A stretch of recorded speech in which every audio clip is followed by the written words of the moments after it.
From the very beginning of his story, he was an ordinary school librarian, but one day he died due to a fire at school, although his story did not end there, because he managed to be reborn in a new world. In this position, he already had more opportunities than a simple high school librarian. He felt he could do whatever he wanted simply because he called himself the most popular professor in college. Although not everyone thought of him that way, especially the students he pestered, they always felt that Lu Xun was the most capable teacher. This new world was similar to the world described in the most popular novels. In this world, what was important was the power that he thought he possessed in full measure. He always thought that he would become like the hero of novels, become a scoundrel, and thus conquer the whole world, and his name was Zhang Huang. But he soon realized how wrong he was, because it was clear that everything would be different. Anyone who knew his name immediately abandoned him because they considered him a scoundrel and a liar, as well as the worst in terms of coolness. Zhang always thought that working in a library was the worst thing that could happen, but he never thought that he would one day become such a loser. He was a teacher, but unfortunately there was not a single student in his class, because no one wanted to come to a loser. This guy is just unbearable, and in the end he became such a loser that the students felt sorry for him, but still did not go to him. And if there are no students, then everyone hates him. Such were the rules, and in the end, Zhang could not stand it, and began to drink a lot, which affected him even worse. He understood that if he didn't find students today, he would literally be thrown out of here, when suddenly his thoughts were interrupted by a girl. Someone quietly entered his classroom and asked quietly, "Is this teacher Lu Xun's classroom?" Hearing this, Zhang immediately thought that he had finally gotten lucky, and apparently he had finally met a new student, and this time he was confident that he would succeed. So, having collected his thoughts, he carefully turned around and asked the girl in response if she wanted to become his student. She didn't hesitate, and immediately said yes. According to her, she heard that Lu Xun was the strictest and most famous teacher at Hongting University. In response to these words, Zhang told her that she was actually confused, as he thought that choosing a mentor was like choosing shoes, where only the size mattered, and if it didn't fit, nothing could be done. But he still believed that there are some teachers who may not be so famous, but if they are ideal, then the progress from their teaching will be noticeable. At first she was a little upset to hear this, but then she told him that in fact her brother had told her the same thing, but her problem was that she just didn't know which teacher would be right for her. Zhang continued to talk, and got to the point that a teacher is someone who teaches and explains, and he, as one of Hongting's oldest teachers, could no longer watch students stray from the true path without even knowing it. But today the girl was lucky because Zhang was willing to recommend a teacher to her based on her skills. It took her a while to collect her thoughts, after which she began to show everything she was capable of. Zhang, looking at this, thought that he actually couldn't see anything from such a distance. But it didn't matter that much, because it was time to show off a little to attract the girl even more.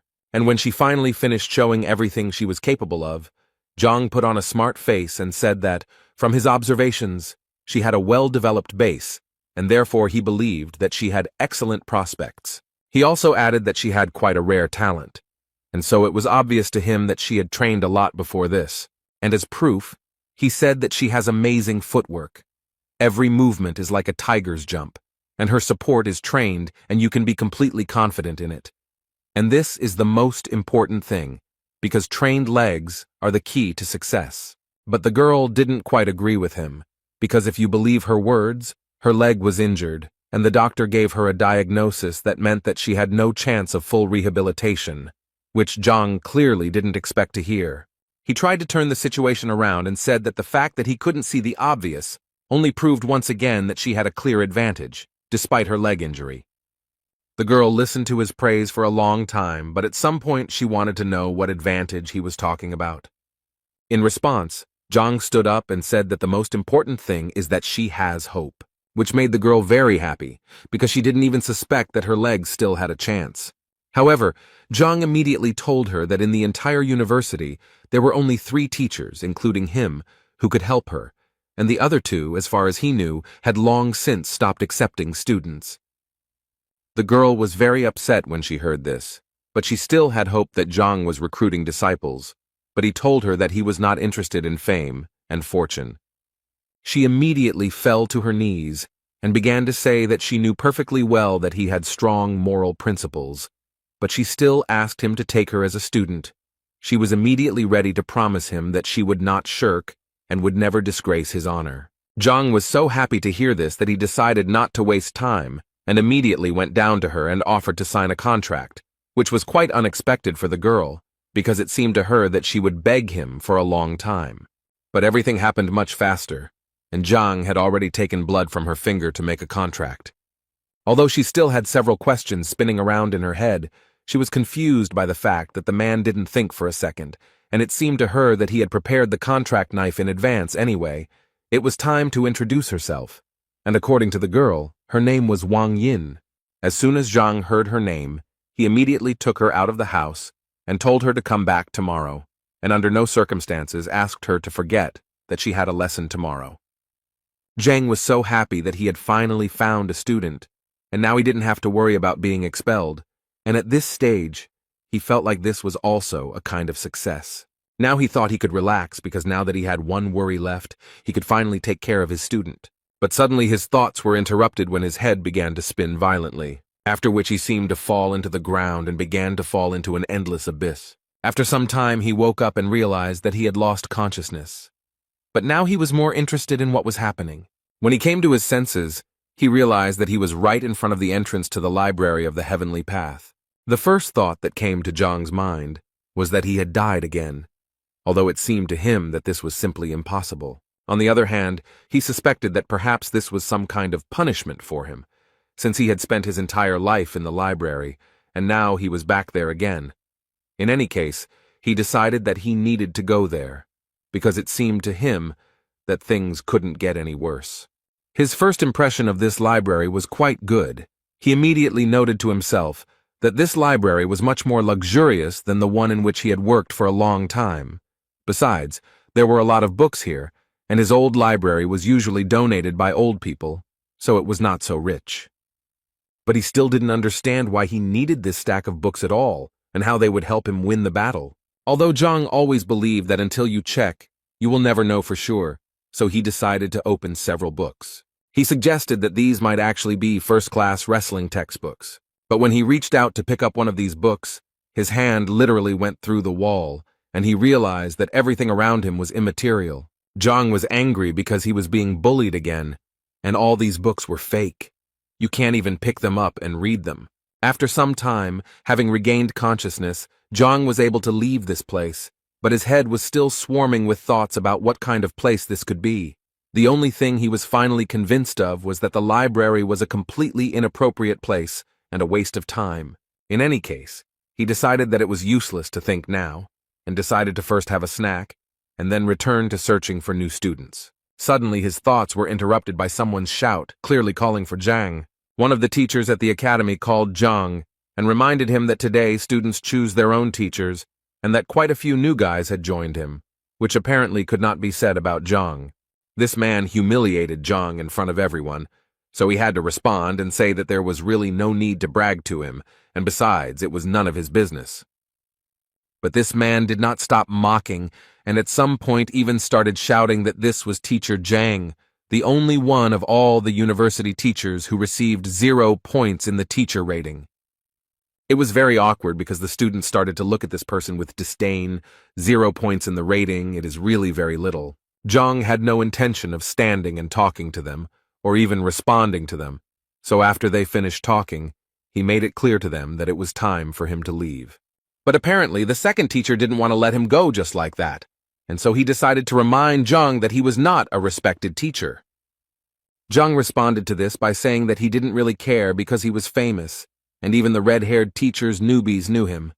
But if you take Chao Xiong, he wasn't famous as a teacher, and even with all that, he still had the audacity to brag.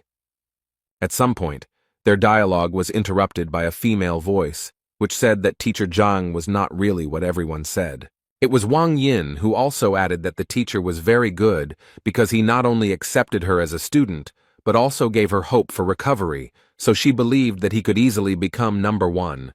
But she was interrupted by the man standing next to her.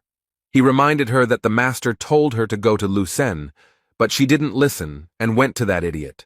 So he asked the girl to think better and refuse his patronage before the young master found out. Chao Xiong did not miss the opportunity to point out once again that Zhang was incapable of anything, because even his student, who had just come to him, already wanted to leave him. This clearly did not please him, because he remembered how difficult it was for him to recruit her so as not to be expelled from the university. This man, who was sitting next to Wang Yin, came over with a girl and told Zhang that she wanted to leave his class. Zhang did not hesitate to remind the girl that there were too many students who wanted to become his disciples, and so he asked her to think again before making a final decision.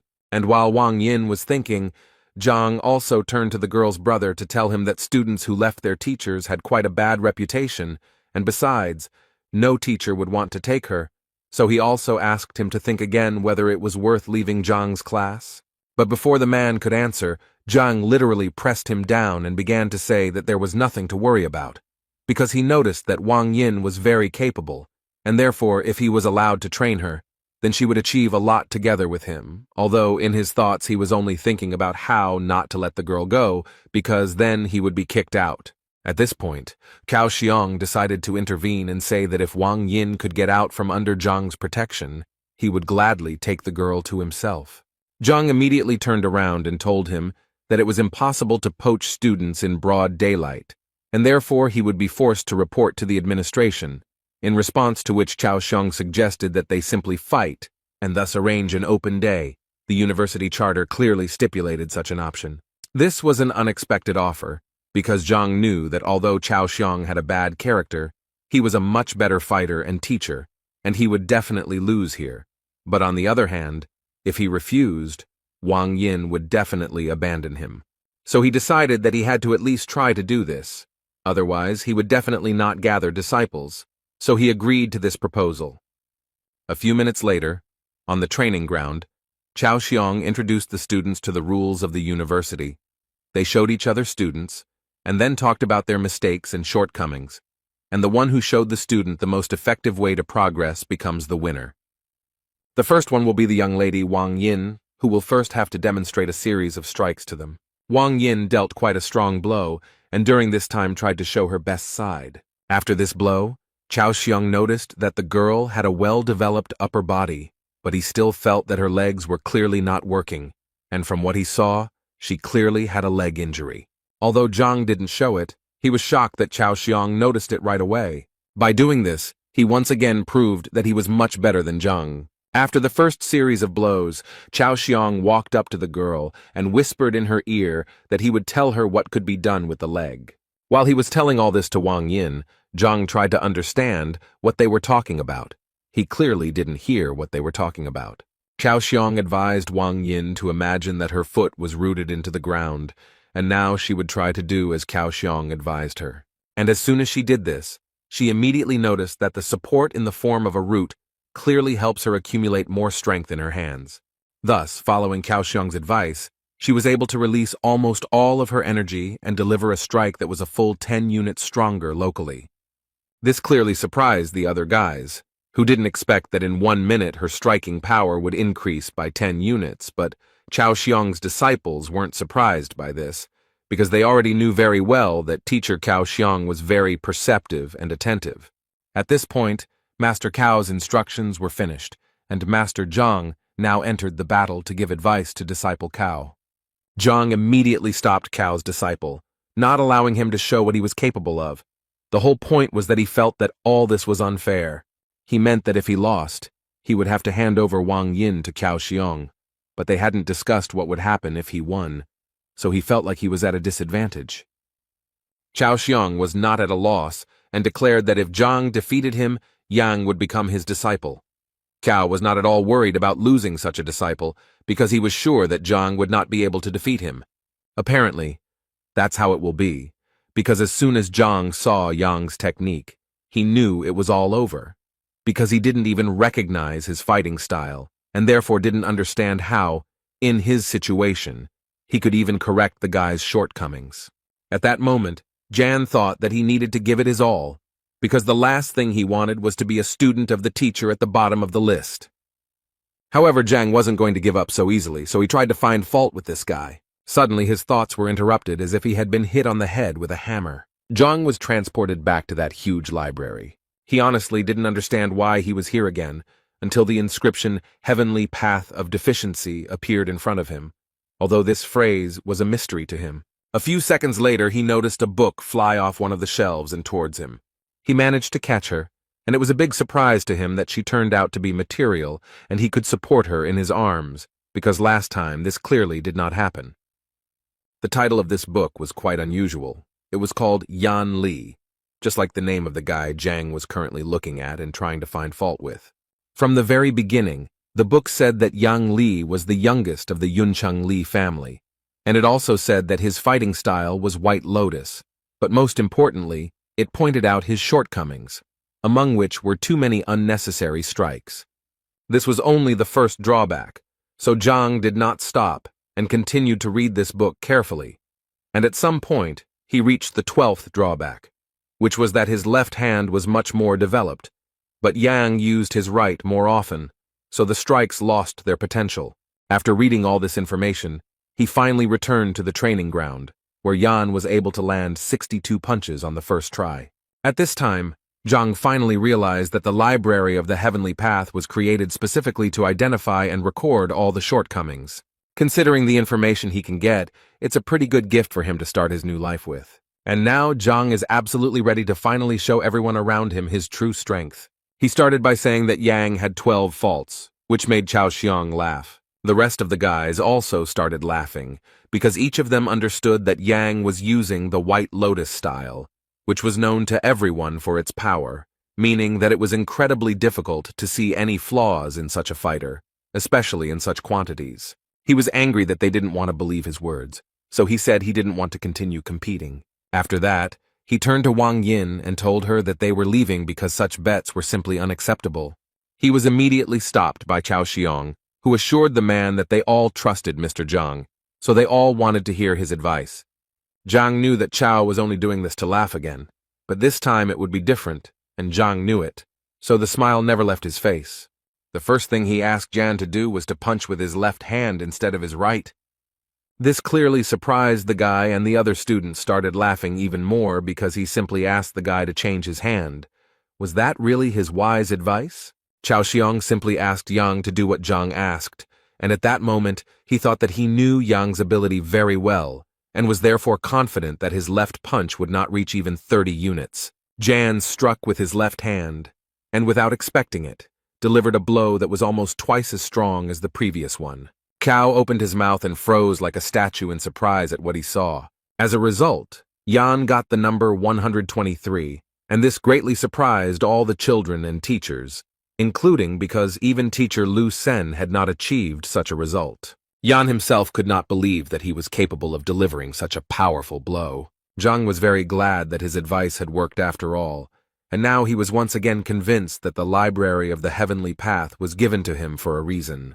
After thinking these thoughts, he turned to Teacher Cao to inform him that his result was only 20%, but Zhang's advice helped Yang double his strength.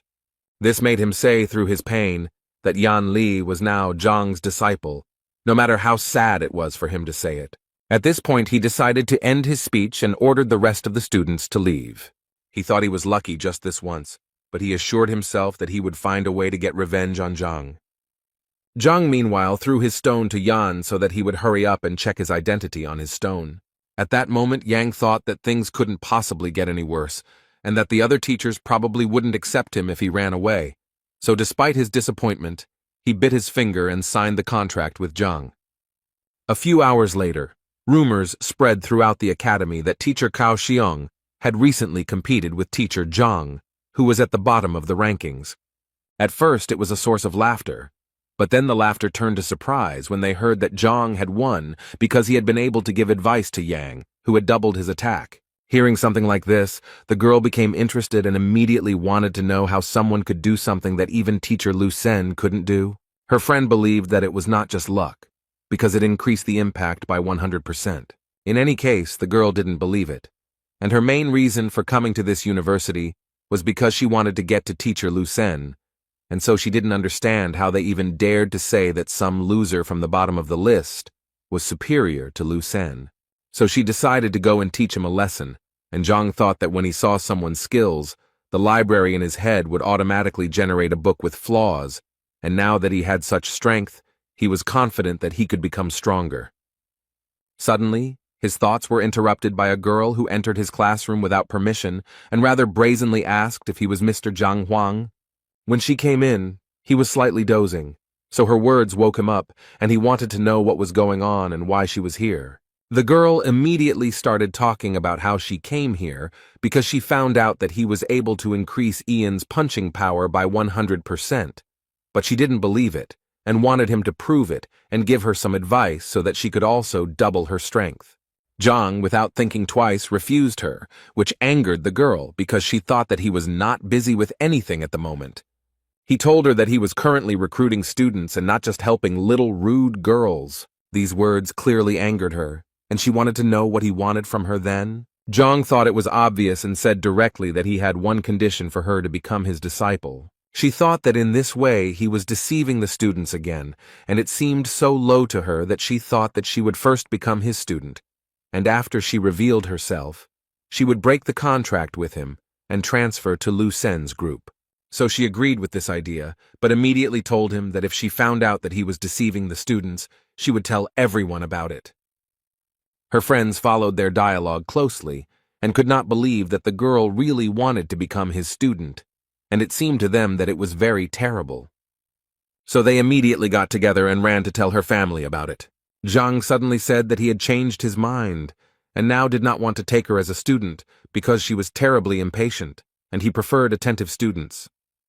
Inside, this made the girl even more angry, and she wanted to expose him more than anything, so she put on a sweet face and asked him not to be angry because she said she sincerely wanted to become his disciple, so she asked him to accept her again. He told her that if she wanted to become his student, she would have to clean the place so that not a speck of dust remained, and also asked her not to forget about the toilet outside, thereby assuring her that he would test her patience, and if he was satisfied, then she would study with him. The girl's whole appearance showed that this was clearly too much, but Zhang didn't give in to her, and said that if it was so difficult for her, then she could always turn around and leave, but in his mind, he thought that she clearly couldn't play such games with him. And apparently he was right, because at that very second the girl suddenly changed her mind and took the broom, while assuring Zhang that she would do everything. She started cleaning with the thought that she had never had to back down before, and this time she was ready to do it. She would just wait for the moment and take revenge on him for everything. After some time, she was finally able to clean up as Zhang told her. But that was not all. He also wanted her to confirm her identity, so that he could be sure that she was indeed his student. She happily took his stone, and said that she was actually already looking forward to all his instructions, although she was mentally thinking about how to restrain herself from tearing his head off. After she did everything Zhang asked, he finally told her that he needed to look at her strike first to see what level she was at. The girl was clearly surprised that it took him only one blow, because she didn't understand what could be seen in one blow. While the girl was delivering that very blow, Zhang was already in the library of the Heavenly Path to read a book about that girl. He found it quite quickly, and within a few seconds it was already in his hands. The girl was the daughter of the Lord of Bayun City. She had the highest level of mastery of the basics. Her fighting style was white jade kung fu, and yet she had as many as 27 shortcomings. Given such a number of mistakes, Zhang immediately thought that there was nothing special about the girl, until he saw that with so many mistakes, she was dialing the number 123. Zhang was the first to praise her, and so he said that her strength was worthy of a lord's daughter. The girl was happy to hear this, but she was still eager to hear his analysis and see what mistakes he might have noticed. Meanwhile, she held the crystal in her hand that she had been recording their conversation with, and thought that if he screwed up, she would show it to everyone and watch him make excuses. But the girl had to change her mind when Zhang told her that she was sick, although she immediately began to deny it and became embarrassed. He in turn assured her that he was not scolding her, but simply saying that she was physically ill. The girl continued to deny this and responded by telling him that he didn't know what he was talking about. But he paid no attention to her words and continued to talk about how often she felt pain, especially during the full moon, when the body and mind are especially irritated. And one more thing. He also knew that no matter whether she trained or not, she was still always irritable. All this made an impression on the girl, because he literally told her everything she felt, but she did not tell anyone about it. Zhang smiled and said that there was really no point in being surprised, since he was quite an experienced teacher. She lowered her head and asked him sheepishly, "Is there a solution to her problem?" Zhang immediately told her that the solution was actually simple. All she had to do was come to his class tomorrow, where he would definitely explain everything to her. He also did not forget to say that he wanted to see complete trust. If she did not justify it, then it would be better for her to go to another teacher. In response, she assured him that she now trusted him completely, and after hearing these words, Zhang wanted to know if she still wanted to keep that crystal with the recording. The girl immediately squeezed and broke it in her hands and said that this would not happen again. Thoughts flashed through the girl's head about how he immediately recognized her illness and realized that she was recording him on the crystal. Now she couldn't understand only one thing. How could such an experienced man end up at the very bottom of the rankings? The only explanation she had was that he was too noble and didn't need wealth and recognition. Suddenly her thoughts were interrupted by a man who stopped them both. It was Yao Han, the governor of Baiyun City. It was the girl's uncle, from whom she immediately wanted to know what he was doing here. Instead of answering her question, he asked her not to say that she had become Zhang Huang's disciple, but to his great regret, the girl immediately confirmed it.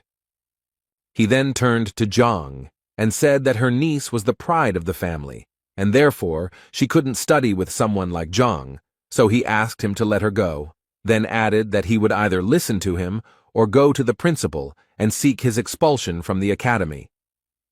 But before he could finish speaking, he was interrupted by the girl herself, who began to ask him not to do this because she had voluntarily become his student.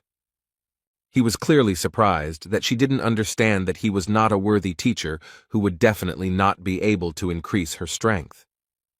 She felt very awkward, but still, despite all these feelings, she tried to tell her uncle that she had already made her final decision. As he listened to her, he noticed a broken sound recording crystal on the floor, and this immediately made him furious, and he immediately pounced on Zhang with words to find out what he was going to do with his niece, after which he once again ordered him to immediately release her from the class. Otherwise, he threatened Zhang to destroy him, but he calmly told Yao that he was wrong when he thought that he brainwashed the girl. She also tried to calm her uncle down at that moment, saying that if he didn't calm down right now, she would never speak to him again.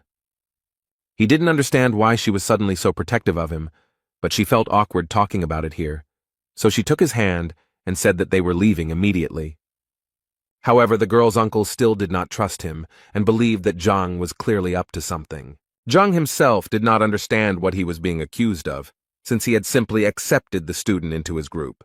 Two guys were walking around the academy grounds, and one was calming the other down because one of them was not accepted by any teacher. One of them said that they had been together since childhood and even started training together, and that teacher Wang was the best martial artist in Hongting, so he believed that his friend would definitely surpass him, and this clearly made him sad.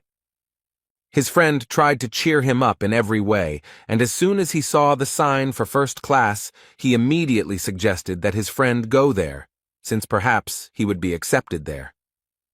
The boy didn't want to go there because the class clearly looked very old, but his friend assured him that he should be optimistic.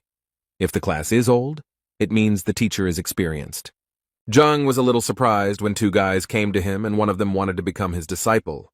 But what surprised him even more was that his friend was so eager to prove to Zhang that the boy was a good spearman and would therefore become a good student.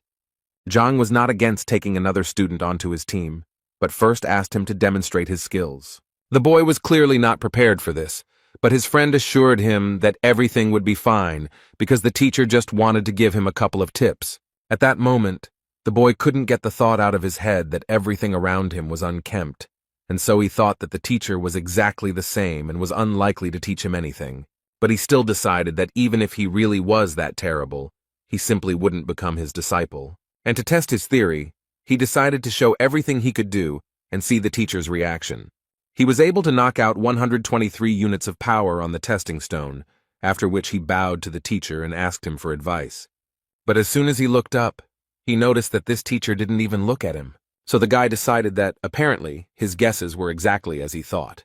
But suddenly, his thoughts were interrupted by Zhang, who couldn't help but notice that someone had emotionally hurt the guy.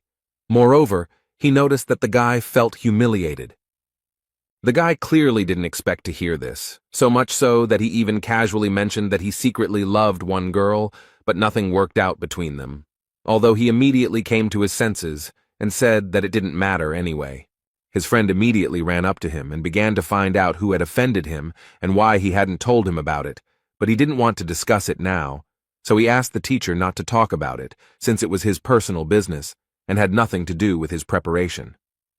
But Zhang clearly didn't think so, and then added that his punch was fierce and purposeful, and that it spoke volumes about his personality. Zhang immediately noted that he only thought about the present, not the future. The most important thing, though, is that this injury made him indecisive and he became very afraid of failure, and because of this his punch became much weaker. The guys were very surprised that Zhang was able to see that he was in love and what kind of character the guy had in general. But Zhang immediately told them that in fact there was nothing surprising about it, because a fighter's blow directly depends on his emotional state, and if it is unstable, then the blow will be exactly the same, and in his case it was clear at first glance that love was to blame. The boys stood there with their mouths open in surprise, as they saw how quickly Zhang had found his true problem. Even Weapon Master Wang hadn't noticed it. Zhang broke their shock to give the guy some advice, telling him that in order to earn respect in a relationship, he had to be strong, and asking him to think about how he looked to others if he didn't respect himself. Now he asked him to understand himself, let go of his grievances and learn from his mistakes, so he should become much stronger. And now, hearing this, Zhang asked the guy to hit him again and see what he was really capable of. The only thoughts in his head were that he shouldn't insult himself, and all he needed was to believe in himself. It was with these thoughts that he struck the stone being evaluated. And what was his friend's surprise when the force of the guy's blow increased almost twofold and amounted to as much as 200 units. After that, the guy realized that his teacher must be Zhang, so without thinking twice, he knelt down in front of him and began to ask him about it, and Zhang himself was not against helping the young guy, so the first thing he asked him to do was to verify his identity on the stone. This guy's friend was a little jealous because the thought immediately occurred to him that if he knew this teacher was so cool, he would have gone to him too. But another question confused him. If there had always been such a great teacher in Hongting, then why had he never heard of him? So he decided to ask the teacher his name, and when he introduced himself, the boys realized that it was the name of the worst teacher in the academy. Zhang confirmed the boys' guesses on this matter with a smile and said that he really was that terrible teacher. They hoped until the end that the man would deny this information, but not only did he not do so, but he also confirmed this information with a smile. His new student clearly didn't understand why the teacher was so self-critical. In response to this question, he said that in fact, this world was full of price tags, and there was nothing wrong with that. Although in his mind he thought that if it weren't for the Library of the Heavenly Path, he would most likely remain a failure, since without it he didn't have any special talents. Zhang's student, upon hearing this, immediately wanted to give Zhang credit, but Zhang stopped the guy and said that in fact, it didn't matter. Like his bad reputation, what was important was to study hard and go towards his goal. The boy happily said goodbye to the teacher, and his friend could not help but notice that in the end, everything turned out well for the boy, and now he too has a wonderful teacher. Zhang also smiled happily because he realized that today was also a holiday for him, since he had 4 new students. Moreover, for the first time in his career, his license plate has expired, which he will have to get from the logistics building if he wants to continue recruiting new students. As soon as the man entered the building, he immediately noticed that it was completely deserted, but his opinion changed dramatically when he heard voices informing him that their first teacher, Zhang Huang, had appeared before them. The voice belonged to Can Biao, who was the head of the logistics department, and as soon as Zhang noticed him, the big guy decided to find out what he was doing there, because everyone knew he was having trouble recruiting people. Zhang immediately remembered how Can Biao always bullied him because he didn't earn much due to his reputation.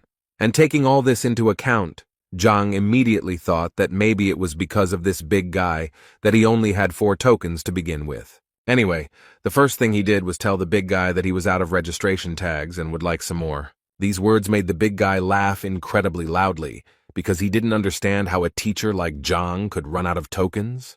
Zhang actually expected this kind of reaction, so he offered a bet if he didn't believe him. Qianbao had always been interested in betting, so he immediately agreed.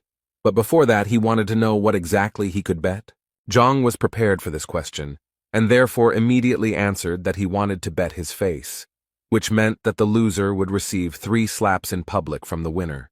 Qin was pleasantly surprised by Zhang's creativity, so he agreed to the idea without any problem. But he still decided to add that if Zhang lost, he would receive 3 slaps from each of them, not just from Qian.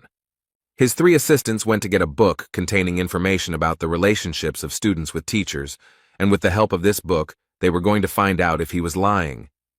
But after a few minutes, their faces changed because they suddenly discovered information that actually confirmed that the 4 students recognized him as the teacher. Qianbao clearly couldn't believe it, so he ordered the book to be brought to him immediately so that he could personally verify its authenticity. Reading this, he convinced himself and the other teachers that if this was true, then the guys who went to Zhang were complete fools. But when he started reading the detailed description of each of the disciples, a smile appeared on his face because he noticed that Wang Yin had a leg injury, and it seemed to him that all the others would have the same thing. This satisfied face did not last long, because then he saw that among his disciples was the daughter of the Wang family, which was one of the richest in Qianshuan. But that was not all, because what happened next was even more fun. Zhao Ya, who was 7th in the entrance exam and was the daughter of the ruler of Baiyun City, and right behind her were Yang Li and Zheng Yang, who were among the top 100 fighters. After learning all this, Qianbao came to the conclusion that Zhang had simply brainwashed these children. Otherwise, they would not even look at a loser like him. Zhang had no intention of proving anything to them, and immediately said that it was really up to them whether to believe him or not, but it would still remain the truth, and considering all this, he said that it was time for them to fulfill their promise. But apparently they didn't intend to do this from the very beginning, because they started telling him that they wouldn't do this, and he clearly wouldn't do anything to them for it. And if he tried, they immediately said that they would simply beat him up, and he would regret that he ever came here. Zhang received all these words with joy. Deep down, he even wanted them to refuse to carry out the punishments. One of them even stepped out of the crowd and said that Zhang was not worthy of even touching his face, let alone slapping him. But he was eager to teach Zhang the lesson he clearly deserved. At this moment, Qian thought that Zhang was only 3rd ranked, and he would definitely not be able to stand up to a 4th-ranked master. It was simply beyond his capabilities. In total, as is known, there are 9 combat ranks. The higher the rank, the more difficult the transition to the next. Also, each rank is divided into initial, intermediate, advanced, and peak levels. Therefore, given this information, it was clear that even if Zhang was well versed in other people's skills, he was only at the level of a 3rd-rank master, and with such skills, it would be truly difficult to win. While Qianbao was thinking about all this, blood appeared in front of him, which made him very angry, because he immediately asked them to deal with it cleanly and without unnecessary aggression. But he didn't even expect to hear that it wasn't Zhang's blood, and when he started to turn around, he noticed that they seemed to be in trouble. Zhang managed to knock out one of the teachers with one punch, and now he stood up and slowly called the other boys to him. Qian was beside himself with anger because he honestly didn't understand how this was even possible. After all, Li Yuan was definitely a rank higher. How could such a thing even happen? Zhang continued to anger them by calling them over with a smile. They thought that he was just lucky, and now he would definitely get what he deserved from them for his insolence. Zhang closed his eyes and moved to the library of the Heavenly Path, where 3 books on the shortcomings of these teachers had already been prepared. Therefore, it was not difficult for him to familiarize himself with them and strike where they could have the greatest effect. Each of them had their own point they didn't want to reach, and Zhang knew it very well. This information helped him defeat all these impudent people. After just one touch to each of them, Zhang became the winner, and they froze and could only tremble in fear. The thing is that Zhang touched their vital points, because he knew very well that all fighters who train hard have such a point, and if it is touched even by a child, it can lead to very bad consequences. Therefore, vital points are the most important place of a fighter. Often even close people do not know about them. Qianbao could barely speak, but he still wanted to ask the guy how he knew about their vital points. Of course, he knew in his mind that all this was thanks to the library, because he only now realized that it could help not only in teaching students, but also in real combat, despite the fact that he was from the ground and did not really understand kung fu. But he told Tianboa that they just needed to fulfill the promise, and everything would be fine. All this irritated Tianbao, so he immediately called Zhang a pathetic and incompetent teacher who dared to attack his superiors in a public place, so he would definitely go to the administration to file a complaint against him. The other teachers agreed with him too. They even told him that he would do better to kneel if he didn't want to get fired.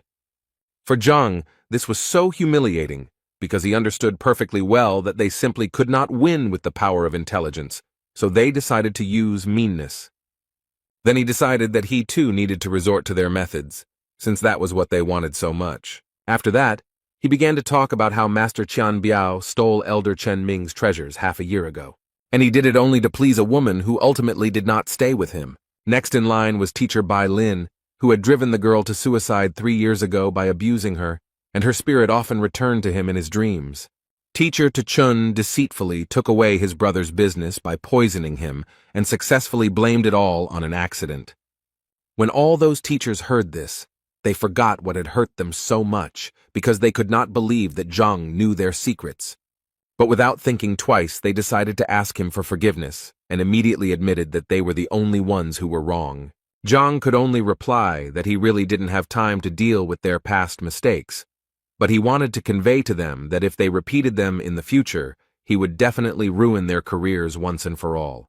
They assured him that they would not dare to do so again, and as a token of gratitude for his kindness, Tian Bao gave him his registration tokens and said that he could indeed take as many as he wanted. Zhang took exactly as many tokens as he thought he needed and left, and his new friends wished him a good day. The man's head was filled with thoughts about how long he had been waiting for this exciting life, and that this was exactly what he needed. Suddenly, his thoughts were interrupted when he saw 2 guys pulling a third one, who seemed to be screaming that he didn't want to live anymore. As it turned out, the big guy was shouting that he wanted to die, but at the same time he was holding another student's hand and not letting him leave. And the third one was trying to explain to him that if he wanted to die so much, then he didn't need to drag anyone along with him.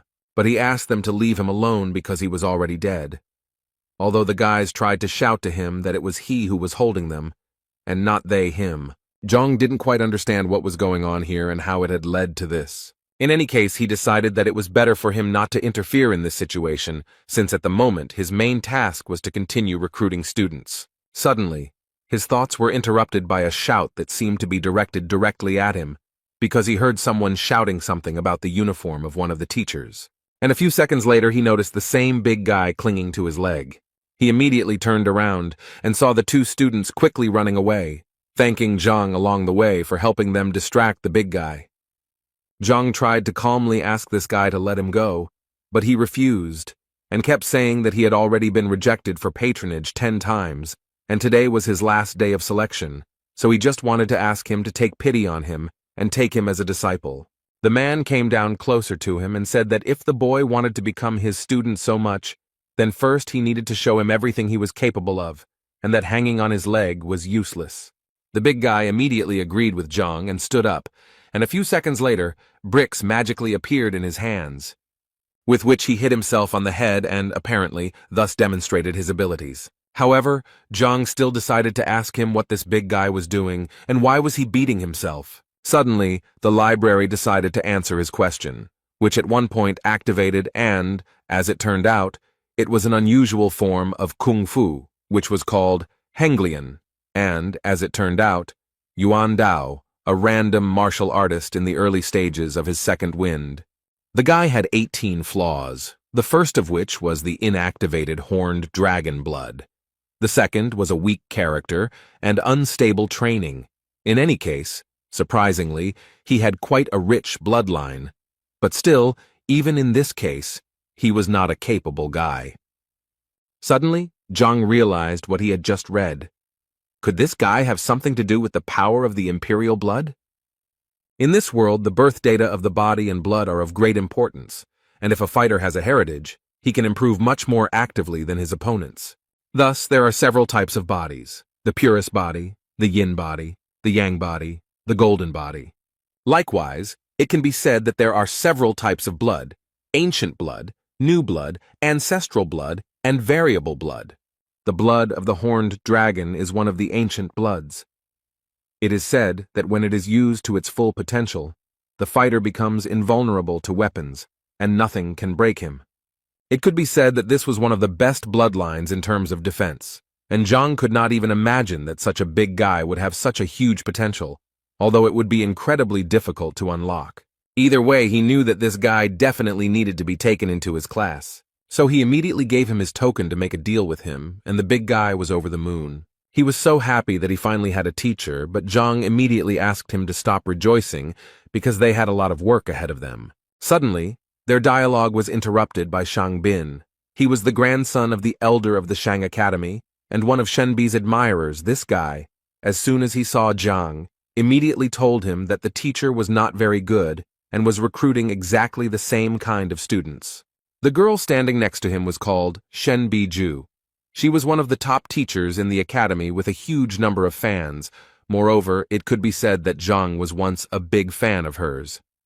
And now Zhang didn't understand who Shang Bin was talking about and who he called trash.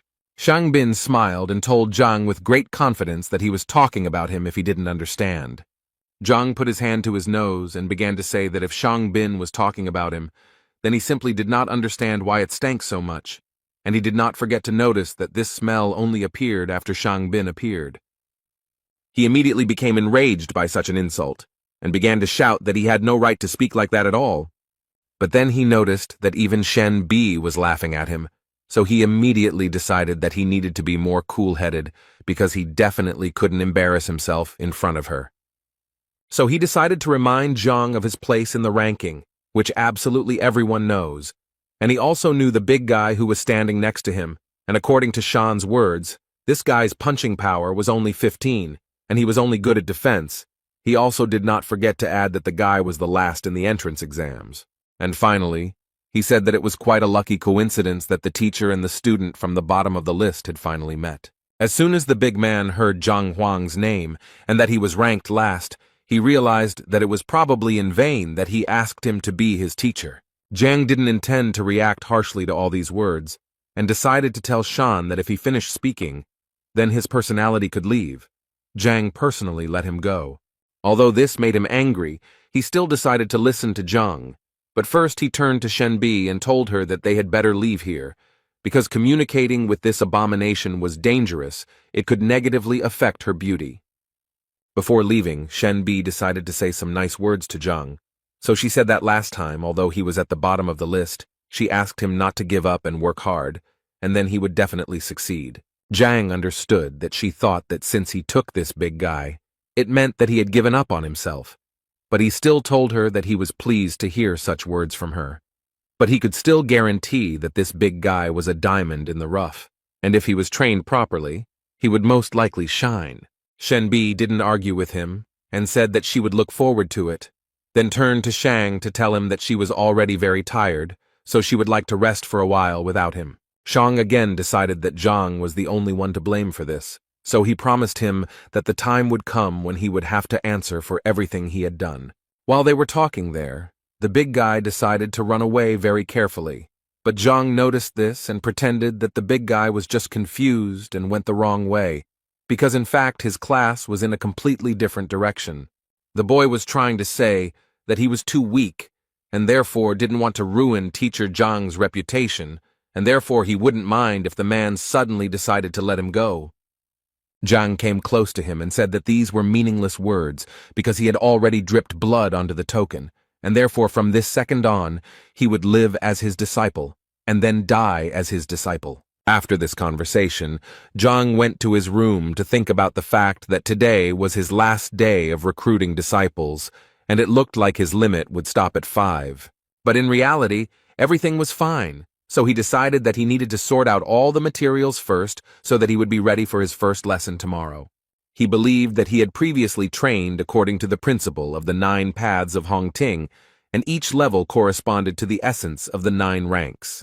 Many in Hongting train according to this system. And it looks like he's the last one of all the teachers left at rank 3. Everyone has already reached at least rank 4, so he needs to pull himself together and catch up with them as quickly as possible.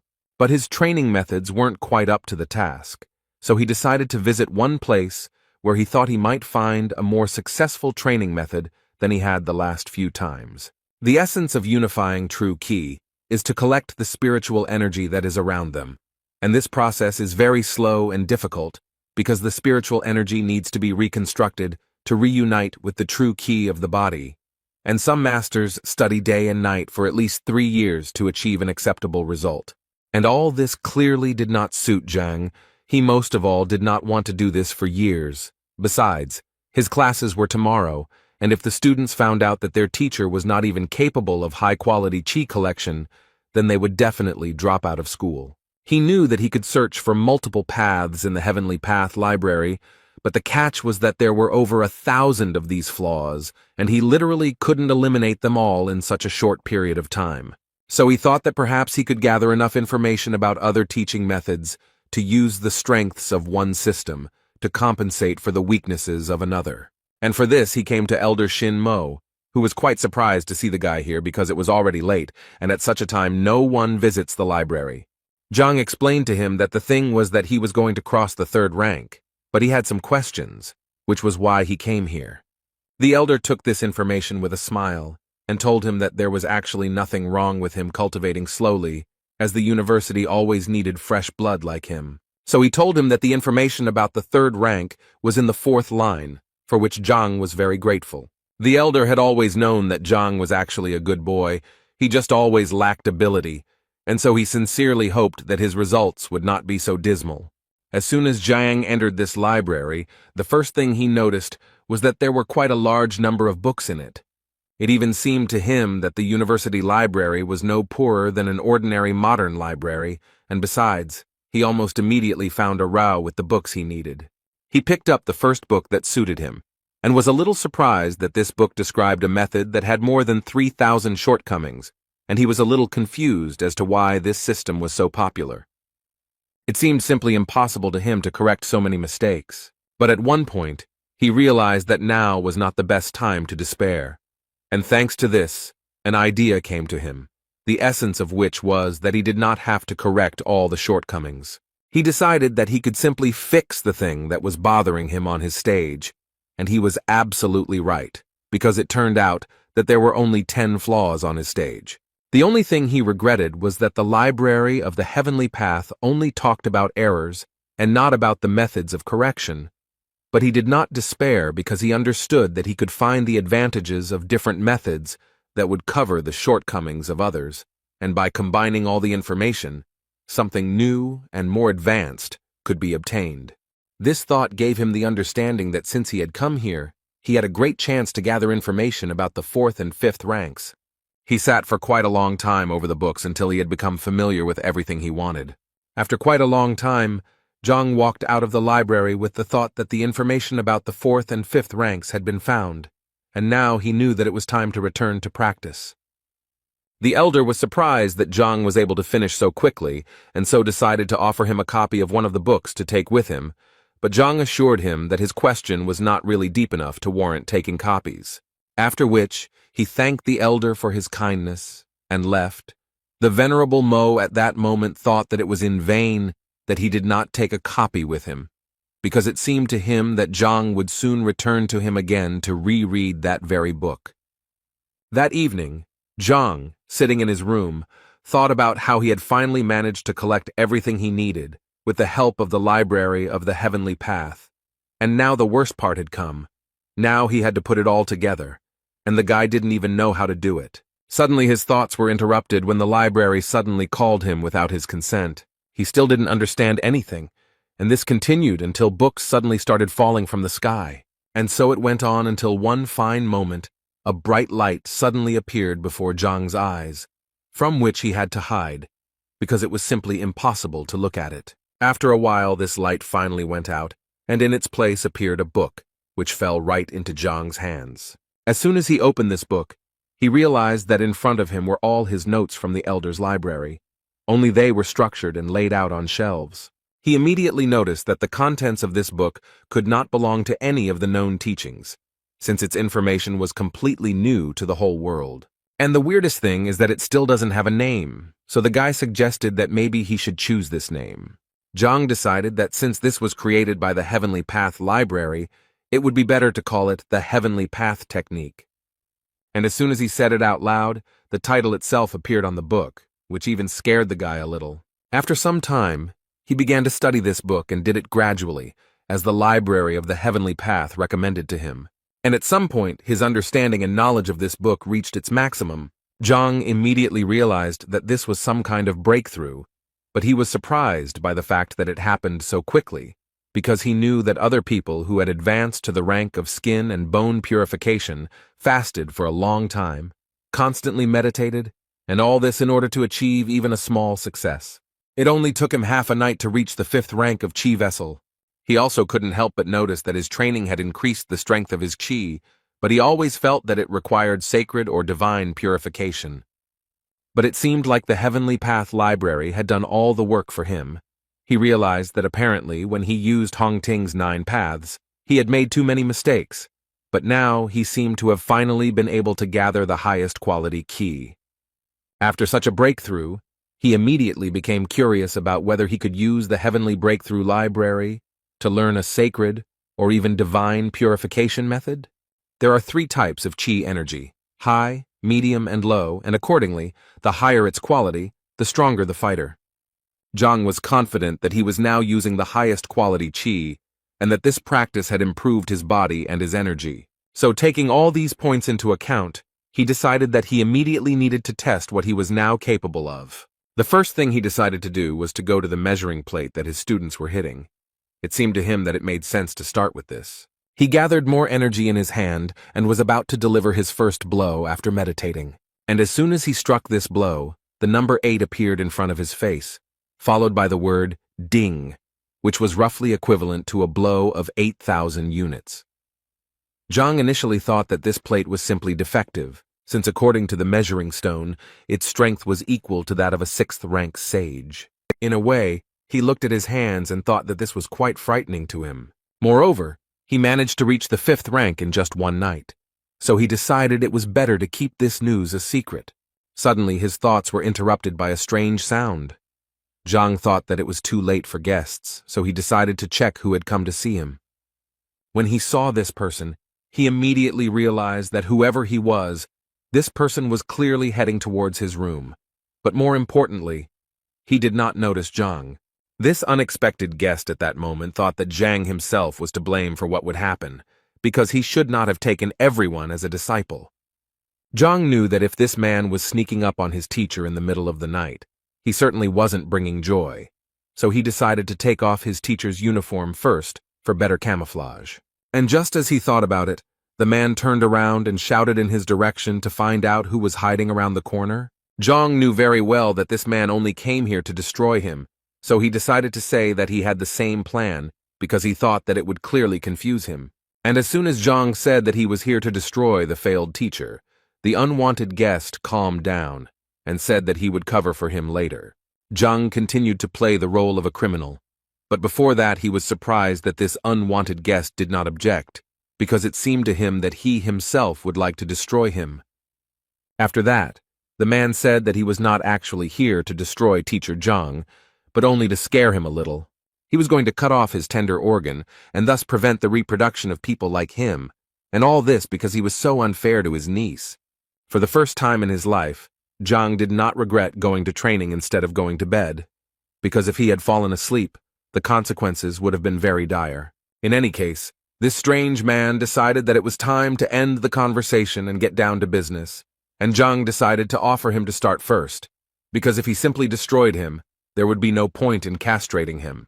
The man at this moment thought that it was such an incredible coincidence that they both came that night to finish off Zhang, so while thinking about it, he suggested to his unexpected partner that they go on this mission together. First of all, the criminal asked him to focus on his energy in order to better feel his body and deliver the most powerful blow. Zhang was transported to the library of the Heavenly Path at this moment, because he realized that he had heard this man's voice before, and the book itself fell into his hands. This man's name was Yao Han, and he was a servant of the Baiyun house, a 6th-rank fighter who had opened the 8 chakra points.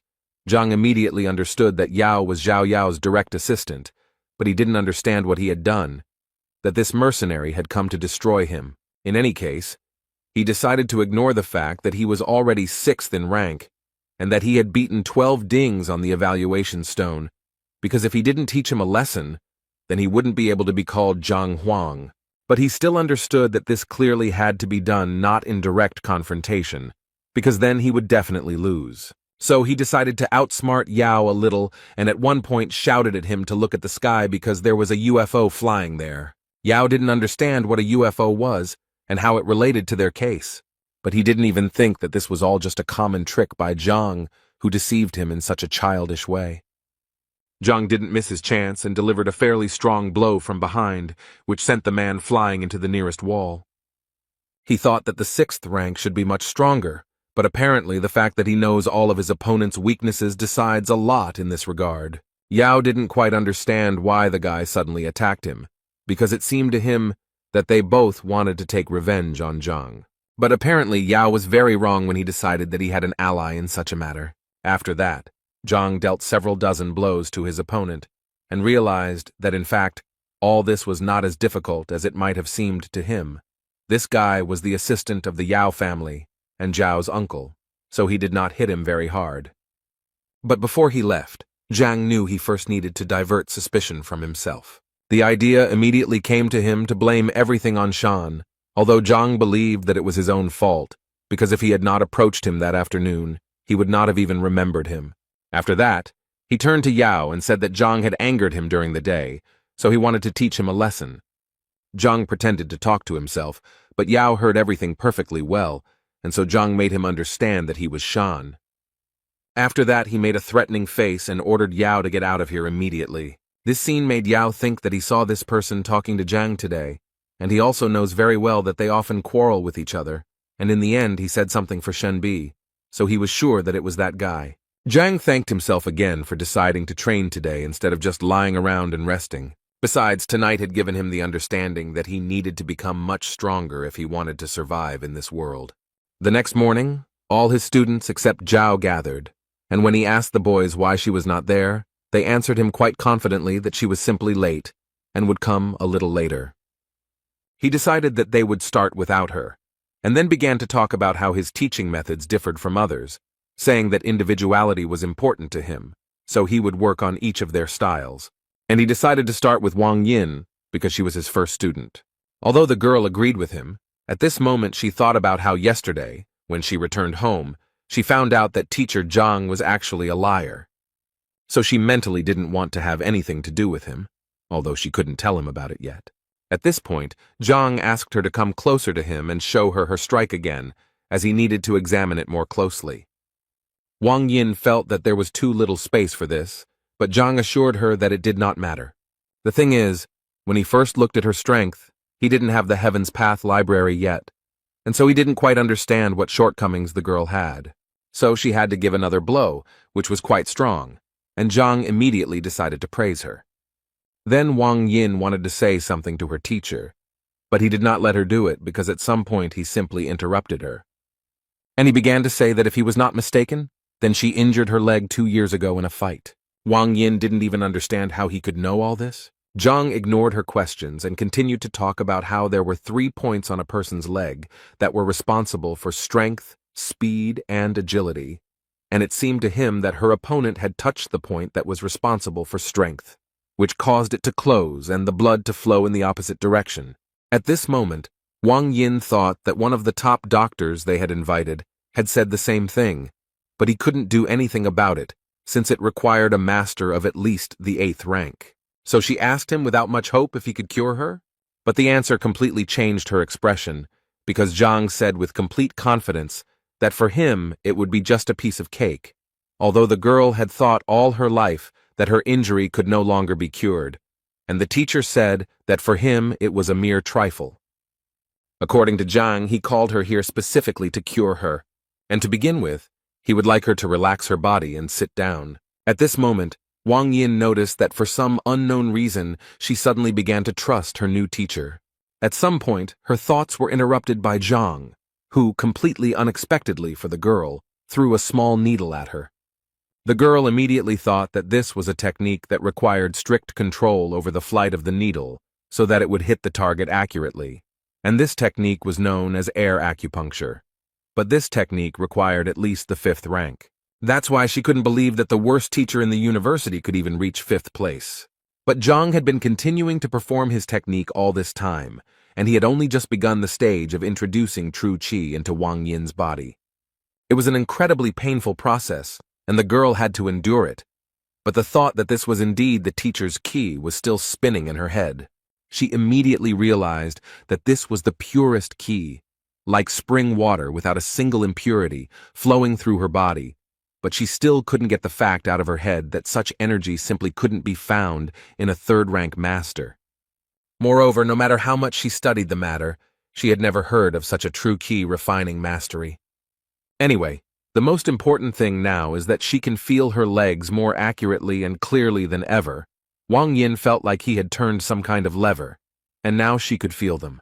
The girl had been waiting for this feeling for so long, and finally, when she had almost lost hope that she would ever be able to cure this disease, the teacher was still able to cure her, and he did it so simply that she could not even believe it. For such a gift, she immediately fell to her knees in front of him and began to thank him. Zhang thought that there was no particular meaning to it. He just wanted the girl to start training hard so that the second one would not be so easily corrupted. After his first training session, Yan, sitting with all the students in the class, told them how he was going to leave the teacher. So he wanted to know who wanted to join him, and the big guy immediately supported him. But he still added that, in addition to the fact that he also wanted to leave, he was afraid that the teacher might get angry about this, and then things would be bad for them. Jan thought it was a mere trifle because it was better to be angry than just stay here. He was confused by the fact that they didn't even know what rank he was, but he was sure that when Wang Yin came out, she would finally convince them that they should leave him. Immediately after his words, Zhang and Wang Yin entered the waiting room. It was clear from the girl that she was very pleased, and with such an attitude, she clearly did not intend to leave. Jan noticed this, and realized that his escape plan was slowly beginning to fall apart. The big guy also noted the fact that Wang Yin clearly didn't look disappointed, but Yang couldn't believe that Zhang actually told Wang Yin something worthwhile. Suddenly, his thoughts were interrupted by Zhao Yao, who entered the classroom and first apologized for being late. Zhang, of course, was very happy to see her, but he couldn't help but ask the girl who was this disabled person next to her. The girl did not expect such a formulation and was a little stunned when she heard the word disabled. But the man who was next to the girl did not tolerate this and immediately responded by calling Zhang a cripple because in fact his name was Yao Han and he was a servant of the Baiyun house. He also added that he came here to check on Zhang and how he would handle this lesson. Zhao tried her best to calm him down, but it seemed to be quite difficult to do. Zhang, in turn, decided to add fuel to the fire and said that he actually needed absolute silence in the classroom in order to teach, and besides, he believed that it was not a public place where anyone could enter. Zhang gently hinted that he should leave here, which made Uncle Zhao even more angry, and so he immediately began to threaten Zhang, saying that he could slap him right now. The teacher did not argue with him and asked Zhao to deal with her relative herself. Zhao immediately sent Han out of the classroom and told him that he was disturbing her while she was studying. A few seconds later, the doors closed in front of the man, and he apparently would not be able to watch his niece's occupation. And when Zhao finally dealt with her uncle, Zhang decided to call Yang to him, because it was his turn. The guy happily agreed because he really wanted to see what his new teacher was capable of, and he also decided that if Zhang really was as bad as everyone said, then the guy would quit without hesitation. He entered Zhang's room, and the first thing he did was ask the teacher if he wanted Yang to show him what he could do. But before he could finish his question, Zhang told him that it was actually useless, and that he had already figured it out. Zhang explained to the young master that at the moment the Feijoa strike was at the initial level, although the Kolong strike was at an advanced level.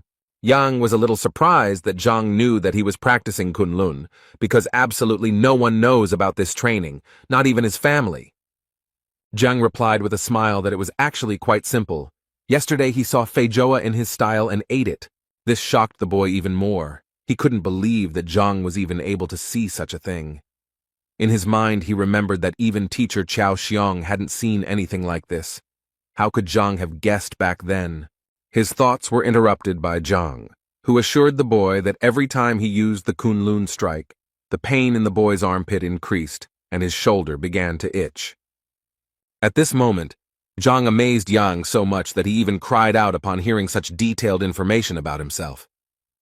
The body of a Kunlun technique master is perceived as the body of a dragon, and if the warrior has reached the rank of skin and bone purification, there will be no side effects, since the qi energy will nourish the muscles and bones of its wearer. But according to Zhang, Yang is only at the second wind level now, and his body is still too weak, so the Kunlun is injuring him, and if he continues, the injury will become even worse. Yang was speechless, and clearly didn't know what he had said to his teacher. He simply remained silent, and waited for Zhang to continue. So the teacher kept saying that if he continued like this, his arm would atrophy, and it would be impossible to save it. Zhang also suspected that the boy was already at the stage where his sleep was disturbed, and at night the spasm was felt throughout his entire arm. Jan realized that he was in trouble, so without thinking twice, he knelt down in front of his teacher and began to ask him for help. Zhang went down to him, and the first thing he did was ask him not to worry so much, because in fact, the solution to the problem was quite simple. He just needed to stop using Kunlun and focus on his rank for now, and Zhang would definitely find a solution to this problem.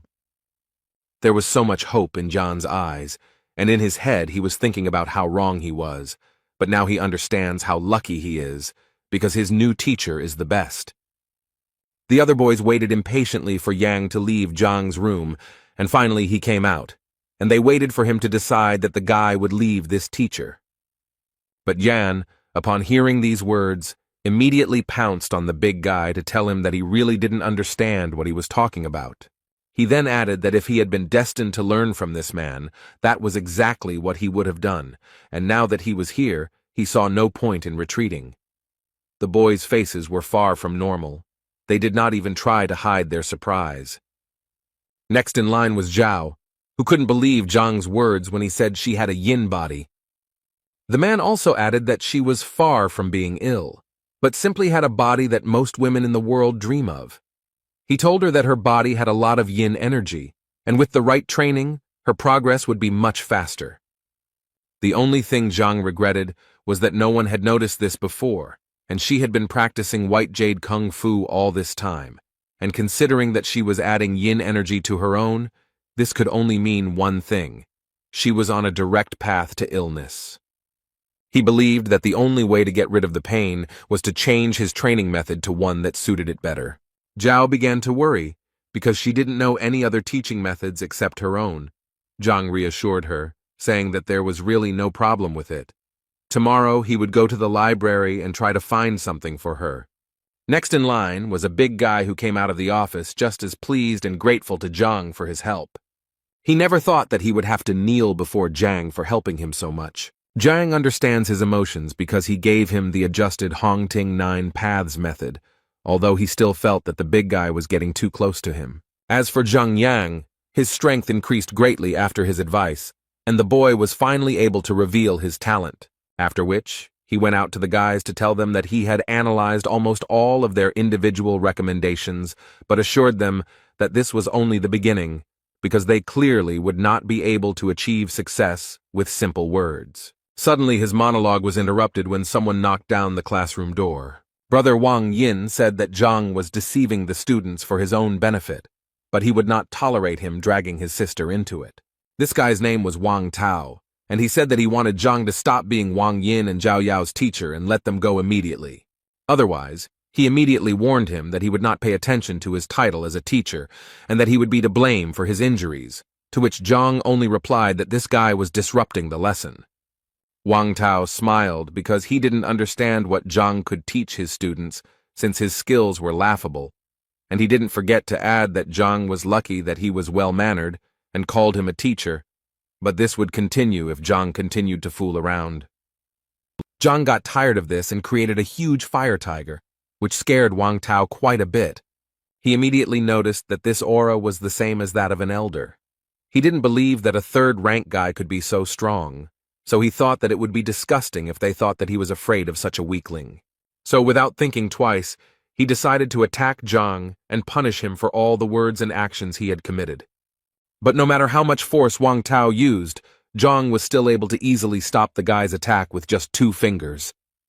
Wang Tao couldn't even imagine how this was even possible.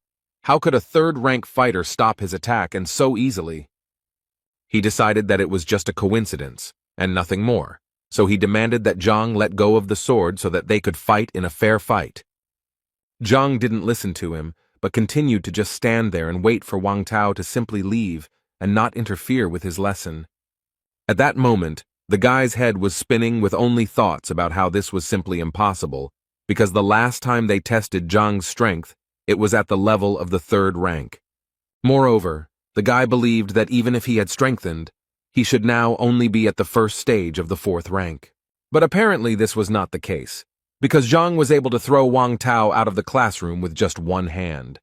Uncle Zhao stood outside the door of this classroom and listened carefully to what was happening in the classroom, and at some point, he began to hear a very loud noise, and so it seemed to him that Wang Tao was finally going to teach Zhang a lesson.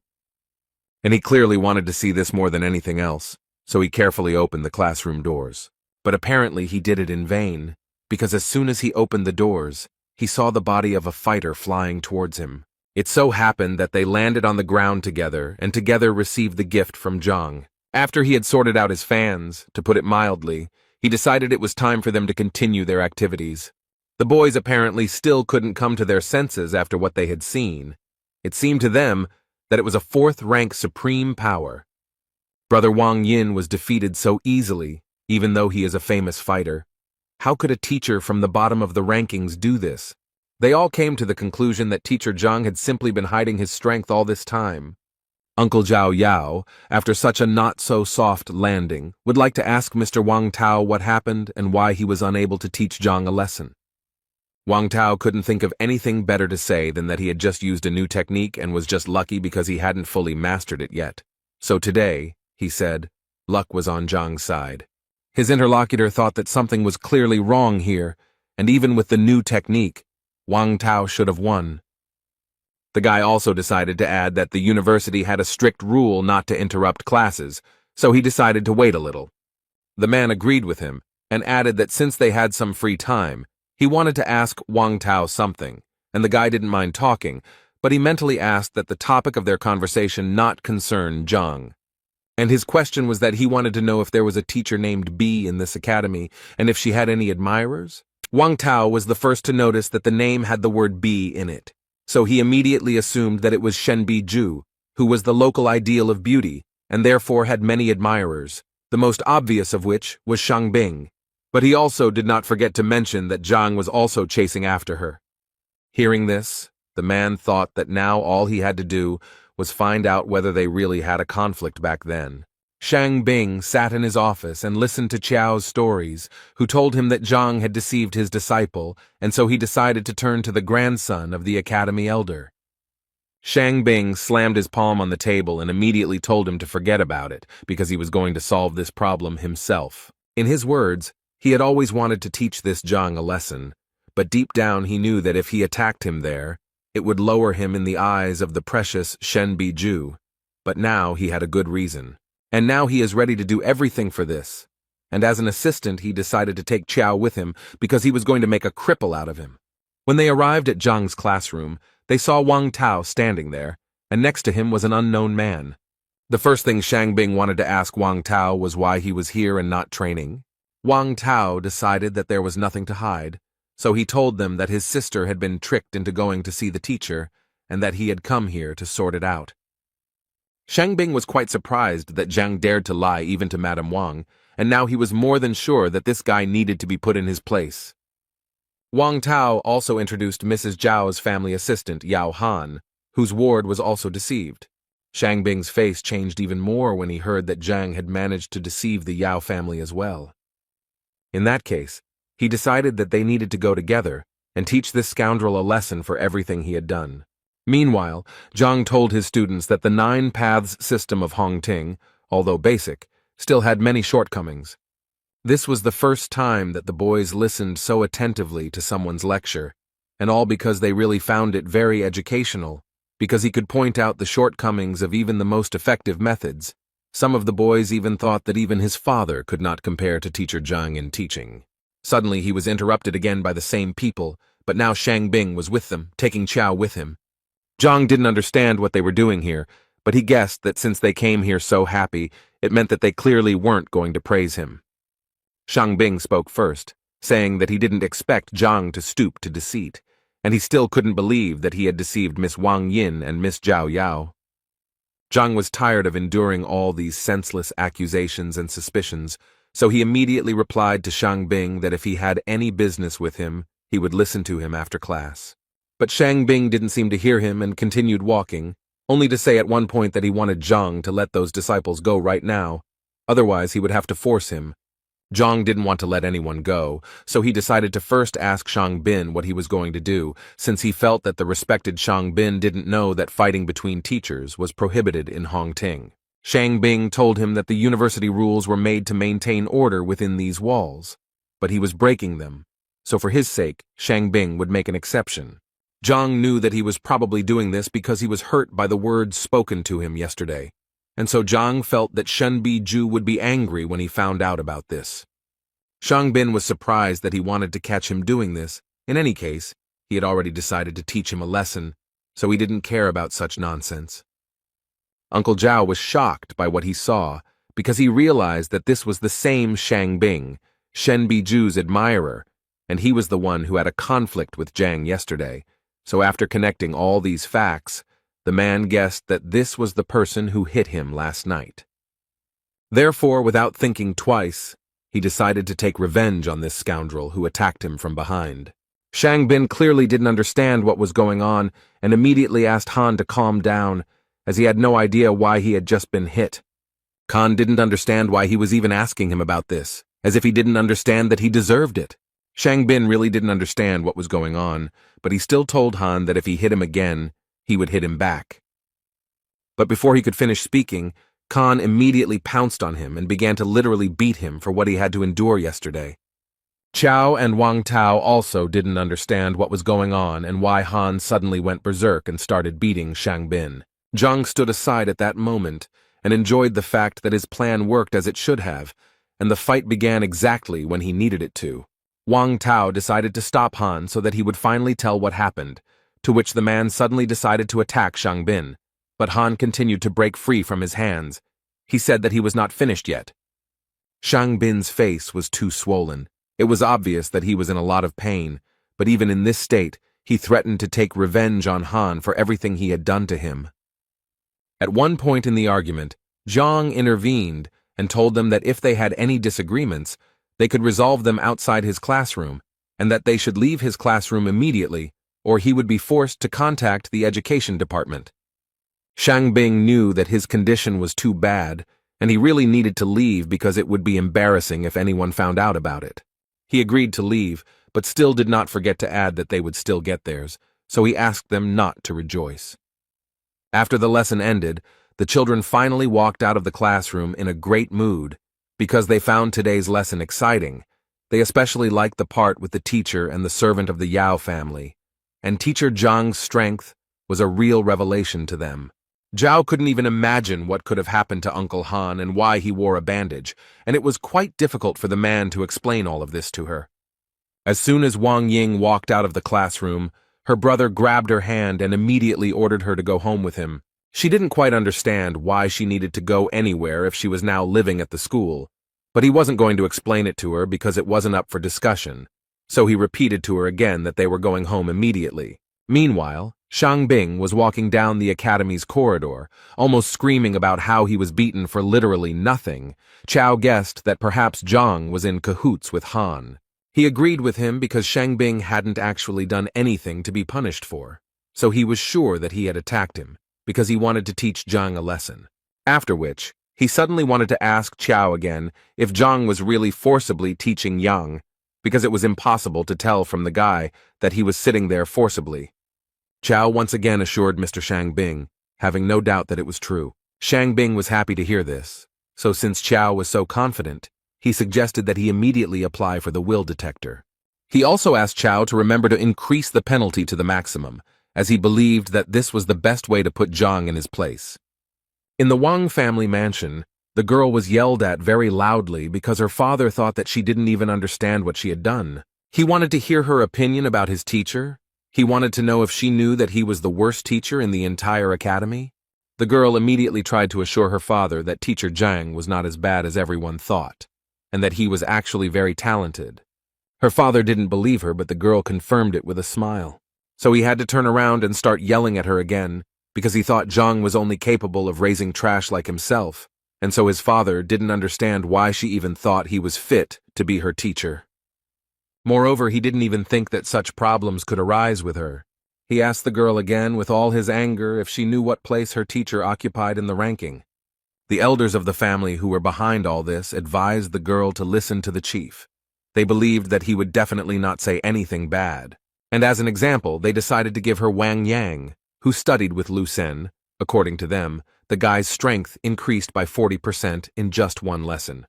Wang Yin, overcoming her fear and embarrassment, decided to say that with teacher Zhang, her strength had increased by more than 100%, and he was also able to heal her legs. One of the elders refused to believe this, because he believed that if their most famous doctor, invited from distant lands, could not cure the girl, then this scoundrel would not be able to do the same.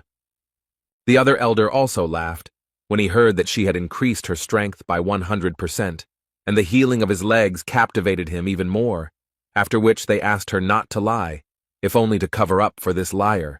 At some point, she decided to shut them up and started shouting about how they could even talk like that about teacher Zhang if they had never even seen him, and she had already firmly decided that she refused to leave his class. But this made the old men laugh even more. They assumed that the girl had some other reasons for protecting this guy. The girl's father also thought that he was talking complete nonsense and ordered her to leave classes that very day. Otherwise, the doors of this house would be closed to her. Without thinking twice, she left the house, hearing her father shouting after her that if she left, she would never be able to return. But the girl was not going to go anywhere. She approached the column that measures strength and said that if they did not believe her, then she would gladly prove it to them with actions. Having gathered her strength a little, she decided to deliver the first kick. She was able to knock out a full 205 units of strength, which surprised all the elders, because they were sure that yesterday her strength was only 53 units, and what is even more surprising is that her legs work as they should. After which Wang Yin immediately added that if it weren't for teacher Zhang, she would never have been able to achieve such a result. The father couldn't believe his eyes. Could he really cure her legs? The girl confirmed this information, after which the man immediately wanted to know what teacher Zhang said in his lecture. The girl was ready to tell him about it without any problem, but she immediately stated that teacher Zhang was talking about deep things, and therefore she could not remember everything. After listening to his daughter, Wang Yin's father simply couldn't understand how he could teach the first rank so subtly. The elders also realized that Zhang had truly delivered a genuine lecture from a master of his craft, and they now clearly looked at studying it in a new way. They even thought about what would have happened if they had heard it at that time. How many heights could they have reached? In any case, her father was so impressed that he ordered his daughter not to leave this teacher under any circumstances. Moreover, he asked the girl to ask Zhang if he could accept other fighters, and if the man himself could attend some of his lectures. The elders immediately reminded the man that he was the head of the clan, and he could not simply become a disciple of such a person, because then their family might think something wrong. Father realized that they were actually right, and it was clearly not the best idea for him. But the elders themselves were not against attending a few lectures of this teacher, so they politely asked Wang Yin to ask permission. Meanwhile, Zhang decided to visit the library again, as he believed that although his skills had improved greatly, he still knew little about martial arts, and so he decided that he needed to study now. Otherwise, he would not be able to properly teach his students. He came to Reverend Mo again, and said that this time he wanted to look at the martial arts materials, but the elder told him that today was not the best time for that. Before Zhang could ask what was going on, he was suddenly interrupted by Shen, who had also come to the library to borrow some books, and the elder happily let her in. After which Zhang turned to Venerable Mo again to say that it was unfair, since he and Teacher Shen had the same goal, to read the book, and he did not understand why he was not allowed, but she was allowed. The thing is that the elder believed that Shen was really looking for knowledge, but he came here for an unknown reason. Zhang had to start proving that he also came here for knowledge. Shen, at that moment, did not understand why Zhang did not talk to her. Did he really stop liking her?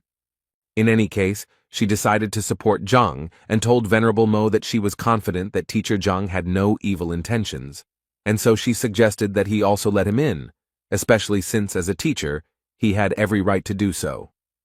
The elder decided that since Shen insisted on it, he would let Zhang into the library, but he immediately warned him that if he saw Zhang breaking the rules again, he himself would be to blame and would also bear responsibility. Zhang was glad to hear this and then decided to thank Shen for his help. Then he simply entered the library without talking to Shen.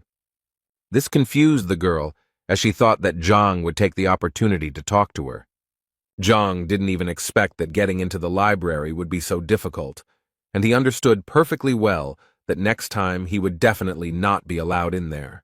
But then he looked around and realized that this library was not really that big, and if he tried, he could go through all the books in one day. Elder Mo heard the noise in the library again, and realized that Zhang had apparently returned to his old habits, even though he had said that it would not happen again. He decided to go into the library and check out what was going on there, and at that moment the thought flashed through his head that he wouldn't mind finding out what was going on in this guy's head. The old man noticed that Zhang was taking everything in a row and trying to read everything at once, and this once again confirmed that the old man was right, and the guy was just doing something incomprehensible, so he decided that when Zhang decided to leave here, then he would teach him a lesson.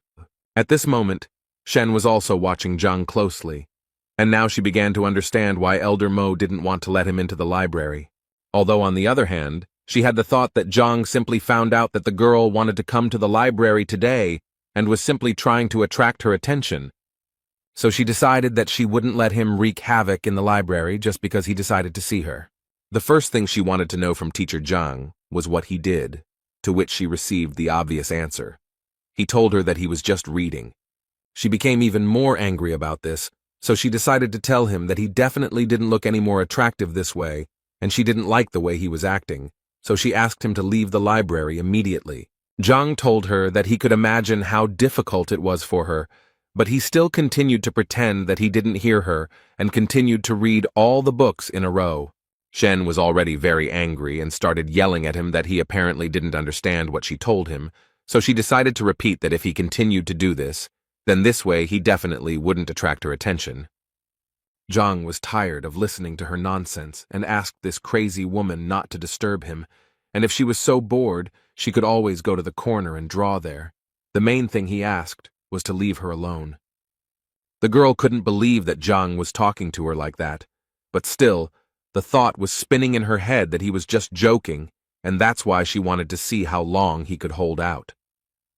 In the end, 6 hours had already passed, and Zhang was still leafing through the books, and the girl finally realized that if he wanted to attract her attention, he would clearly stop doing this. During this time, Zhang still managed to do the impossible. He still transferred all the books to the library of the Heavenly Path. Furthermore, during all this time, he was finally able to find a suitable training method for Zhao Yao. Turning around, he noticed that Xin was still there, even though it was already around 7 o'clock in the evening. But on the other hand, he realized that he actually didn't care about her at all. And since he had done everything he wanted, it was time for him to go back. But suddenly, just before leaving, Elder Mo stopped him and told Zhang that he was not going anywhere. After which the elder told him that from now on, he was forbidden to enter this library, and he really wanted Zhang not to return here again. Zhang pretended to be surprised by this, and asked the old man the reason for this decision. Elder Mo started yelling at him because he immediately realized that Zhang was just leafing through the books instead of reading them carefully, and that he never took any notes, so he thought the man was just having fun. Zhang understood that the old man was essentially angry because he read too fast, But on the other hand, Zhang understood that he no longer needed to go to the library, so on the other hand, he didn't care what this old man said. And with such thoughts, he replied to Mo, saying that he was completely right, and Zhang would quickly leave here.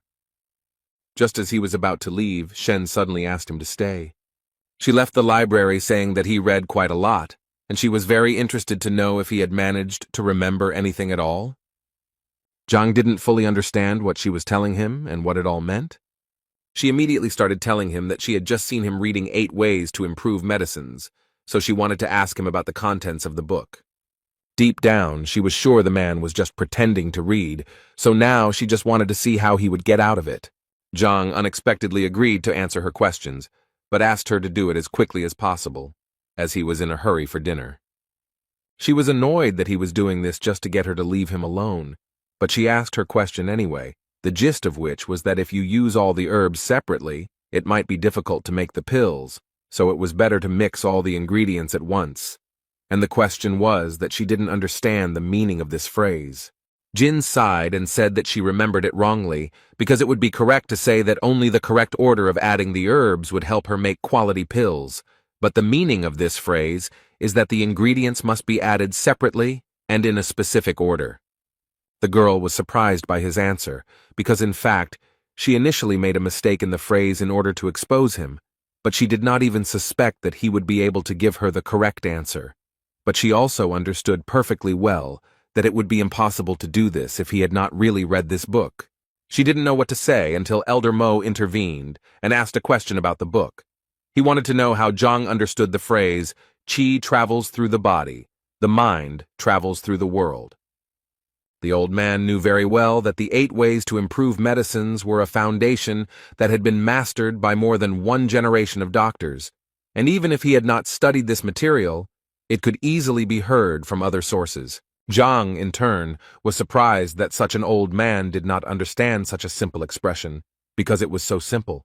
He then explained that this meant that as qi travels and fills the body, so the mind cognizes the world, filling it with knowledge and subordinating it to skills. According to Zhang, this phrase is from the treatise Qi and Blood, the author of which is Pak Ming. In this book, it can be found in the 27th row on the 69th page.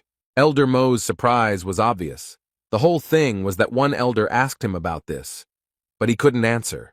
And even later, that old man couldn't find an explanation in the library, so he just couldn't understand how this guy got to this point. In any case, he clearly didn't trust him, so he decided to go and check this information himself. After a while, they found the very row where the book was, and then opened the page that Zhang pointed to and read exactly the same thing that the man said, which surprised them even more. Mo mentally repeated that the old man had not found the answer, turning the entire library upside down. He could not find this book and the answer to the question. But Zhang not only managed to find it, but also read it, and most importantly, understood what was written here. While they were looking for this book, Zhang decided that he didn't have time to just look at them, and he needed to leave quickly, because at this rate he might not make it in time for dinner. But Shen decided to stop him again. Elder Mo almost passed out from the realization of what he had learned. Questions were spinning in his head about why this guy was the worst teacher back then, because with such abilities he could clearly be the best of the best. Zhang asked Shen to speak up quickly about what she needed because, as he had already said, he was late for dinner, and Shen suddenly noticed the fact that she hadn't eaten for a long time either. Zhang mentally asked her not to say that she had just asked him this question only to propose having dinner together later, so he decided to answer her that if she was so hungry, then what did she want from him? She couldn't accept the fact that so many people were inviting her to dinner, and she was turning them all down, and when she gave Zhang a chance, he turned her down anyway. She overcame herself and invited him to have dinner together. Zhang clearly showed no interest until the girl suddenly said that she would treat him to dinner. He was always happy when he was treated, so he immediately agreed, but immediately warned her that he ate a lot. This was Shen's first meeting with a guy like Zhang, because before that, she had obviously met other guys who invited her and paid for her. The Library of the Heavenly Path could see the disadvantages and advantages of techniques, allowing one to read the opponent's weaknesses like a book, but it could not reveal the heart of a woman to Zhang Huang. He did not understand that with just a few words, he had brought the first beauty of the academy to a panic attack. Shen also noticed that this guy spent half a day with her, but never spoke to her. And when she turned to him to ask something, she noticed some kind of aura appear around him. After some time, she realized that this was the second rank of the power of the mind, which was called the calmness of the waters. Martial arts masters develop not only the body, but also the mind. The higher the rank of fortitude, the greater the learning ability and ability to perceive and process information, but as you know, the mind is much more difficult to train than the body. It is difficult to subdue, and only the head of the academy has achieved such a rank of mind. And considering all these facts, Shen realized that his teacher test results were simply fake, and he did it in order to comprehend the second rank of reason with the help of other people's reproaches and bullying. She realized that this guy was essentially a real tiger in pig skin, whom she would try to tear to pieces. Zhang thought at this moment that he had simply decided that it was a beautiful place, but now he realized that he had obtained the second rank of intelligence. He was very happy to realize this, because he was reborn into a new life. Moreover, thanks to the new training method, his body was filled with the purest qi, so it was no longer a surprise to him. With these thoughts, they quickly reached the very restaurant where they were to have dinner today. At this moment, Zhang thought that he had always eaten in small restaurants and canteens, so he didn't expect that she would bring him here, and Shen at this moment thought that she was incredibly curious to know how long Zhang would continue to pretend. Today, Qiao and Shang Bin were relaxing in the same restaurant, and he was still very angry about the situation that happened to him, but Qiao asked him to calm down because they had already applied for the will detector. Therefore, all that was left was to wait for the moment when they would be punished for what they had done, although Shang Bin understood that the heavenly lion was his grandfather's favorite, and he would hardly be able to control it. But Qiao thought that there was no need for that, since they could just give him something to drink and eat, and then it would be much easier for them. At that moment, they were brought their order, which they had been waiting for quite a long time. Shang Bing also told the restaurant owner that he had a lion living in his backyard, and he wanted to be fed. Afterwards, Qiao told him that he heard that Hong Ting Pavilion was a very prestigious restaurant, and its owner had always been cold to his customers, but now, for some reason, it was the opposite. Shang explained to him that the pavilion was so famous because its creator, Hong Tao, was a powerful and influential man. The only thing Shang did not understand was why Hong Tao was not one of the elders of the academy. As for their warm welcome, it's all because his grandfather was a good friend of Hong Hao's, and so his family is always welcome here. Qiao suddenly interrupted Shan and asked him to look in the other direction, where he thought Zhang and Shen Bi were walking. And he turned out to be right, because it really was her. But what was she doing here, and with this loser too? Shan didn't forget to note that he had invited her here so many times, but she still didn't agree. Qiao felt very sorry for the gentleman, but he immediately asked him not to despair, because, according to him, he knew how to open Madame Shenbi's eyes and show what a scumbag Zhang really was, and in the same way they could raise his authority in her eyes. After a while, Zhang was very happy because he had not eaten so deliciously for a long time. The food was incredibly delicious. Shen was a little upset because Zhang had been eating all this time and hadn't paid any attention to her, so she wanted to ask for the bill for this dinner as soon as possible. The waiter happily came up to her to say that he hoped they enjoyed everything, and also to inform her that they only owed 1,280 coins.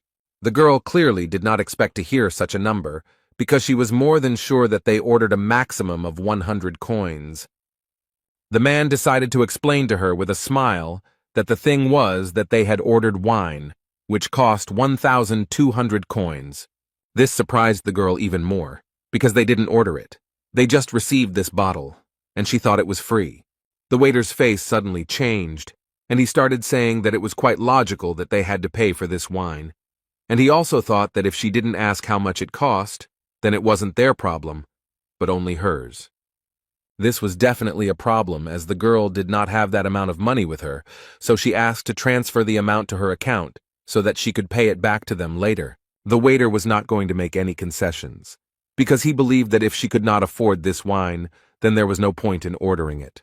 So he told her to give them their money back right now, because no one would feed them for free here. At this moment, teacher Shang Bin approached them, and the first thing he asked was, what was going on here. The waiter smiled again and told the man that there had been an incident and that the people had eaten but were unable to pay for their order.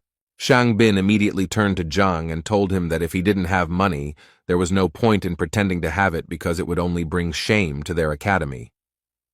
Zhang immediately asked him to stop saying such things in front of everyone, especially since it was not true. But Xin Bin was clearly not deterred, and continued to say that he never thought that Zhang could stoop to such a level as to pretend to be such a generous person. Although at that moment he thought that it was he who asked to serve Zhang an overly expensive drink that he could not pay for when he looked like a nobody. Then he, Shang, should have come and saved the beautiful Shen.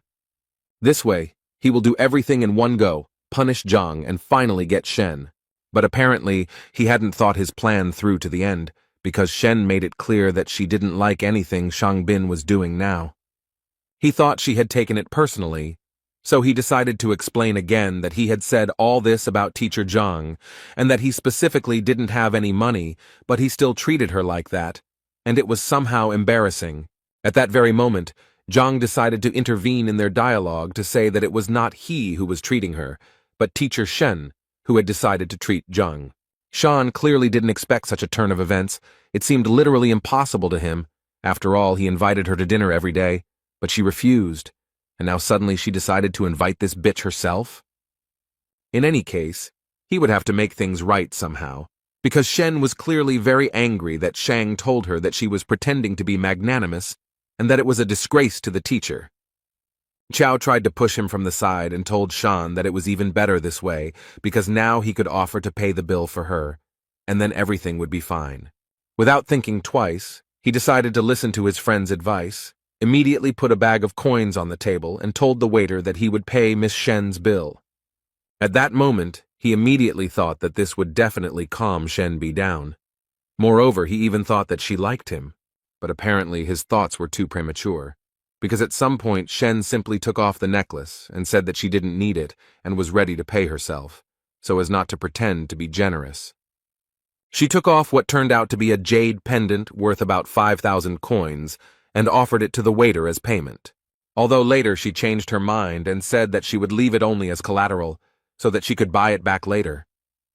Shang Bing immediately turned to Qiao to ask him what to do next, because things were clearly not going according to plan. Suddenly this whole farce was interrupted by Zhang, who assured the girl that there was actually no need to give up such a valuable thing as collateral, after which he got up from his seat and went to the waiter, telling him that in fact this food was not that expensive. And besides, she was trying to get revenge on him for deceiving her so maliciously. These words outraged the waiter, because according to him, they had a prestigious restaurant and an honest place, and there was no point in talking about any deception here. So he promised them that after such words, they would definitely not leave here unpunished. Shang Bing and Chao were happy to see the waiter and what appeared to be the owner of the place get furious, and they were now sure that Zhang would be in trouble. Shen, who was also standing behind him, didn't understand why he even said all that, since she knew very well how influential this restaurant was, and it was obvious that he would get into trouble if he continued like this. Zhang also decided not to remain silent, and told the restaurant owner that since he was telling him such things, he would not mind telling him why he was so unhappy. The first thing he mentioned was the fragrant violet-infused bear meat. To make this dish, you have to marinate the bear meat in violet extract for at least 3 days, but Zhang says they marinate it for only half a day and then fry it to get at least a hint of the flavor. Zhang believed that the extract had not penetrated the meat at all, so ordering the dish was essentially throwing money away. As he told this story, people gathered around and listened attentively to the story of how they were being deceived. Zhang clearly wasn't going to stop there, and went on to explain how the Honghu guppies they pass off as wild were actually captive bred, as you can tell from their small, thin fins and tail. The waiter became more and more angry with every word, but his anger was connected with the fact that Zhang was actually right, and he really did substitute all these products behind the back of his superiors. But it was difficult to notice even for a professional gourmet, so the man could not even imagine how Zhang managed to figure this out. He decided to deny all of this, and so the first thing he did was start yelling at Zhang that he was talking complete nonsense, and everything he was saying was just a coincidence, and if he was going to accuse him of this, he was going to demand solid evidence. But in his mind, he knew that if he admitted this, the restaurant's reputation would be ruined.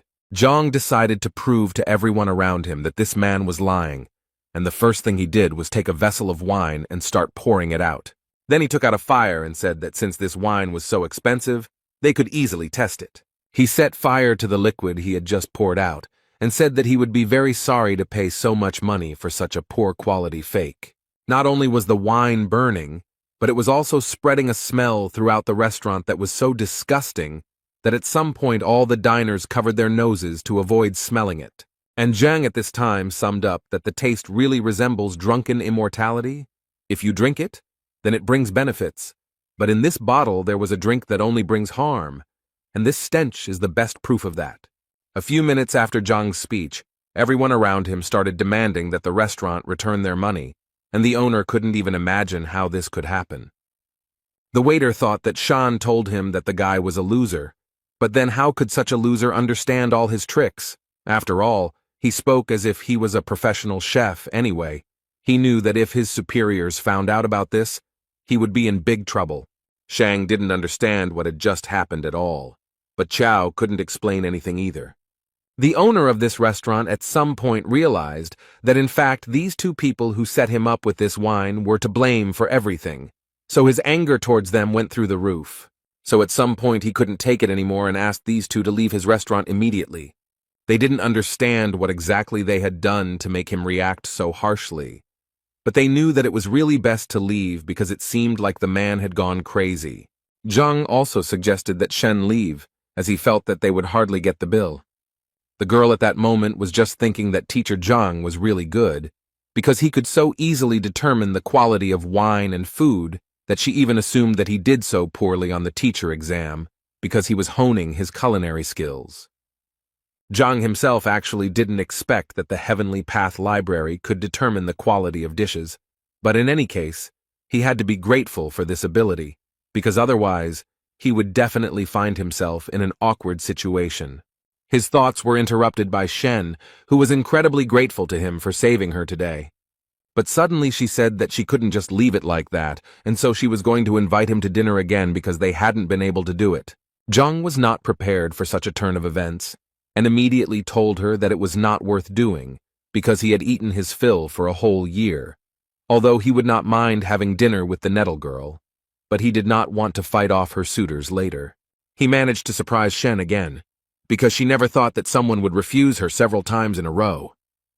But then he managed to add that it was very good that they had just eaten together, and now it was time for him to go, and this literally finished off the girl. Suddenly, he was stopped by Shang, who ordered Zhang to stand in the place where he was now standing, and was going to make sure that Zhang would not leave here in one piece today. Shen immediately wanted to ask him what he was going to do and why he had rolled up his sleeves, but instead of answering, Shang asked the girl to step aside, because this should be decided only by him and Teacher Zhang. But she wasn't going to do that, so Shang decided to shout at Zhang and tell him that if he were a real man, he wouldn't hide behind a woman's back. Although Zhang himself did not understand what was wrong with hiding behind a girl's back, moreover, he called it conflict resolution and saw nothing wrong with hiding behind a woman's back to calm her down. Once again, everything did not go according to Shan's plan. Moreover, Zhang managed to justify himself so bluntly that he simply could not answer him. But that was only the beginning, because then he turned around and said he was leaving, and asked Teacher Shen to calm the two down, because he didn't have time for that. At that moment, all he could think was that they were complete fools if they thought they could provoke him with this, because he was a transmigrator from one world to another and had been through so much that they definitely couldn't surprise him with this. Shangbin continued to order him to stand still, and also added that if Zhang died today, he would not have the right to bear his surname.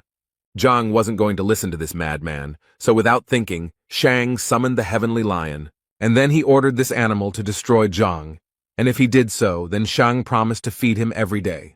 Shen did not understand why he was doing this, because he knew very well that destroying a teacher was a terrible crime, for which he would face a terrible punishment. Shang told her that Teacher Zhang was trying to kill him, and the lion was simply defending his master and accidentally counterattacked too strongly, and so it could be taken as self-defense, and no one would be able to tell him anything. After his words, the lion immediately ran to attack to carry out Shan's order. Shen understood what consequences this could lead to, so she obviously began to worry about Zhang. The girl fell to her knees in anxiety because she began to understand that she was to blame for all of this. Shang Bin interrupted her thoughts by yelling at the girl that Zhang was definitely already dead and that there was no way to fix it, and all of this made him incredibly happy. But suddenly his euphoria was interrupted by Qiao, who noticed that something was clearly wrong here, and it was probably too early to rejoice. Shang started yelling at him because he was sure that this time everything was going according to plan, and there was no point in panicking, but Qiao asked him to just look over there, and everything would become clear at once. But when Shang finally looked in that direction, he realized that Qiao was indeed right, because Zhang had literally tamed the huge heavenly lion, which was definitely not going to eat him now. Shang couldn't believe his eyes, because he always thought that the celestial lion was his grandfather's pet. This animal was very proud and would get angry even when it was touched, let alone stroked on the head. So he didn't understand why this powerful animal was groveling before Zhang like a loyal dog. He decided to try his luck again and ordered the heavenly lion to immediately gather and carry out the order, namely, to destroy Zhang. But the lion did not hear a single word of Shan. He enjoyed the presence of Zhang, who was scratching him. Teacher Zhang got tired of listening to this madman's screams, so he politely asked his new friend to shut him up. The Sky Lion was ready to destroy Shin without any problem, and therefore immediately attacked him. Qiao immediately ran to Shang Bin to ask how he was and if everything was okay with him. Shan literally cried because he didn't understand what was happening here, because this lion was his grandfather's pet, who always obeyed him, and now Zhang was like his master. The lion continued to flatter his new master, and Zhang himself was not averse to praising him and saying that he was a good boy. Shen was also very interested to ask Zhang how he managed to do this. According to Zhang, it was all quite simple. He thought that this heavenly lion was very accommodating, although he did not deny that Zhang simply seemed handsome to him, so he did not continue to attack him. Although Shen knew very well that he was a heavenly lion, and if he were to respect anyone of his own free will, it would be another male heavenly lion. Anyway, Zhang thought it was time for him to go home and say goodbye. He also told the lion to go home, and that they would definitely see him again. Zhang continued to be amazed in his mind at the capabilities of the heavenly library. He couldn't even imagine that it worked on animals, and as it turned out, this lion had many shortcomings, so it was easy to tame. Shen asked him not to leave so quickly, because he still hadn't explained to her why the lion listened to him. Zhang was tired of being followed by so many troubles, so he asked her to leave him alone as he really wanted to live a long life. At first she yelled at him because he spoke to her so rudely, but then she calmed down and said that she was not holding him back, and that he could go about his business.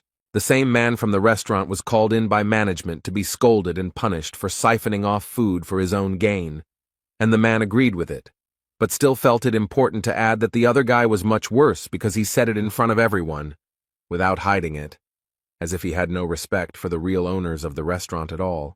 His boss slammed the table and ordered him to shut up immediately, as he considered that this in no way justified his theft, which sooner or later someone would notice, and now he was giving him exactly 5 days to restore the good name of his establishment, and then he would forgive him for the deception, otherwise he would die. After which he still wanted to know who this guy was, and who gave him the right to publicly insult the Kuntian restaurant? The frightened waiter overcame his fear and said that the man was the last-ranked teacher and his name was Zhang Huang. The restaurant owner was very annoyed that this Zhang Huang dared to disgrace the reputation of his restaurant. Zhang was just walking around thinking at that moment that he never thought that one dinner could bring so much trouble anyway. He knew that he needed to forget about it as soon as possible, because he had other important things to do.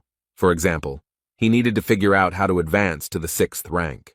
But to his great regret, no ordinary teacher can simply gain access to information about the rank of opening chakras, because a copy of these documents can only be obtained with the permission of the elders, and on the last test, he only had the 3rd rank.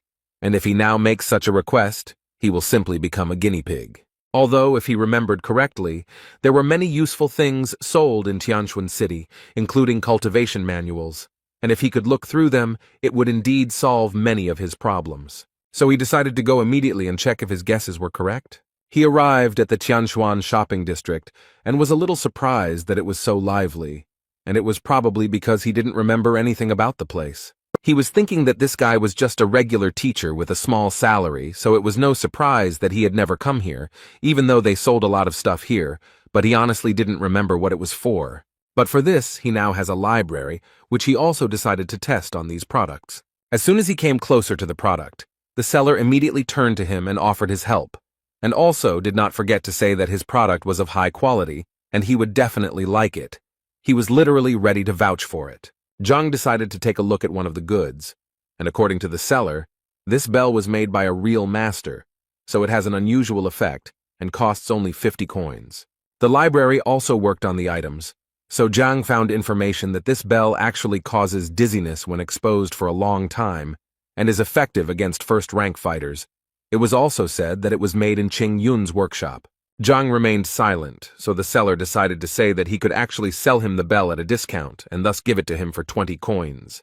Zhang thought at this moment that he was actually lucky, because with the Heavenly Path library, he really didn't have to worry about buying a fake. Instead of buying the bell, Zhang decided to ask the seller if he had any ice grass for tanning. In response, the seller told him that Zhang was very lucky today because, according to him, he was the only one in the entire market who was selling this herb. And now he has 2 boxes with 5 plants in each. He charges 100 gold per plant. Zhang said he would first like to look at the product the man was offering him, and then perhaps buy it. After taking a closer look, the librarian made it clear to Zhang that this was indeed the same herb, and the seller had not lied to him. This herb grows on the tops of mountains. It loves sunlight very much, so it contains a lot of spiritual energy. He believed that the combination of hot and cold yin and yang was the perfect medicine for Zhao Yao's blocked points, but he was confused by one important point about this plant. One of the stems was dried out. Zhang first looked at the box and assumed that the seller had kept the plants in improper conditions. The guy assured him that the dried-out stem was normal, because he said he had made a career out of the herb and therefore knew how to handle it. And besides, the stem had always been like that, even when he had collected it.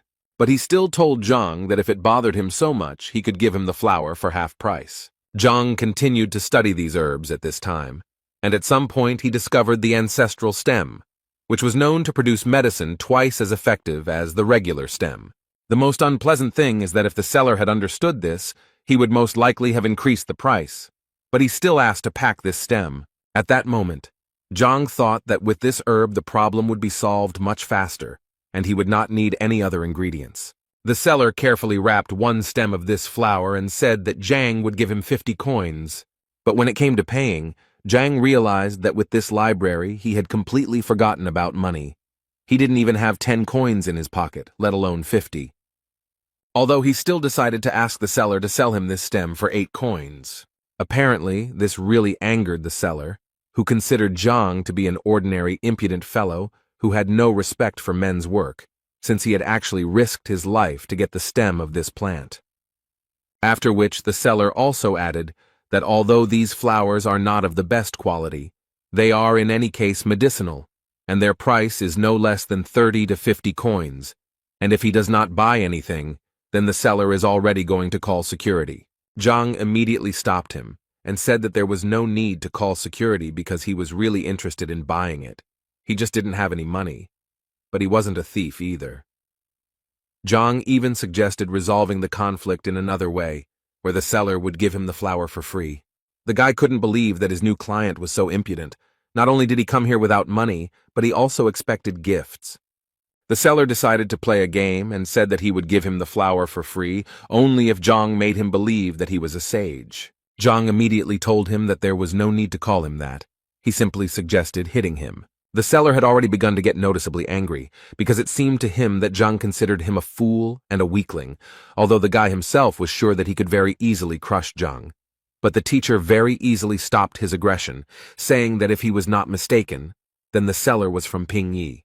The guy was very surprised, because Pingyi is a small settlement near Tianquan City. And so he was sure that Zhang simply could not guess this, and he wanted to know how Zhang guessed that he was from there. Zhang immediately told him that he thought it didn't really matter how he knew. What was more important was that he had been bitten by a cold bamboo snake in Tianshuan forest half a year ago. The guy eventually managed to survive, but due to the bite he was almost completely disfigured, and in addition to this, unfortunately, he became impotent. The salesman turned noticeably pale because 6 months ago in Tianshuan forest, he had indeed been bitten by a cold bamboo snake. But the guy couldn't even imagine how Zhang could have known about it if he had only told that girl from the brothel about it. Zhang looked at the guy with a smile, and at some point finally decided to say that if he lied, he would just turn around and leave. But then Zhang assured him that he would definitely never be able to feel like a man again, and also he would not have the right to later say that Zhang did not warn him. The salesman immediately perked up and asked Zhang if he really knew how to help him with his problem. Zhang smiled, and the guy started asking him for more help. If he knew the cure, then he literally started begging Zhang to give it to him, and then he could take everything he had on the shelves for free. Finally, the teacher got the desired words, and after that, finally, he added that the poison of the cold bamboo snake, getting into the body, freezes the organs. And this is a fact. Medicines are powerless here. For this reason, people often amputate their limbs. Even the most skilled alchemists can do nothing. But here's what's strange. Despite the chilling properties of this snake's body, its bile has a warming effect, so it's enough to absorb it, and it will completely cleanse the body of foreign cold, and it will be able to become human again. The guy couldn't believe that all he had to do was eat the bile of a bamboo snake. Was it really that simple? Zhang confirmed this information and also decided to say that he saw these snakes in one kiosk, and if he did not believe him, then he could go and buy this snake right now and try it. But the seller thought that he had a better option, as it turned out. He had one of these snakes lying around in a distant drawer. He opened the box, which indeed contained one of these bamboo snakes, and the first thing he had to do was cut it open. And as soon as he managed to get the gall sac out of the snake's body, the guy immediately brought it to his mouth to swallow. Imagine his surprise when he felt that the effect came literally within a few seconds. He immediately knelt down in front of Zhang and began to thank him for this, because he could finally feel like a man again, and as a token of gratitude, he would like to give him all this icy sungrass. Zhang laughed at him and said that as he said, the seller would give him the herb for free. The salesman felt a little ashamed that he had not immediately recognized Zhang as a talented person, when suddenly their conversation was interrupted by the shouts of other people who were very loudly discussing the fact that Master Mo Yang was finally here. They believed that they had the opportunity to receive his invaluable advice, and if they were lucky, they would definitely become his students. Zhang didn't quite understand what was going on, so the shopkeeper explained to him that it seemed that Master Mo Yang had come to the village again. According to the guy, he is simply an excellent appraiser, and as far as Zhang understood, this is a rather specific profession, like a gourmet, and they are valued approximately the same. But whether to follow the appraiser's advice or not is like gambling. You never know until the end whether you will be lucky or not. Betting on treasures is like betting on precious stones in his world. Someone will get a fake, and someone will get a valuable artifact. But with the library of the heavenly path, he doesn't need luck at all. He just needs to touch the object, and he will understand everything immediately. And considering all this, he realized that at the moment, this is the best way to get rich. So Zhang decided not to stand still for long and take action. He asked the guy to pick up the grass later, after which he said goodbye to him. When he arrived at the scene, the first thing he saw was how people were literally going crazy over this Master Mo Yang. Each of them wanted to hear his advice. This master replied to all these people that he would leave here tonight, but he still wanted to thank them for the hospitality they had shown him, and so he was willing to give advice to the 5 people. He also assured them that they also did not need to quarrel, because if they were destined to receive help, then so it would be. Zhang, meanwhile, continued to look at the exhibits displayed in this market, and at some point he reached a table where there was a vase that, although it looked impressive, still assured him that it was just junk. Now he was 100% sure that, as he thought, with one touch he would be able to find out detailed information about everything, and he also immediately realized that the prices here were terribly inflated. People were clearly upset when they heard that Master Mo was leaving that evening, and so they began to suggest that he stay for at least one more day. He immediately assured them that it was simply impossible, as he had things he couldn't cancel, so it was out of the question, but he still decided that he would add 5 more, because as they knew, searching for treasure among trash was a difficult task that required concentration, and therefore 10 was his limit. People started shouting that they were ready to pay him for help, if only he would give them advice, but he immediately answered them that they were telling him complete nonsense, because he had been doing his craft for a very long time, and if he wanted to make money on it, he would have done it without them. He could have bought the treasures and sold them for a higher price. According to him, he helps them for their gratitude and bright emotions, because money for him is water, which has no value. And he immediately warned that if anyone spoke about money again, he would not help them. After these words, they began to respect him even more, and also asked him for forgiveness for their stupidity. He also wanted to tell them that the appraiser could actually only increase the chances that they would not get a fake, but they still could not get a complete guarantee of success. But as long as they were with him, he would do everything to help them with this. They immediately raised their hands for his attention, and Master Mo decided to pick out the old man in the front row first. He explained to them that he would now use his special technique to understand which of them deserved their attention and which did not. After analyzing, he pointed out to the old man the vase that Zhang had recently looked at. Master Mo thought that the old man could safely buy this vase because it was actually very valuable. After all, it was created at the end of the Kobun period. The old man got his money without any problem and was going to buy this vase because Master Mo himself advised him to buy it. Zhang watched this process, when suddenly he realized that he had just been looking at this vase, and if he was not mistaken, then this was a normal phase from Qing Yun's workshop. As a token of gratitude, the old man immediately brought Master Mo a few coins, which he happily took, and Zhang began to understand that he had definitely not made a mistake with this vase. Suddenly his body moved back to the library, which Zhang didn't understand because Master Mo didn't seem to have landed any combat moves on him. But the book about that person was still flying towards him. In this book, it was written that Master Mo was originally an appraiser's appraiser, worked as an informant in the Liuju kingdom, and eventually made his way into the appraisers of artifacts with his generalizing voice that clouded people's minds with words, convincing them of the master's greatness. Zhang took another look and noticed that this man really looked refined and highly moral, so much so that he even managed to deceive him. But now he realized that if there are scammers, then there are also their victims, and apparently, most of this crowd are victims. Zhang decided that everything was so good that he didn't need any help, and he got ready to leave. Suddenly, he was stopped by the same Master Mo, who had chosen the guy as the next lucky one to whom he would give advice. This obviously surprised Zhang. After all, there were a sea of crazy fans of this Master Mo around, so why did he decide to choose Zhang? Zhang decided to immediately answer him that he certainly appreciated his kindness, but he did not need his help, although the old man did not think so, because he saw that the boy did not know what to choose, and he really did not want the boy to become a beggar at such a young age, so he asked the boy to think again. Zhang knew very well that if he listened to this master, he would definitely be left without money, so he assured Master Mo that he definitely did not need his help.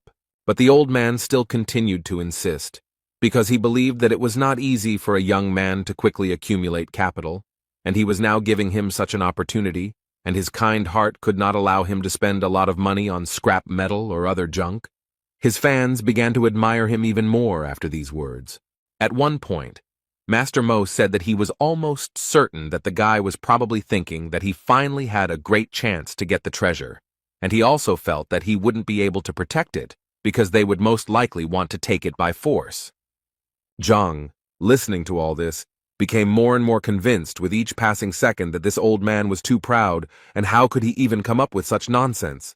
Master Mo continued to tell his fans that he had chosen this young man, and no matter what treasure he received, he would always hope that none of them would covet it, otherwise he would consider it an insult, and then he would be merciless. After which the old man turned to Zhang again and asked the boy to rejoice, because if he was giving him the last place, it meant that it was his destiny, and he in turn believed in karma most of all, and therefore he was giving these treasures completely free of charge and only with good intentions. The old man even prepared a valuable item from one of the sellers, whom he asked to calculate the exact cost of this item.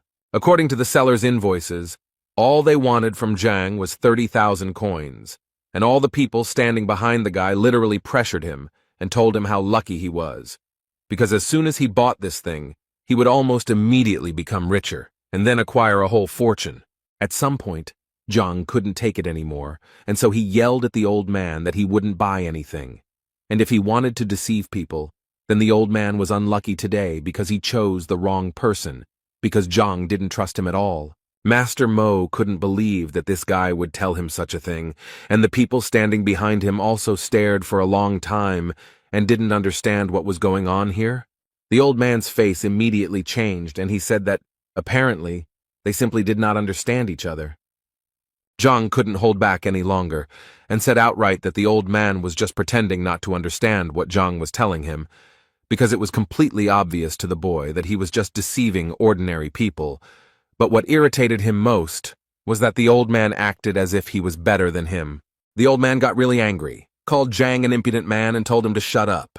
He then added that he had received his qualification 30 years ago and had been helping people all this time.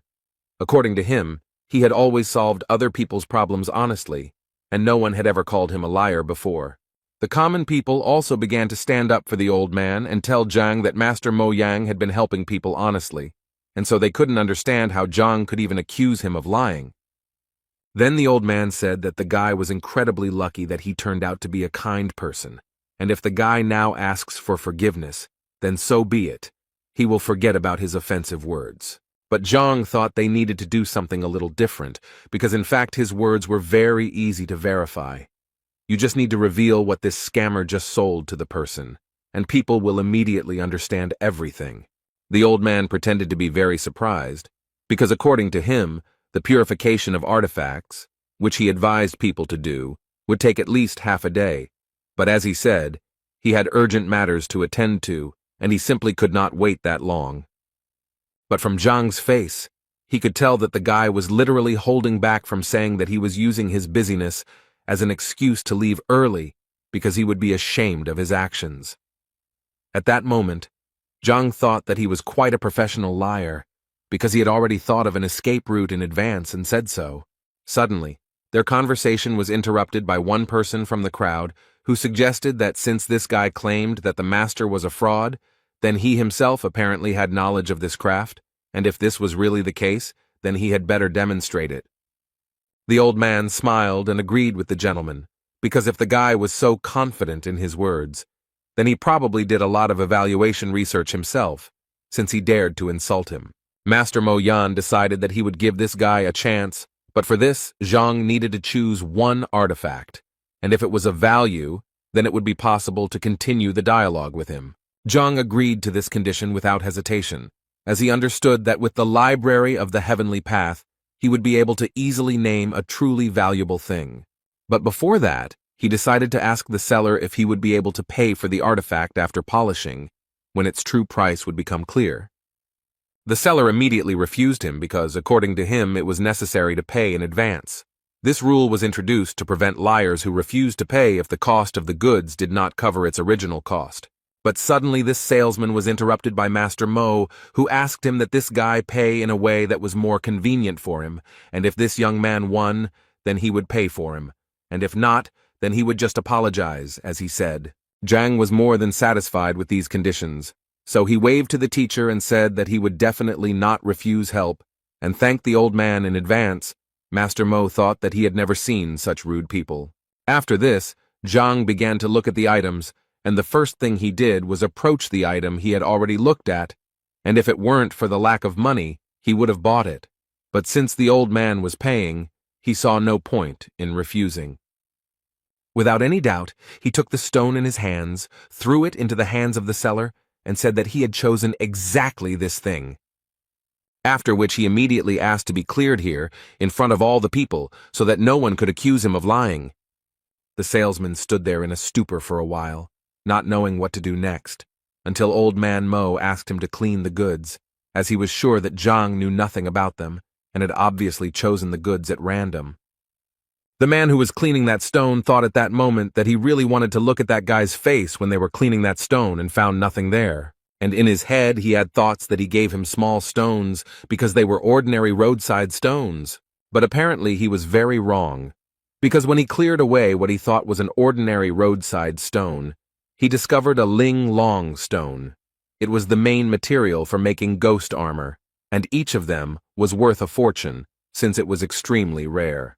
They began to discuss among themselves that this stone was so large and apparently without impurities, which meant that it could be worth about 100,000 coins, which could not help but please Zhang. The old man, without thinking twice, began to make excuses and say that the guy was just lucky, and that in any case it didn't mean anything, after which he turned around and said that he urgently needed to leave, as he had important things to do. But Zhang noted that in their case, there was no need to rush, and besides, he had one more question for the old man. He drew people's attention to the old man who bought the vase for 80,000 coins, and Zhang did this in order to tell the man the truth, that this vase was made in Qingyun, and therefore it was an ordinary decorative vase, which, on top of everything else, was cracked. And considering all this, Zhang was almost certain that in a few days it would fall to pieces, which was hard for this man to believe, since he believed to the end that it was an expensive vase because Master Mo Yang advised him to buy it. Zhang didn't want to argue with the man and just told him that if he didn't believe him, it was very easy to check by simply pressing on the thinnest part of the vase. The teacher also added that there was nothing to worry about, because if it was a truly valuable artifact, it would not be damaged, and the trash would immediately break. The man simply pressed lightly on the neck of the bottle, and it immediately fell to the floor. People couldn't believe that this was actually true, and that Master Mo had advised this man to buy trash. Zhang suggested asking this question to Mo Yang himself, who replied that it was a precious vase that would make a poor man rich. But without waiting for an answer from the old man, Zhang himself decided to tell that if he was right, then he and the kiosk seller were in cahoots and were selling their goods with the help of false popularity under the guise of free advice, and buying junk for huge amounts of money. And now all that remains is to check with Master Mo, whether he said everything correctly, or perhaps he missed something. Two guys from the crowd suddenly started talking about how, come to think of it, they had once heard of a certain swindler named Mo from Liuju. But those who had already bought something on the advice of this scammer began to worry the most, because it finally dawned on them that it was most likely a fake. Old man Mo was still trying to justify himself, and so he told people not to listen to this guy because he was most likely not an experienced appraiser, and he, in turn, only made one mistake. It happens to everyone. But people no longer heard him. They began to break ordinary stones one after another and realized that they had paid about 60,000 for ordinary stones. It was a waste of money and he was cheating them all along. Old man Mo asked them not to worry because he could explain everything, although it might be better if he did it a little later, since he had urgent matters to attend to. But no one wanted to believe this swindler that he had any business, and since he did not want to tell them the truth, they decided to extract information from him in a bad way. This world is vast, and although there are deceivers, there are also those who have been deceived, and Zhang understands this pattern. So if Master Mo Yang had not targeted him, he would not have intervened, which can be concluded that the old man himself is to blame for his troubles.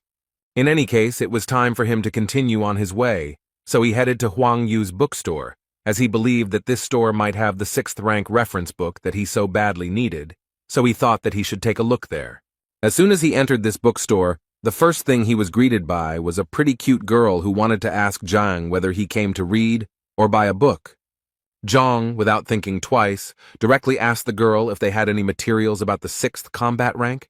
She thought he was joking because, she said, the store was very small and such materials required specialization, but books were their #1 item.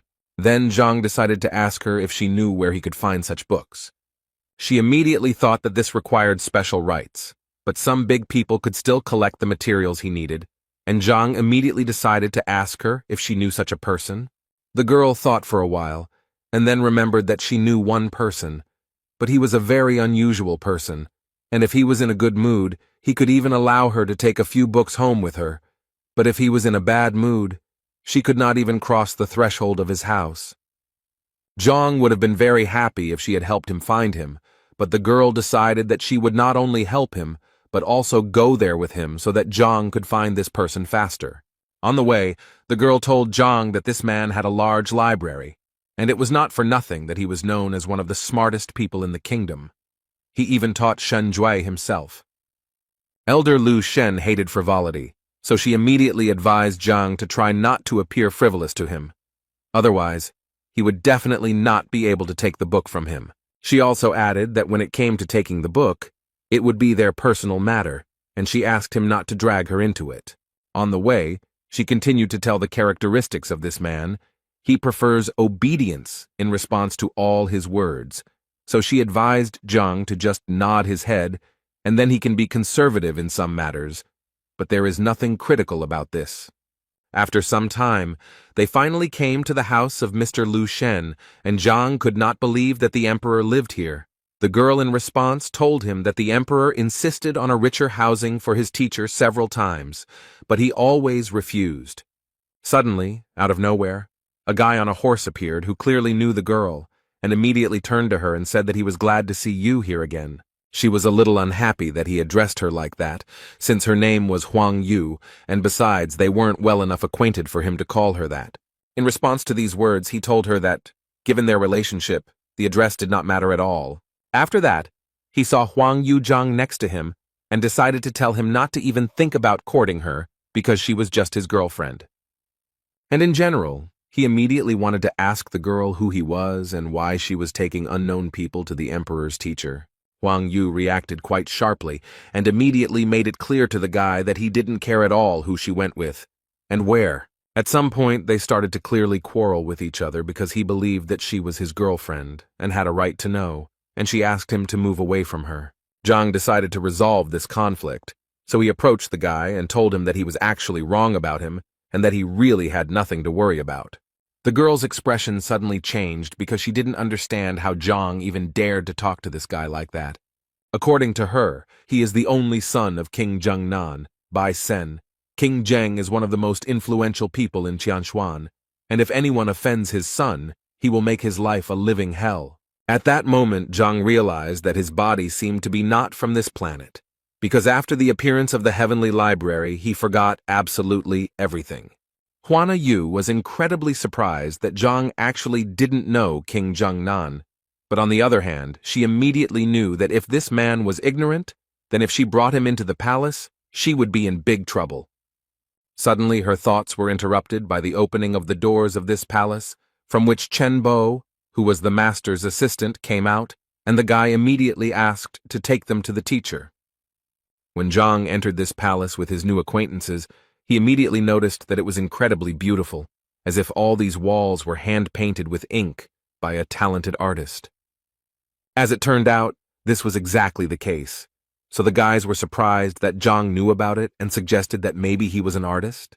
The master's assistant told him that their master used his soul as a pen and the yard as a canvas, and arranging everything around like a painting was a really good idea. They reached the waiting room, where the assistant asked them to wait while he called a repairman. The girl once again decided to clarify whether the guy understood art, but Zhang assured her that this courtyard really did look like a painting. Their conversation was interrupted by Sen, who thought that Zhang was simply putting on airs to appear to be someone he was not. Huang Yu was very angry that Sen behaved like this, so she immediately wanted to know why he thought like that, after which they started arguing again, and because of Zhang, the man at that moment thought that if they wanted to argue so much, then he would not interfere with them. But why were they dragging him into this? He came here to take the book and leave. Their argument and Zhang's thoughts were interrupted at one point by the master, who entered this reception room and immediately silenced everyone with his presence, after which he said that it was very unusual for him to hear someone praise his ink-painted courtyard so highly. According to him, it is a great rarity to meet a young man with such a subtle sense of beauty. Sen immediately intervened in this dialogue to say that this guy clearly shouldn't be trusted, because most likely he was just a liar. The man immediately turned to him and noticed that he had not actually given him the floor. Realizing that Zhang knew his paintings, he asked him to appraise another rather rare painting. At this moment, Huang Yu came up to him again, and said that this was a kind of test that this man was giving to everyone, and even she had gone through such a test at one time, and if he did not pass it, she immediately assured him that he would not receive the books. At that moment, Zhang thought that if he only knew what this would lead to, he would have been better off keeping quiet there in the courtyard, because he did not understand these pictures at all. He could only rely on the Skyway Library to help him understand the artifacts, so he became curious to see if it could help him with the paintings. The library was simply an amazing thing, and Zhang was further convinced of this when she gave him a full description of the painting. After which he asked the master again if he really wanted to hear his opinion about this painting. The man, without thinking twice, immediately told him that he would be grateful for his opinion, and Zhang replied that he would please him because, in fact, he had one comment. After which he stated with complete confidence that this was simply a nightmare come true, and this was one of the most terrible pictures he had ever seen, which the guys clearly did not expect to hear. Huang Yu immediately felt incredibly ashamed of him, because she thought that Zhang was truly an intellectually developed person, but she sincerely did not understand how he could say such a thing. Sen was very glad that Zhang said exactly that because he believed that it proved that he was truly right and that Zhang was a common swindler. But the master again remarked to Senya that he did not give him the right to speak. After which Zhang asked the master for forgiveness for such rudeness, since in fact he did not know that this was the master's work. But the man immediately told him that it didn't matter who exactly painted it, because he wanted Zhang to appreciate it first as a painting, and not as the person who painted it. Zhang was happy to hear this, so he went on to say that any roadside artist could indeed paint such a picture, but on the other hand, he also believed that if you look at this picture from another angle, you will notice that it reveals itself in a completely different way. The owner didn't expect the guy to add something like that, so he immediately wanted to know what he meant. Zhang stated that it was actually simple, and so if the master did not mind, Zhang would like to ask him for permission to reveal the secret of this painting. Sen immediately started shouting at him when he saw the knife in his hands, because he believed that this painting was priceless and definitely shouldn't be cut. But Zhang didn't listen to him, so without thinking, he did what he wanted. This act surprised even the master himself, and he followed further events with fear and curiosity. Zhang picked up the cut canvas by the end and said that the painting was a fake because it was painted on rice paper. The real canvas was hidden in sheepskin and had a much more modest appearance than the fake. Zhang's skill left a huge impression on everyone present, who were stunned by how quickly he managed to understand everything.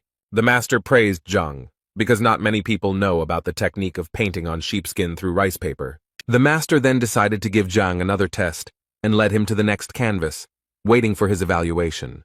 The painting depicts a predatory giant monster, and Zhang said the painting was skillfully done but lacked precision. Zhang then suggested that the author of the painting had never personally seen the animal he depicted, and that is why the canvas has no great value, despite the skill of the painting. The author of the painting was the master himself, and he was amazed that Zhang very quickly understood the value of the painting. But he hadn't yet revealed himself, so he asked Zhang what exactly the inaccuracies were. Huang Yu was surprised that the emperor's teacher would turn to such a young man for advice. Zhang warmly explained that Qi Xiong, the beast depicted, has a streamlined body shape reminiscent of a blade, but this condition is not observed on the canvas. The master was so pleased with this answer that he began to clap his hands in delight. The master admired the skill of his new acquaintance, despite his age, and equated his skill with that of a master. The master asked Huang Yu to introduce his new friend. Huang Yu was a little embarrassed because when she met Zhang, she didn't ask his name. The emperor's teacher was a little angry that the boy was being treated this way, because in his opinion he was his equal.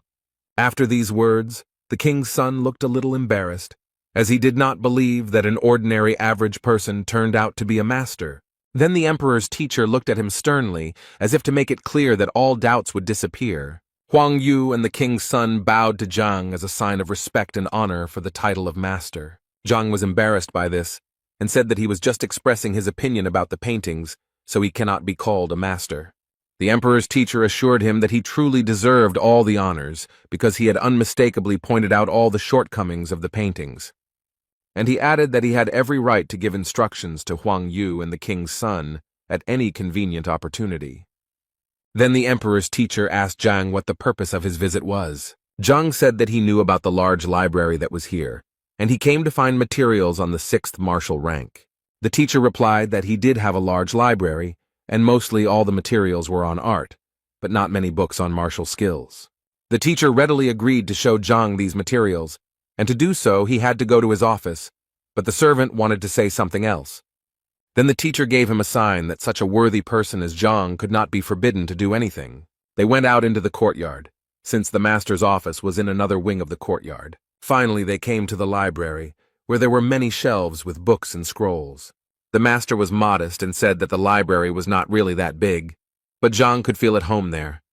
Zhang began to quickly leaf through book after book, and the emperor's teacher decided to ask if these techniques were suitable for him. Then Zhang noticed books on a shelf above, lying away from all the others, and the teacher said that they were his son's books.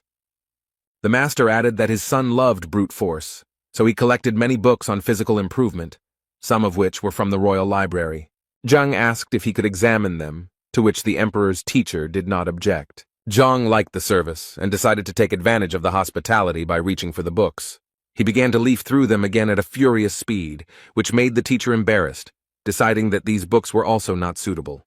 In fact, all this time Zhang was using his superpowers of speed reading and rapid assimilation of information. While everyone else seemed to be just leafing through books, Zhang seemed to be in a whirlpool of information, looking at everything in detail. Zhang held the last book on the list in his hands and slowly unfolded it, as if carefully examining the binding.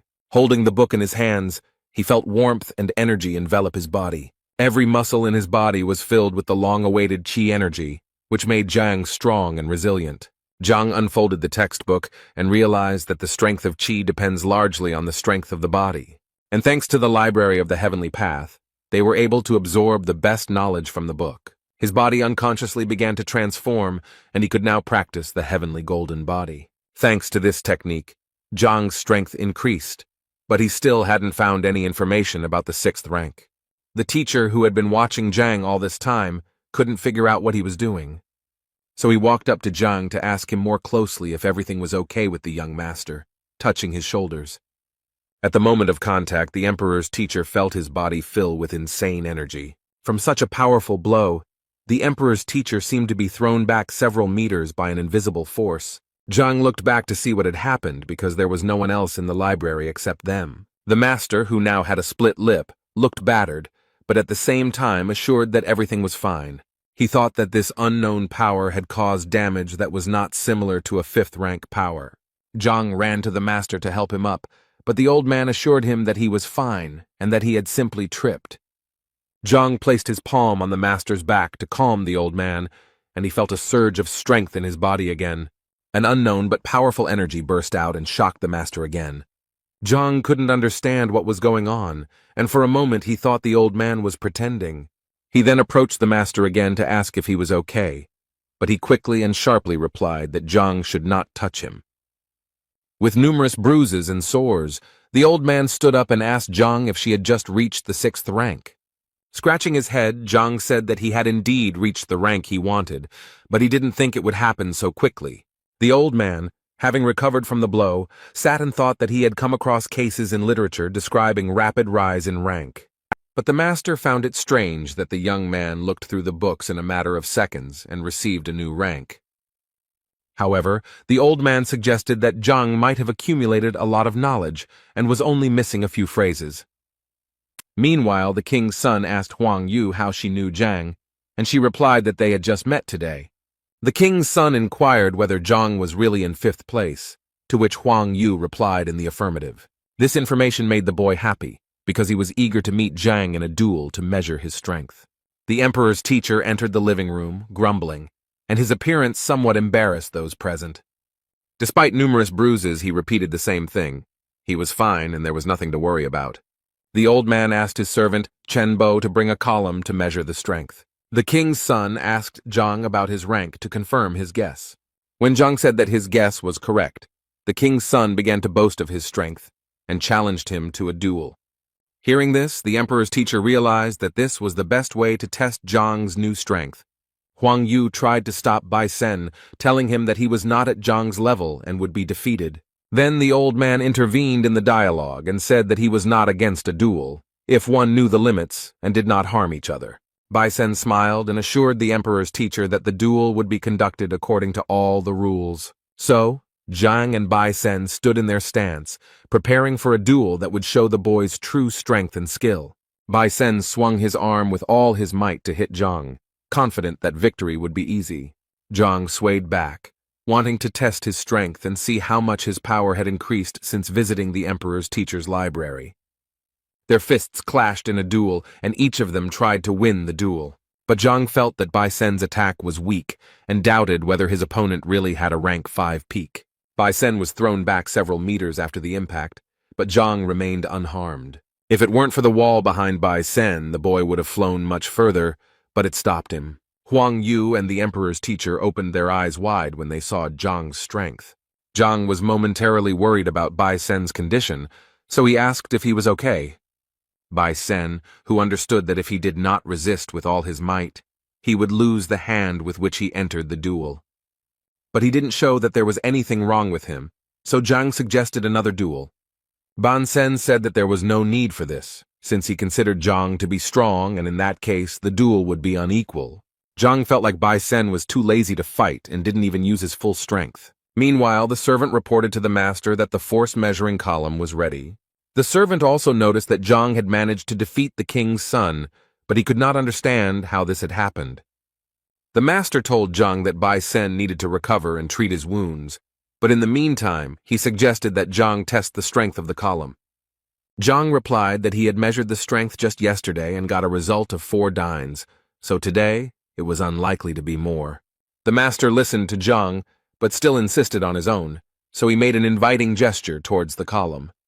Zhang began to warm up in front of the pillar, and thought that even though he had used the heavenly golden body, his strength had not increased much. In fact, he measured his strength in the morning and got the result of 8 dynes, so he decided to hit the column with half his strength. Zhang swung his sword and delivered a powerful blow to the stone column, producing a characteristic dull sound. After the blow, the number 4 appeared on the pole, symbolizing Zhang's strength. Zhang turned his back to the pillar and invited the others to see that his strength had not actually changed.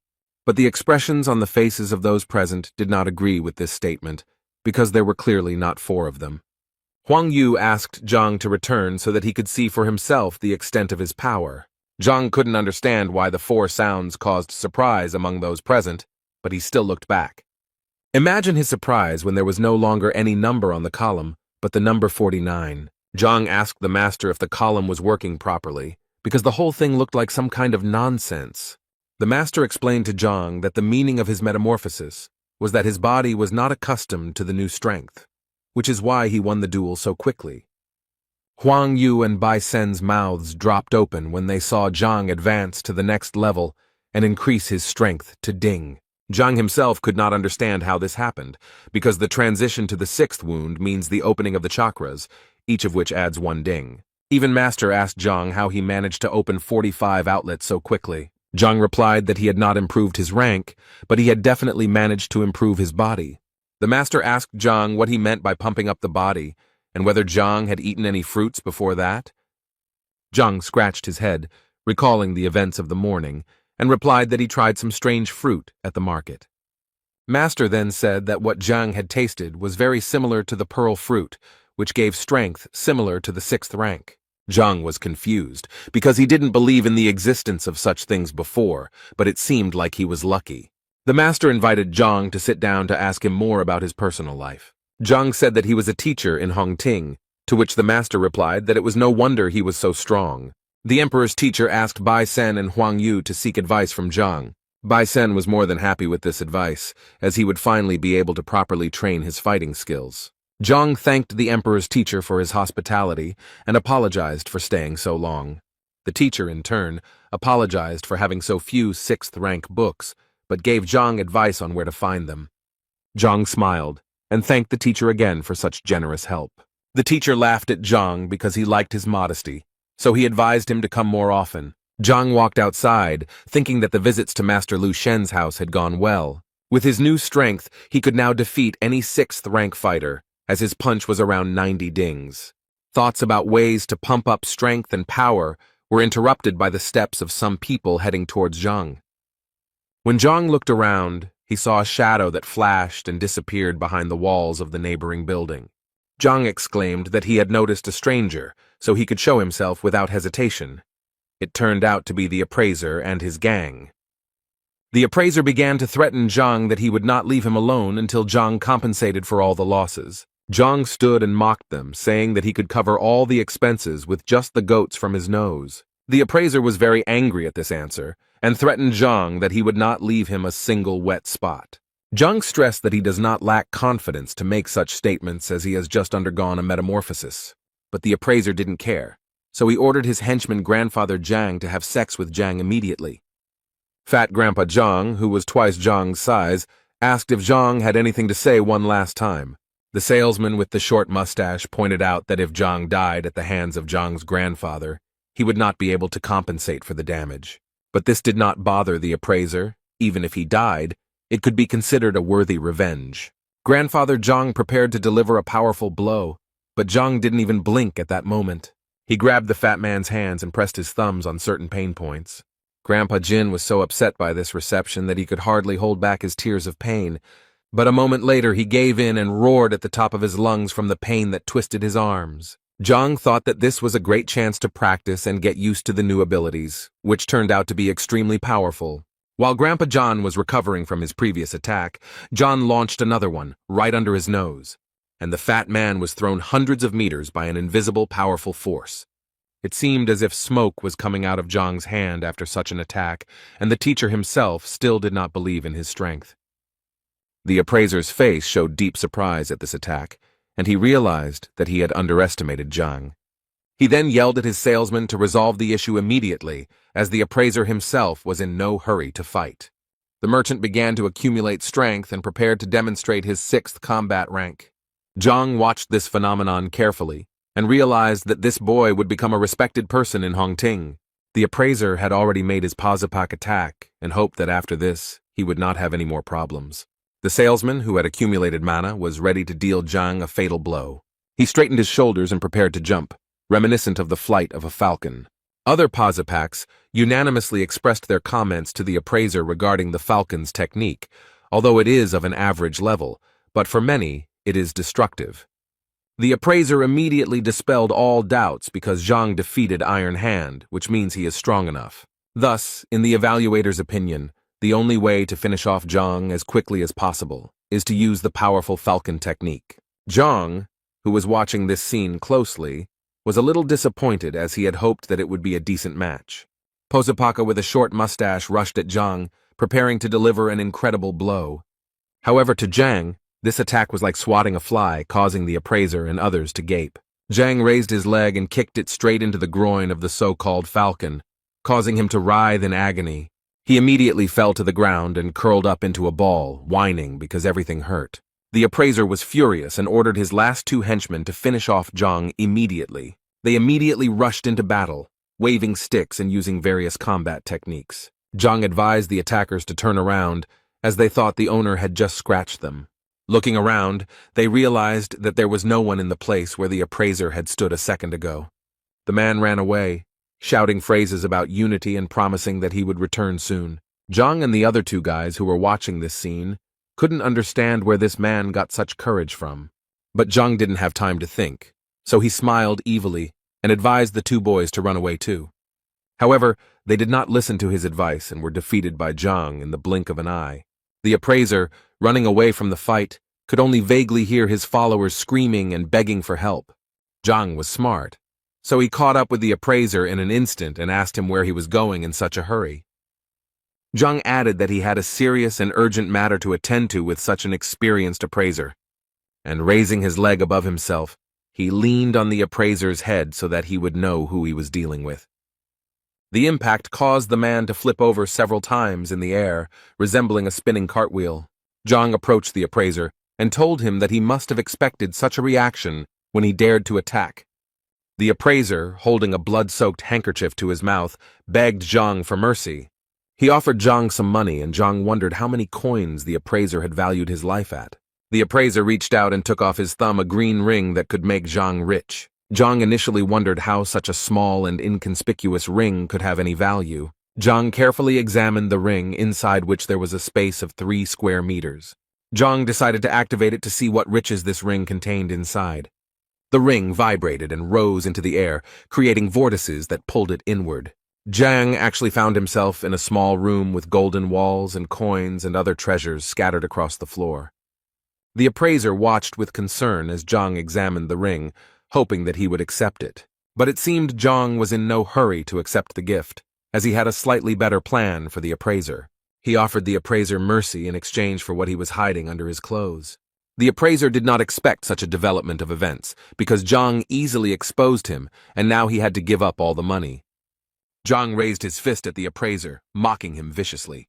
The clothes the appraiser was wearing began to tear into pieces and fly around. Now the appraiser, beaten, sat on the ground completely naked, covered only by a cloak. Zhang held a pile of money in his hands, counted it, and could not believe his eyes that he was now rich.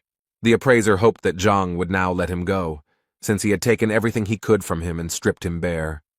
Zhang ridiculed the pathetic Mo Yan, who was a professional liar who often pretended to be a famous appraiser. All Mo Yan was interested in was how Zhang knew so much about his life and who the hell this Zhang was. The appraiser realized that it was not unusual for Zhang to know his name, but how he knew otherwise was unclear. Zhang said that it doesn't really matter where he learned all this. What's more important is that Zhang learned about the meaning of his life.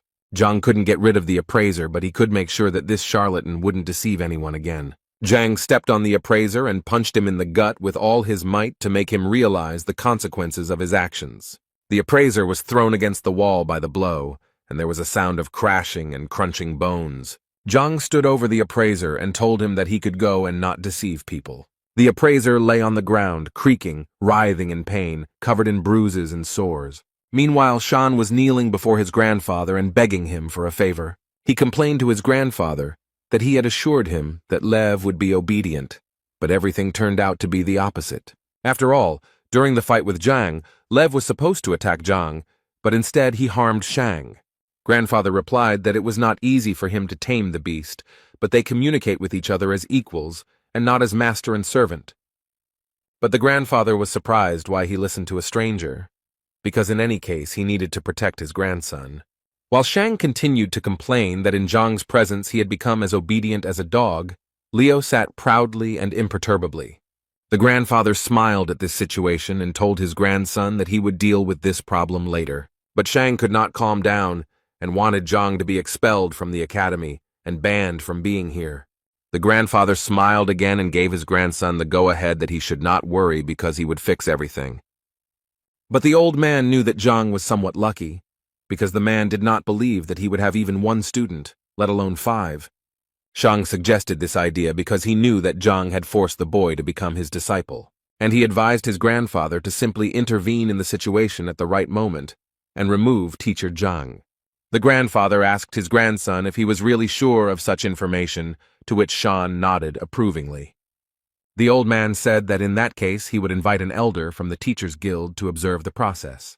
If the elder reveals signs of lying, then there will indeed be an opportunity to remove teacher Zhang. Shan was full of angry and joyful emotions, because very soon Zhang could pay for the way he humiliated Shan. Meanwhile, Zhang was thinking that yesterday he had read about 10 books by Master Lu Shen, but he had not found what he needed. From what Zhang read, he could not form a unified technique, and this upset the teacher. But he decided that everything would get better with time, so he pushed open the door of the academy and walked inside. Opening the door, he saw a group of 5 people happily waiting for Zhang. Zhang couldn't believe his eyes, because for a moment it seemed to him that this was a sweet dream that he didn't want to interrupt. It was Zhang's disciples who smiled at him, knowing that he had finally returned. Zhang found this joy a little suspicious, as if they were completely different people, but he greeted them anyway. After rummaging through his pockets, Zhang called Zhao Yao over and said that she would go first. He gave the girl a wooden box containing a herb that could be used to make a healing tincture. When Zhao opened the box, she saw a stalk of ice sungrass in front of her. And then Zhang took out a stack of thin books that described methods developed taking into account the individual abilities of students. He handed out a book to everyone and wished them success in mastering the sometimes difficult techniques. Each of the students began to read the book, and was surprised that they were hearing about such things for the first time. The enthusiasm knew no bounds, and the accessible methodology was easy to learn, as if the author himself were the teacher. For example, Zhao was surprised by the fact that the previous technique was created by an 8th-rank fighter, but the new one was better than the one she had practiced before. Zhang broke the intrigue and admitted that he wrote these techniques in one evening, but did not have time to come up with a name for them. So Zhang asked the students to come up with names themselves, which was extremely shocking news. The students did not expect that the teacher would give them the opportunity to come up with names for techniques that could later become popular. Zhao was confused by the teacher's generosity, so she asked him again if he had made a mistake in entrusting her with such a serious task. Another student couldn't help but appreciate Zhang's generosity, writing as many as 5 guides and letting students come up with the title. For students, this is truly a celebration, because in the entire history of Hongting, not a single student has had the honor of owning equipment created for him. After such generosity and wisdom of the teacher, the students, of course, did not doubt their patron. So the students decided to thank Zhang for his hard work and incredible generosity. All 5 students knelt down and began chanting words of gratitude in unison, which puzzled Zhang. Zhao, on behalf of all the students, swore that the knowledge Zhang had imparted would not be passed on further, and that those who broke the oath would be punished. Zhang was surprised by such an oath, because the works were created with the help of the library, and it would be good if they did not know about them. Meanwhile, the girl with blonde hair was spinning around the yard, lost in her thoughts. It was Madame Shen, and she looked worried because one question had been bothering her for a long time. And she finally dared to take a bold step and resolutely went forward to meet the answers. As she approached the gate, she met a strange stranger on her way. The man, with a long beard and hair pulled back into a ponytail, looked agitated and worried. Mrs. Shen approached her husband and decided to ask him who he was and what he was doing here. The man turned around, looked at the girl and advised her not to mess with him and to go her own way. Madame Shen did not like such rudeness, and she became suspicious. She had memories and thoughts that this man was sent by Shang Bin to finish off Zhang after the failed duel. Then Mrs. Shen decided to warn the bearded man that harming a teacher in Hongting's territory was a crime. These words made the man even more angry, because just the day before yesterday he was beaten because of a quarrel between 2 teachers over a girl. The man added that the girl's name was Shen Bi, so Shen herself advised the man to leave as soon as possible, otherwise he would get into trouble. Realizing that her teacher Zhang was in danger because of her, Lady Shen rushed into battle. The man, despite all his injuries, was preparing to defend himself, especially since, in his opinion, he would definitely be able to fight back against the girl. Madame Shen launched the first strike with a wide kick, but the man blocked the blow at the last moment. Shan was walking outdoors with his friend and was just curious about how the conversation with his grandfather went. Shan smiled because soon Zhang and his disciple, who had chosen the path against their will, would reveal themselves when they fell under the will detector. The red-haired partner was surprised by this news and added that after Zhang's disappearance, Shenbi would turn his attention to Shan. Shang remembered that awkward evening at the restaurant when Shenbi went to dinner with Zhang. Shan's partner added that he needed to be patient for a little while, and then luck would smile upon Shan in the form of a dinner with Shenbi. Shan laughed at these words, but promised his partner a worthy reward in case of success. Their fascinating dialogue was interrupted by the sounds of a fight that was heard very close to where they were walking, and the red-haired boy was the first to notice it. Shang looked closely and saw that Lady Shen was fighting with Yao Han for reasons unknown to Shang. The red-haired boy guessed that Shenbi knew that Yao Han had defeated Shang, and this guess made Shang turn pale. The boy then continued his theory, and was convinced that there were no other reasons, considering that Shen was always calm. Shan's heart began to beat wildly, as if it was about to burst out of his chest at the thought of Madame Shenbi liking him. Shan was silent for a moment, and did not take his eyes off the epicenter of the fight. This state alarmed his red-haired partner. Then Shang shouted in anger at the top of his voice that he would not allow anyone to harm Shen or make her suffer because of him. The red-haired boy wanted to give Shan advice, but he had already rushed into battle with all his strength. During the battle, Yao Han noticed out of the corner of his eye that Shang was approaching and assumed that he was in cahoots with Shenbi. Shenbi, in turn, assumed that Shang had conspired with Yao Han to deceive her once again. After breaking into the fight, Shang threw Shenbi and Yao Han in different directions, but did not harm anyone. Shenbi, catching her breath, thought about how Shan had acted out a scene where he was in the role of a savior. Yao Han, who was already in a bad mood, now looked even angrier. Shan raised his fist and shouted at Yao Han, how dare he raise his hand and hurt his beloved girl. Yao Han grabbed the monster by the collar and blocked every blow, causing Shan to lose strength. When Shang exhaled, Yao Han beat him beyond recognition. Shang's face resembled a blowfish. The red-haired boy begged Lady Shen to intervene and help Shan, otherwise he would die. Mrs. Shen asked the boy why she should help Shan if it was a well-planned scene. The boy denied everything and said that they were not setting anything up, so Mrs. Shen hesitated a little, but decided to help. Yao Han realized that it was time to surrender because he had been fighting with Lady Shen when he was injured, and now the advantage was not on his side. He threw the battered and disfigured Shan towards Lady Shen and said that he was retreating. But before he left, he swore that he would take full revenge on Shan and Shenbi. While the red-haired boy ran up to Shan, trying to help him somehow, Shen stood motionless, looking after Yao. The red-haired boy was panicking because Shan had not regained consciousness, and Shen thought that the performance was delayed. Suddenly the palace door opened and a disgruntled Zhang came out and asked what was going on. At this point, Shang came to his senses and began to mumble something incomprehensible, as if threatening Zhang.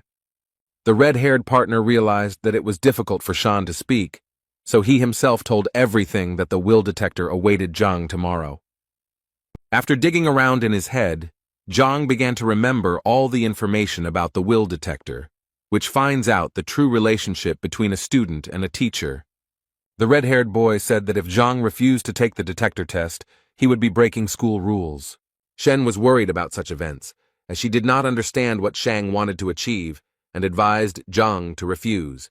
Zhang listened to all the proposals, thought for a moment, sighed heavily, and replied that he was ready to pass the detector. His answer surprised Shan and Shenbi, who expected him to refuse. It was about Yan Li, who initially regretted his choice, but now he and everyone else are ready to give their lives for Zhang. The red-haired boy assured Shan that Yan Li still wanted to be Shan's disciple and that everything would fall into place very soon. Shenbi turned to Zhang to explain to her why he so easily agreed to this adventure. When Yan Li arrived, Zhang told Shen not to worry about these events because everything was under control. But this answer did not satisfy Shen because she knew about the entire strength of the Shan family and what they were capable of. Shenbi blamed herself for everything and could not stay away from this situation. Meanwhile, in the will detector tower, Shan's grandfather was telling the elder about the events related to Zhang. Elder Mo listened carefully to the old man and said that he was always happy to help restore justice. The old man added that Zhang got the lowest score on the teacher exam, but he kept Zhang. Shan's grandfather also said that the complaint against Zhang was filed by teacher Cao Xiong, who exposed the lie. The elder reassured the old man, because daring to use the Vola detector was a bold step, but necessary for the sake of justice. Grandpa Shana smirked to himself, enjoying his well-thought-out plan.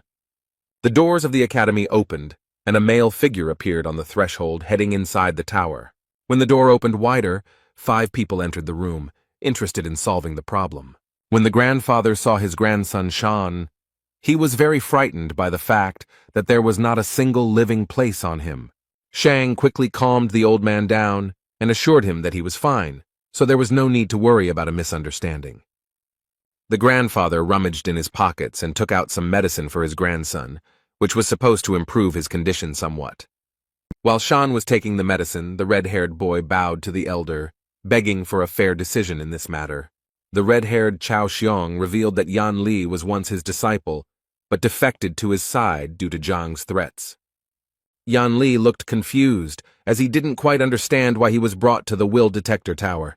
Zhang feigned fear in front of the elder and convinced him that Yan Li had chosen his path voluntarily. Yan Li was even more confused. Now he didn't understand why Zhang looked so embarrassed. Zhang turned to his student and winked at him to play along and say that Zhang was not forcing his opinions. Yang Li listened to the teacher and began to repeat that he chose his educational path of his own free will.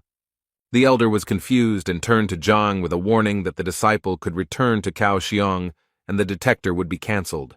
Shang and Cao Xiong, who had not thought of such a development, panicked because it was out of their hands. Shang insisted that teacher Chao Xiong apply for the will detector, and the administration agreed. Chao Xiong also stated that the abolition of the will detector was a shameful disregard for the wishes of the young disciple. The elder agreed that it was worth holding a detector with clearly defined conditions, namely that the loser would be punished by agreement of the participants. Shan's grandfather informed Zhang that if he lost, he would face the maximum punishment, expulsion from hunting. Zhang again played the role of the upset teacher and said that he had no enmity with teacher Cao, so it was cruel to kick him out. And then Zhang proposed another idea, such as canceling the license and adding a punishment of 100 lashes from God. With this statement, Zhang stunned everyone present, because it was he who found himself in a disadvantageous position, and now he was proposing such severe punishments. The elder thought that if the teacher was simply fired, he would be able to work in another institution. But revocation of the license was a different matter. Chao Xiong couldn't understand why Zhang chose such a cruel punishment in the form of God's whip, which leaves a person half dead. Shenbi's eyes were already wet because it was very clear that this was a trap, but Zhang did not try to escape from it. Chao Xiong did not hesitate to agree to the punishment conditions proposed by Zhang. Meanwhile, Yan Li admired the skill and cunning of his teacher, who pretended to be a loser in order to provoke his opponents.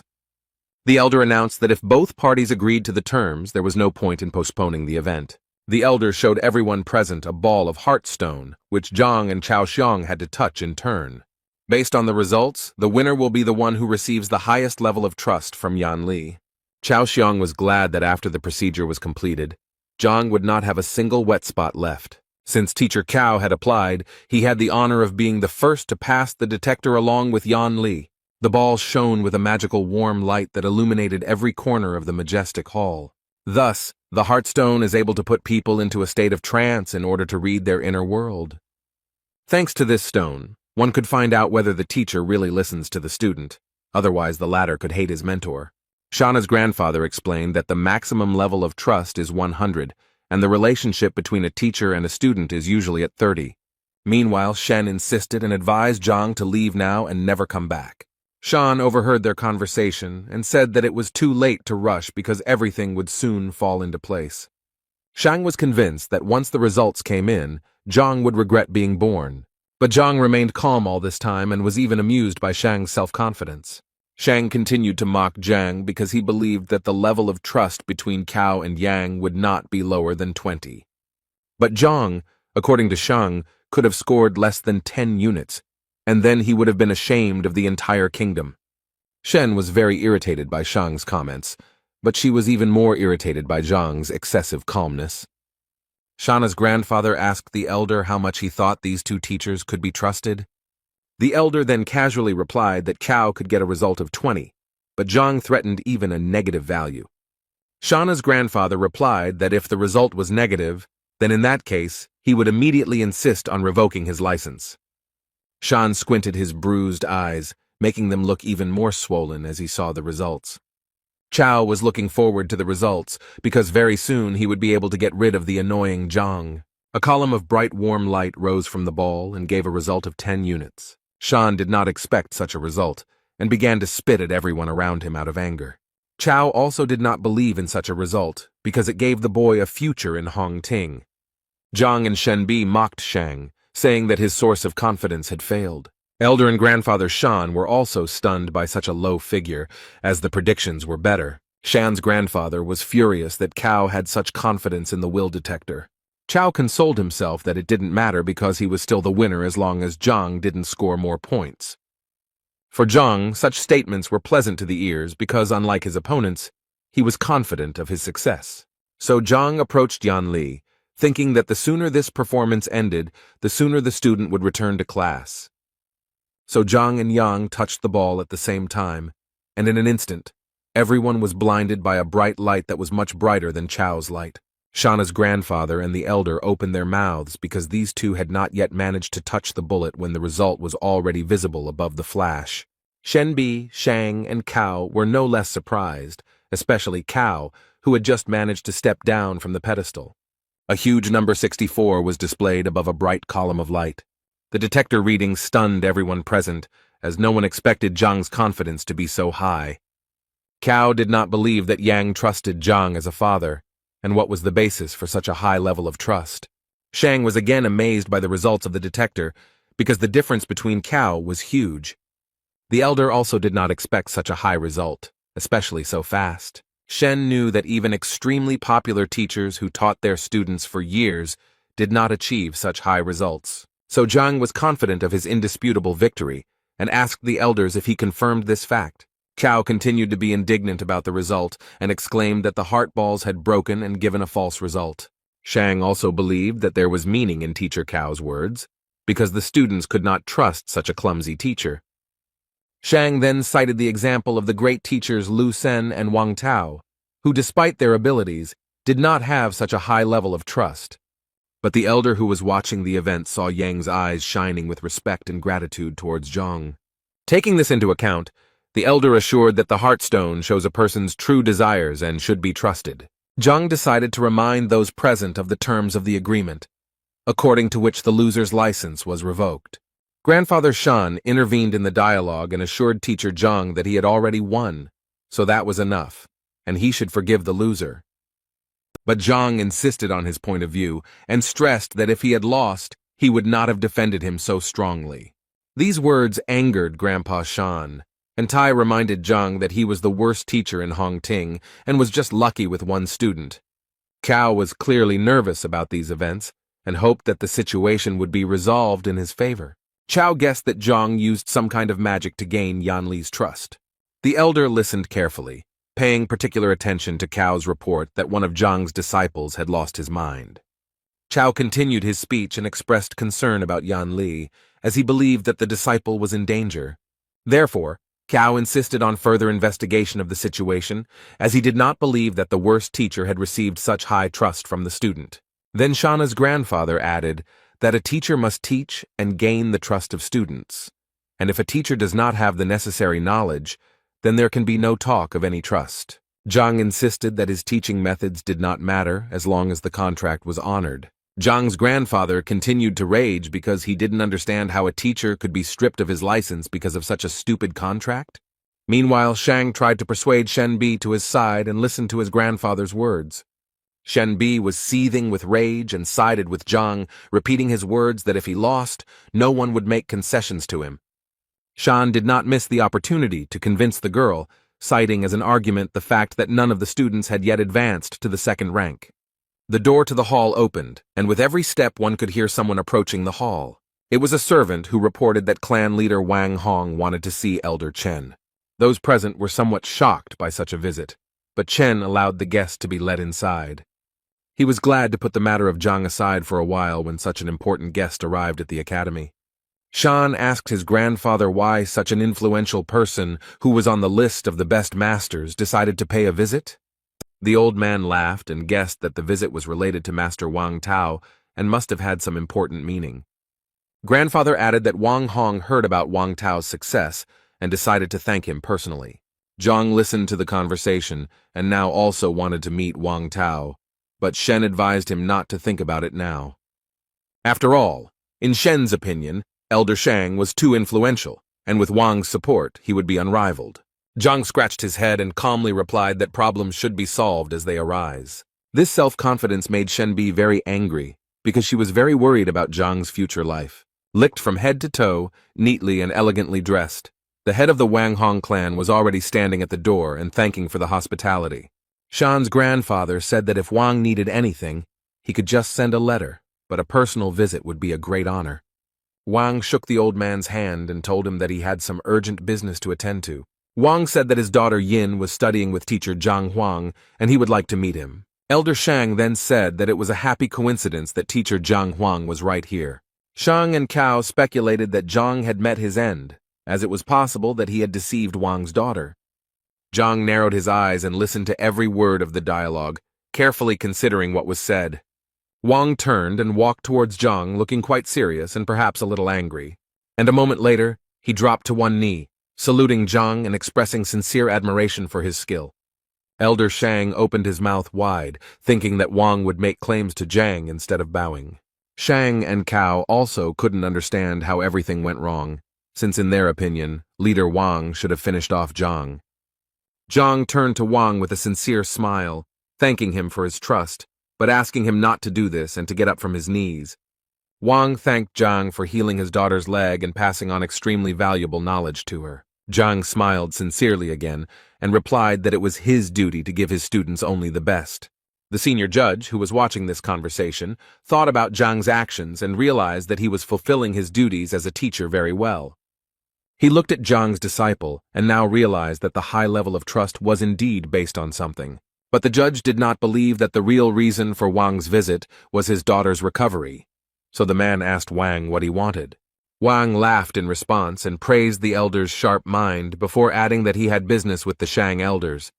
Old Shang immediately joined the conversation and convinced Wang that he would try to do whatever was necessary if he only asked.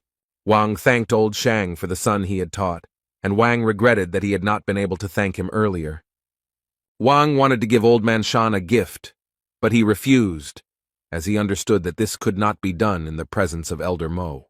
Wang noted Old Man Shan's honesty and integrity and added that he still talked about some changes in his son's practice. Wang told the old man that his son realized that he was not entirely comfortable with Master Shan, causing the latter's eyes to widen. So now Old Man Shan had to let the boy go, but it seemed he wasn't quite ready for that step. But although Wang expressed his request calmly, he was firm in his convictions. Old Man Shang had no choice but to argue with Wang, so he complied with his request. As he returned the pendant to his son, who was now free, Old Shang knew how shameful he would be for doing this. Wang took the pendant from Old Shan, and Tay assured him that it was normal for young people to have difficulty finding suitable teachers. Wang smiled back, then turned to Zhang and asked if he could take his son into his class. This request shocked everyone present in the hall because recently Zhang almost ended up in court, and now one of the best masters is sending his son for training. This request especially hurt the pride of Old Shan, who had lost a student who could have fallen under the care of the worst teacher. Junior Shang was also worried about his grandfather and couldn't understand why Venerable Wang made such a choice. Zhang smiled modestly and replied that he didn't think it was a good idea. After a pause, as if thinking, Zhang replied that he would have to refuse the offer, which shocked everyone present. Shang Jr. thought Zhang was a complete fool because a member of an influential family was asking him for patronage, and Zhang was refusing. Shenbi and Huang calmly asked Zhang if he had thought about this offer, because such generosity could not be refused. Old Shan got the most out of Zhang's answer because he was exchanged for some loser. Elder Mo wanted to change Zhang's mind, but what he created was not in his mind. In fact, Wang himself did not expect to hear such an answer, since the offer seemed tempting to him. However, Zhang remembered some events from the past, and assumed that Wang Tao did not tell his father that he had somehow attacked Zhang. However, Wang immediately began to say that his son had made a mistake and did not know about Zhang's greatness, for which he was ashamed. The dialogue was interrupted by Cao, who exclaimed that the venerable Wang did not need to be asked twice. Cao stressed that Zhang retreated not because of the attack incident, but for another reason. Cao said that Zhang had 3 ranks in martial arts, while Wang's son was at the 4th rank. Shan supported his friend, because it was unacceptable for a teacher with a lower rank to teach a student with a higher rank. Old Shang added that he respected the fact that Wang's son left his class, but he deserved a better teacher. Wang then thought that his daughter was receiving good knowledge from Zhang, but she never spoke about the teacher's rank.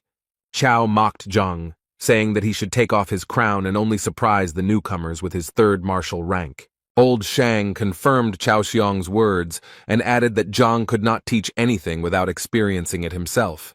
But Wang remembered one of his daughter's stories, how Zhang stopped Wang's son's sword with 2 fingers. Junior Shang said with a mischievous smile that perhaps this story was just made up to protect Zhang's reputation. In Cao's opinion, such a story seemed like a complete fabrication, since a teacher at the end of the list could not possibly possess such power. Yang intervened in the conversation because he himself witnessed these events, so everyone who speaks against Zhang is slandering.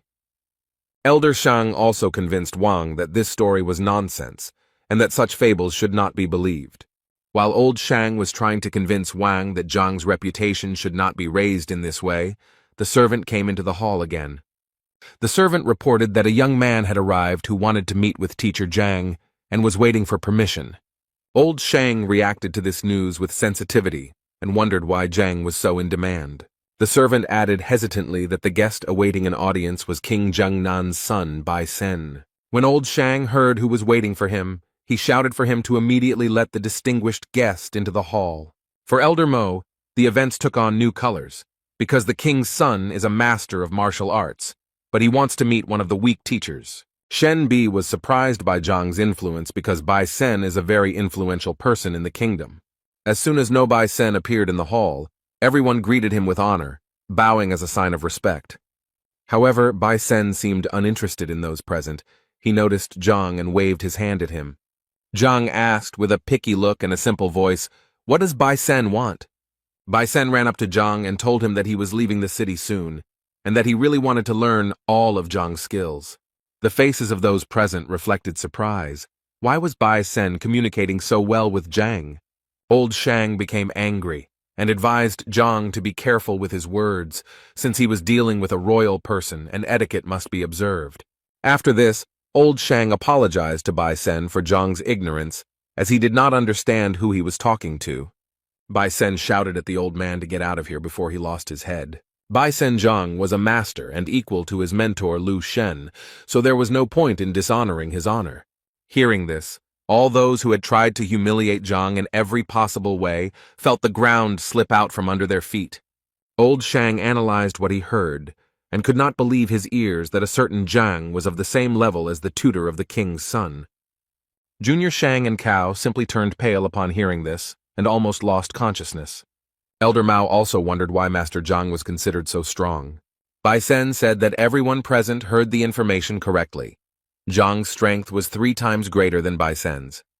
Bai Sen added that if anyone wants to contradict his words, they should keep their mouth shut if they want to live. Otherwise, if Master Zhang showed his strength, no one present would say hello. Those present in the hall began to whisper among themselves about how it happened that Zhang was stronger than Shan, and how he exhausted his abilities so quickly. Only Zhang stood modestly in the corner, and was somewhat embarrassed by these dialogues, since he did not really want to demonstrate his strength. Upon hearing this information, Wang began to persuade Zhang to accept his son into the class. Bai Sen shouted to Wang to hold the horses because Bai Sen also needed a teacher. Zhang told Wang that his son could come to class tomorrow as a free student, and Zhang would think about enrolling later. Bai Sen kindly asked Zhang if there was anything that needed to be settled that the king's son would be happy to help with. Zhang reminded Elder Shan that now that the will detector had been passed, it was time to pay the bills. Cao objected to Zhang and said that he could do nothing despite Cao's defeat. After all, it's not possible to simply take away a license, and the most that Cao can get is 100 lashes from God. Zhang asked why Cao was so confident, to which Cao replied that there must be good reasons for revoking the license. Cao also said that there was nothing to complain about in his teaching, and that he had never put students in danger. Zhang didn't listen to Cao very carefully because it was just chatter to him, so he wanted to know Elder Mao's opinion. Mao confirmed Cao's words, and there must be good reasons for revoking the license. Zhang wondered why he wasn't told about this before, to which Mo replied that he was thinking about Zhang losing. Mao explained that there was only one option for revoking a teacher's license. The Grandmaster or his assistant must confirm the decision to revoke the license and notify the Teachers Guild about it. Zhang listened carefully to what Mao was telling him and tried to put the puzzle together in his head. The first thing that interested Zhang was where to look for these people, and even if they were found, how to attract attention to the dispute. The servant entered the hall again and announced that a girl named Huang Yu had come to the tower and wanted to see Zhang. Bai Sen was very happy to hear that his beloved Huang Yu had also come to the castle. Elder Mao gave the go-ahead and ordered that the girl be immediately admitted into the hall. A few minutes later, a fair-haired woman in an elegant robe appeared at the threshold of the hall and thanked for the hospitality. Huang Yu greeted all the elders and was very happy to see them in full health and well-being. Finally, the girl approached Zhang and greeted the master with a low bow. Bai Sen informed Zhang that Huang Yu had just taken over the position of assistant to the Grand Master that had just been discussed. Old Shan, who was watching all this, had tears in his eyes because he could not believe that Zhang was being protected by the son of the king himself. Cao and the younger Shang were already on the verge of a nervous breakdown due to the fact that Zhang was acquainted with such respected people. Zhang asked Huang Yu if she was really an assistant, to which the girl replied that she was just lucky to meet teacher Liu, who needed help. Zhang smiled at the girl and said that he also needed Huang Yu's help now. Zhang told Huang Yu about this fight, and she was furious that if Chao remained as a teacher, sooner or later he would tarnish Hong Ting's honor. Therefore, Huang Yu decided that Chao was not worthy of a teaching license and should prepare documents to dismiss him. Chao's legs buckled at the sound, and he fell to the floor with a dull thud that echoed throughout the hall. Losing his license meant that he would no longer be treated with respect and would be treated like trash. Cao sat and stared at one spot for a while because he had worked hard to get his license. Cao bit his lip and clenched his fist with all his might, unable to accept the fact that such a shameful outcome awaited him. He rose to his feet and shouted that the Teachers Guild would be interested to know how Zhang drove his students crazy. Zhang responded calmly and assured that it no longer mattered, since Cao should be punished according to the terms of the dispute. Cao didn't know how to respond to such words because all his arguments had simply dried up. Junior Shang began to threaten Zhang that he would not see a peaceful life after he committed such a vile act towards Cao. Old Shang confirmed Chao's words and believed that Zhang's teaching abilities should indeed be questioned. Huang Yu said that if these accusations were true, then the guild needed to check some things. Zhang was a little nervous because he underestimated his opponents, who also know how to use facts to their advantage. Zhang began to think about how he could get out of this situation dry, because now everything was against him. He saw no other way out than to confess everything, and in that case, he would at least be honest. Zhang began his speech, but before he could say a few words, Shen Bi intervened. She said that now everything was clear to her, and teacher Zhang no longer needed to make excuses. Shen reported that Elder Mo had recently asked Zhang some exam questions, to which Zhang had given multiple-choice answers.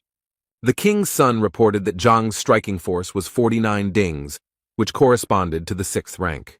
Shen Bi said that such indicators did not match the teacher's test results, so Zhang was framed. Wang entered the dialogue and said that the exams were held behind closed doors by the Education Bureau and were unfair. Shen Bi pointed at Old Man Shang and accused him of falsifying the results of Zhang's abilities. Elder Mao suggested that Zhang did not report this because it might spoil the relationship between the teachers.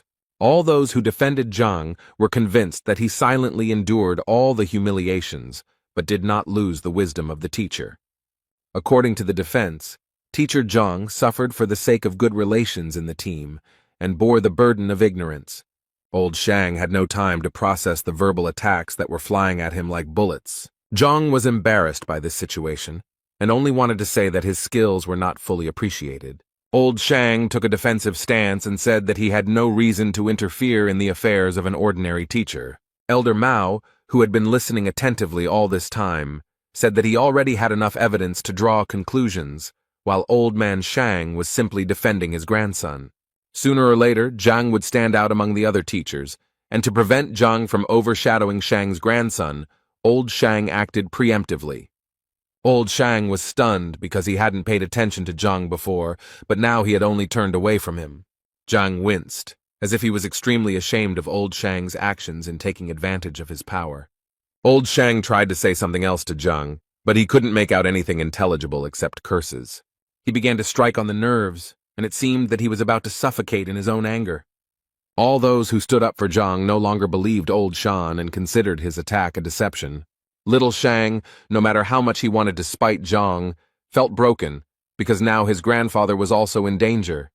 Old Shang stood motionless, his eyes closed and his head raised, coming out of his convulsive state.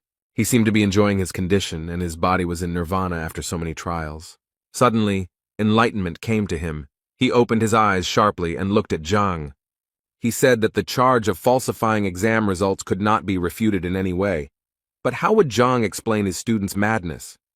Old Man Shang pointed his finger at Zhang and waited for him to explain after the accusations. Zhang understood that such accusations were serious, and it would be difficult to turn away from them now, although the student's madness was the merit of old Zhang. Then Old Man Shang asked the servant to call Zhao Yanfeng from Master Lu Sen's class into the hall. Everyone held their breath, waiting for the development of events. After all, Lu Sen was the best teacher in Hongting. From his residual memories, Zhang recalled that this young man did not show up in class after the incident. Old Shang continued to argue that Zhao was going to retire after the incident, but Lu Sen came to the rescue in time. Wang thought that if Lu Sen could so quickly restore the strength of a student who was on the verge, then this spoke volumes about the strength of the teacher. The servant who had followed Zhao returned a few minutes later and reported that the young man had arrived. As soon as Zhao stepped into the hall, he immediately bowed deeply to show respect to everyone present. Old Shang immediately asked him a question, pointing his finger at Zhang. "Does Zhao recognize him?" Zhang watched his student carefully, hoping that he would not say anything that could harm the teacher. It only took Zhao a few seconds to recognize teacher Zhang, who had harmed him in the past. Then old Shang asked the young man if it was true that he had almost lost his mind while studying under Zhang Zhao. Zhao confirmed this information, and old Shang turned to everyone who had so actively defended Zhang, saying, "What a scoundrel." Mao agreed that causing mental harm to a student was a valid reason for firing a teacher. A sad expression appeared on Huang Yu's face because she didn't expect Zhang to be capable of such a thing. Old Shang began to ask Zhang why he was silent and whether he could say anything in his defense. Zhang bowed his head and scratched the back of his neck, saying that he saw no point in saying anything. Old Shang wanted to say that he knew that Zhang would deny everything, but a second later, he realized that Zhang agreed with everything.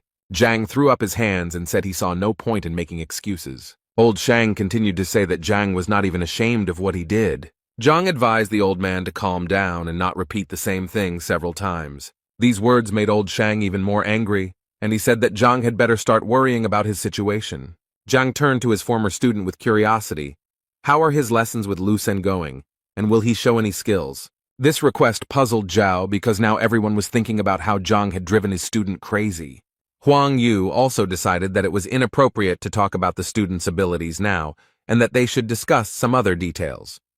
Zhao said that teacher Lu confirmed that the technique Zhang used was not only incorrect, but also dangerous. But Zhang insisted, and asked the student to demonstrate what he had learned from the new teacher. Huang Yu agreed with Zhang Guo, and asked Tai to demonstrate some of the skills he possessed. The guy did a warm-up, focused on his breathing, and began to confidently demonstrate elements of various techniques. The elders noted that despite his young age, the boy had excellent command of the power that corresponded to his rank. But old Shang was worried that Zhang asked him to demonstrate the technique. When he looked at Zhang, he stood with his eyes closed and did not look at his student even once. When Zhao finished the demonstration, he asked Zhang if he had seen enough to appreciate what he wanted.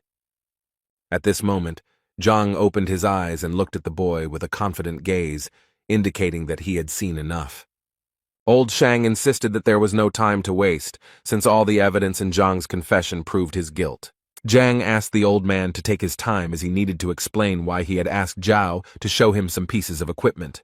Before explaining his actions, Zhang told everyone present that he had deliberately driven the boy mad. After such a statement, it seemed to everyone present that the ground was slipping out from under their feet, because no one expected such a development of events. Old Shang decided to use this to his advantage, and began to say that Zhang was not even ashamed of his actions. The old man turned to Huang and Elder Mo, hoping that they had understood everything and drawn their own conclusions. Zhao was seething with anger, clenching his fists. He did not understand what had happened to Zhang, that he had treated him so cruelly.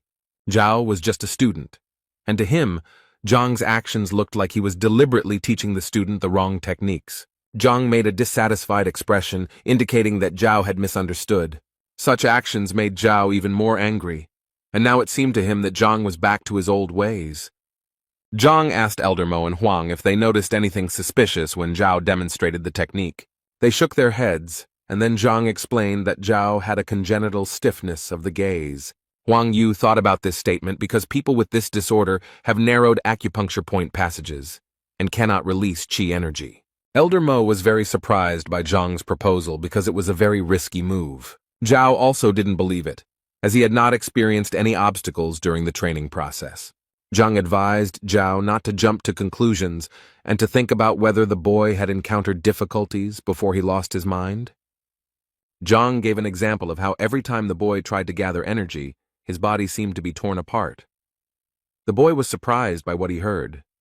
Wang and Shen Bi listened carefully to Zhang, and although his speech seemed stupid at first glance, they still guessed that there was a destiny of truth. Only old Shang was categorically against these judgments, because the hardness of the glasses no longer mattered. The fact was that the boy was injured. Zhang advised Shan to take his time and give him time to complete his judgment, and then asked how to characterize a person who has lost his mind. Old Shang was surprised by the question, but explained that the energy that bursts out cannot be controlled, and the person loses his mind.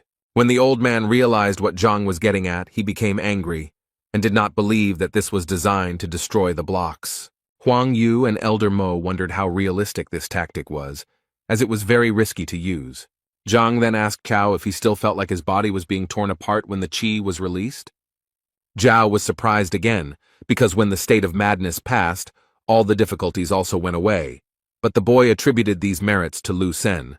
Zhang advised not to rush to conclusions and explained that the force in the fool's body is extremely powerful and capable of breaking down barriers. Teacher Zhang said that he had planned further steps that could improve Zhao's body features, but he left without saying goodbye. Old Shang was furious, shouting insults at Zhang and asking why he did not tell his disciple about his tactics. Zhang had a simple explanation. If the plan was revealed, Zhao would not agree, and everything would be in vain. Zhang added that you don't have to believe him because what he says is shocking, but Zhao is just one step away from second place. Zhao said that Teacher Lu said that if he worked hard, the boy would reach the second rank in 6 months. Shenbi and Wang were convinced that Teacher Lu's evaluation was quite high. But Zhang had a different opinion. For him, 6 months was too long a period, which could be significantly reduced. And when Zhang started talking about layoffs, he offered to move to a second position in just half an hour. This harsh statement caused a stir among those present, as in their minds it was an unrealistic term. Old Shang said that training is not like hunger that can be satisfied in one sitting. What is important is consistency and time. Zhang, confident in his words, saw completely how those around him did not trust him. Zhao was lost in his thoughts, which threw him from side to side, where it seemed that Zhang wanted to help or, on the contrary, harm. Zhang walked up to the boy and placed his hand on his shoulder, saying that he didn't blame the young man for not trusting him, but that Zhang could help now. Zhao thought that Zhang had identified his problem correctly, and therefore Zhang must have a solution. Zhao exclaimed that he was willing to take the risk and trust Master Zhang and try to advance to the next level. Zhang thanked the student for his trust, and promised that he would not let the boy down this time and would do his best. Zhang explained that he would use silver needles to widen the passage around the energy release points. Zhao sat on the floor, and Zhang took a silver needle out of his pocket and stuck it into the right spot. The hall was filled with a powerful blue light, and a hurricane seemed to form around the boy. The boy looked at his hands and could not believe that what he had dreamed of for so long had finally come true. Despite the fact that Zhang promised about 30 minutes, the boy mastered the new rank literally in an instant. Those around them could not believe their eyes, because a miracle had just happened before their eyes, which at first glance seemed unreal. Huang Yu and Elder Mo thought that this was some kind of dream, because only with the help of the needle could the disciple reach the next level. When the reincarnation was completed, Zhao bowed deeply to Zhang and continuously thanked him for his help. And then he apologized for letting the teacher down and being so rude to him, hoping that he could come back. Wang, who had been watching the transformation closely, remembered how much effort he had put in to reach the next rank, and the boy had done it in an instant. Wang told Zhang to forget about the request with his son, because now he also wanted to become Zhang's disciple. Bai Sen shouted at him to get in line because the king's son was also very eager to learn from Zhang. He tried his best to attract Zhang's attention, and even promised to give up his title so that Zhang would take him under his wing. Zhang, who could barely get a word in edgewise, asked everyone to speak more slowly and promised to talk about it later. The teacher then turned to Zhao, wondering if he had made a mistake this time. Zhao apologized for the 100th time for his reckless actions and promised that from now on he would completely trust Zhang. Zhang asked Old Man Shang if he had anything to say, considering that he was already actively making accusations. The old man was disheartened by all these events because Zhang had proven his innocence, but Shan had no chance to defend himself. Elder Mo interrupted Old Shan, saying that any words would be unnecessary. Mo announced his verdict that Shang Bin had attempted to frame his colleague, so he is now suspended from his post pending the outcome of the judicial investigation. Mo also added that Cao Xiong had deliberately defamed Zhang and would now be removed from teaching. Elder Mo reminded Old Man Shan that he had been removed from his position as the school principal for falsifying the exam results. Old Shang fell to his knees and felt completely broken just because he had given in to his grandson's pranks. Mo apologized to Zhang, but promised that in the future, he would no longer be bothered by unworthy people. Zhang assured the elder that everything was fine, adding that difficulties sometimes arose. Elder Mo ended the conversation by saying that after the verdict was given, Zhang would receive a message from the guild. Zhang and his defenders were leaving the tower where they had experienced many turbulent events over the past few hours. Junior Shan and the old man sat on the floor and were literally broken in every sense. Now Zhang has new plans for his life, to become a famous teacher, that is, a grandmaster, but to do this he must first become a student. Zhang returned to Huang Yu and asked the girl how he could become the great master's disciple. The girl said that everything is arranged quite simply. No tests are needed for this, just to catch the eye of the Grand Master. Zhang asked Huang Yu how she managed to run a store and be a student. The girl smiled and replied that she lacked life experience, so she chose a crowded place to observe the world and society. Zhang remembered the requests that Master Lu Shen had made to Zhang from Huang Yu and Bai Sen. Bai Sen explained that Lu Shen had a painting called The Ruler's Canvas, which he would give to the winner of the competition. Zhang mentally analyzed the painting, which was painted by Master Mo Chenzi in an exquisite style. Bai Sen and Huang Yu were very happy to receive this painting as a gift because it really touched their hearts. That's why they turned to Zhang, who they considered a very good artist. Zhang was confused because he only understood the paintings thanks to the Library of Heavenly Path. Meanwhile, at Hongting Academy, the entrance exam was taking place in teacher Lu Sen's class. The man with long gray hair and beard praised Lu Sen and emphasized that the students are willing to do anything to get into this class. Although Lu Sen was pleased to hear this, he responded modestly, but the old man continued to flatter the teacher. After receiving several compliments, Lu Sen asked Elder Hong Hao how he could help. Hong Hao replied that he was a good friend of Lu Sen's father and enjoyed watching Lu Sen's development. Lu Sen asked not to mention his father's name in his presence and to get straight to the point. Hong Hao then revealed that it was a young and annoying teacher named Zhang Huang. Lu Sen wondered how the boy with the worst test score could cross his elder. The elder explained that the whole thing was due to the pogrom of the restaurant that Zhang had carried out, after which the business became unprofitable. Lu Sen assured the elder that Zhang was just a loser who would be fired sooner or later. The elder agreed with this statement, and added that he heard the administration give him an ultimatum to fire him if Zhang did not have any disciples. That's why the elder asked Lu Sen to lure all of Zhang's students into his class. After all, it is difficult to teach a teacher who has students, but if Zhang has no students, then everything will be easier. The elder insisted that Lu Sen cast aside his doubts and recalled the incident of poor Zhao, who had almost lost his mind. Lu Sen listened to the elder and replied that he would announce a new recruitment of disciples today. The elder said that he would not be indebted to Lu Sen and would thank him with a delicious meal at the restaurant. The conversation between the two men was interrupted by a fair-haired boy who dodged teacher Lu before making his request. Lu Sen asked what Wang Yan, the grandson of the Wang clan leader, wanted. The boy tried to say something, but it was obvious that he was shy and afraid to voice his desires. Lu Sen convinced the boy that if he had any problems with his studies, he could share them with him. The elder did not miss the opportunity to praise Lu Sen once again, and assured the boy that he would receive an answer to any question. Wang Yang knelt down and announced that he intended to leave teacher Lu Sen's class. Lu Sen didn't expect this development, because people want to get into this class more than anything else. Lu Sen wondered what the reason for this decision was, whether anyone had offended the boy, but Wang Yang insisted on his initiative. Lu Sen tried his best to keep the boy, so he said that if he left this class, no other teacher would accept him.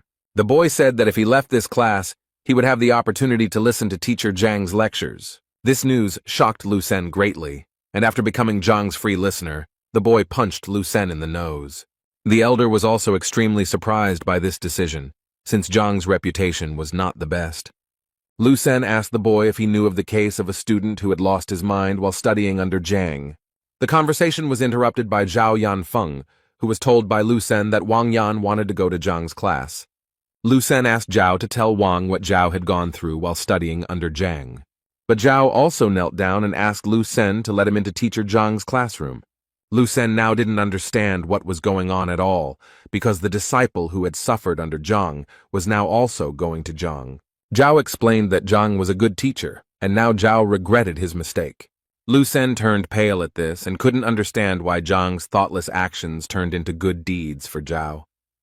Without thinking twice, Lu Sen agreed to let the boys go, believing that they had thought about their decision.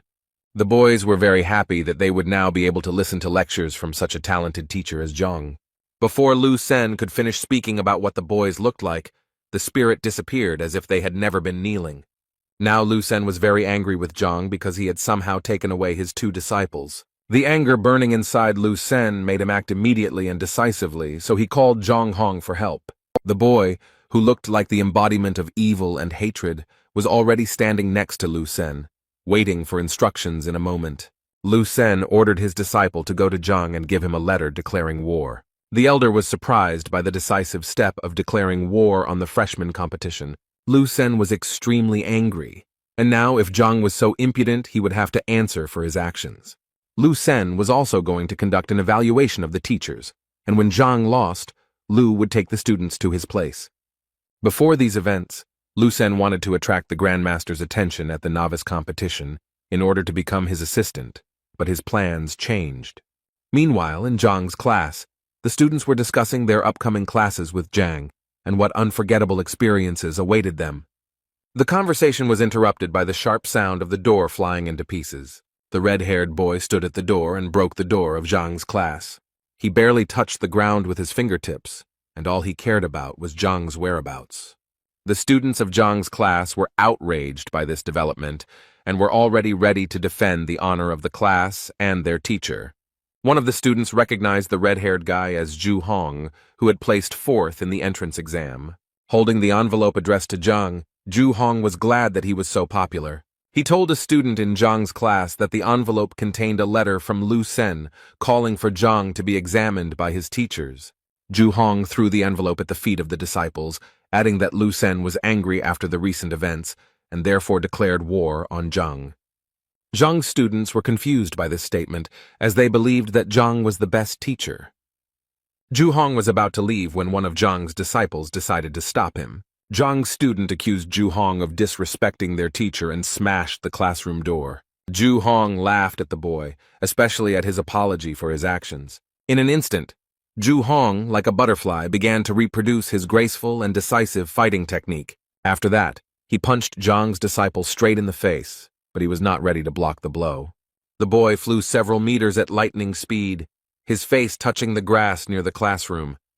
Zhu Hong, who had not a single scratch on him, stood proudly and declared that Zhang and his disciples deserved no mercy. Such remarks had a strong effect on Zhang's student, and she decided to teach him a lesson in good manners. The girl was the first to attack Zhu Hong, but he immediately blocked her bold strike. And the next step, he counterattacked the girl, and so quickly that the student did not have time to understand anything. Zhu Hong's blow was precise and powerful. He also kissed the girl on the face, and she flew away with a cry of pain. The boy who wanted to help the injured Zhao Yao didn't have time to look back before Zhu Hong was already behind him. He deceived Zhang's disciple and also injured him, leaving him no room for counterattack. A pink-haired girl from Zhang's class ran up to her injured colleagues and tried to help them, but Zhu Hong approached her like a ghost, preparing to cause irreparable damage. A moment later, Zhu would have carried out his plan, but Zhao stood up to defend himself, blocking the aggressor's blow. He tried his best to resist Zhu, but it was not easy because Zhu was quite professional in his technique. Zhu taunted his opponent, adding fuel to the fire by pointing out that Zhao lacked strength and training. Zhao held on with all his might as Zhu Na dealt him blow after blow, sapping his fighting spirit. Each attack was extremely exhausting for Zhao, and he was already at the limit of his capabilities. At one point, Zhu broke through Zhao's defense and delivered a powerful blow that left him unable to stay on his feet. Zhang's students, beaten and mutilated, barely regained consciousness after Zhu dealt with each of them. Zhu emphasized that this was just the first lesson, and if they did not want it to happen again, then Zhang should apologize to Lu Sen. Suddenly, Zhang appeared in the courtyard with Zhang, who had already heard Zhu's threats. Zhu told Zhang that he was just in time because he was talking about the defeat that awaited Zhang. Zhang ran to his disciples to help them, and told Ju to return to Lu Sen with the news that Zhang accepted the challenge. Zhang was momentarily saddened by the fact that he had spoken to Bai Sen and Huang Yu and saw his disciples now suffering. Ju, mocking Zhang and his disciples, was already saying goodbye to them and rejoicing in his victory. One of the injured students told the teacher that Ju had spoken disrespectfully of Zhang and smashed the classroom door. The boy asked Zhang if there was any way to get revenge on Ju for the damage he had caused, when Ju suddenly heard this and stopped abruptly.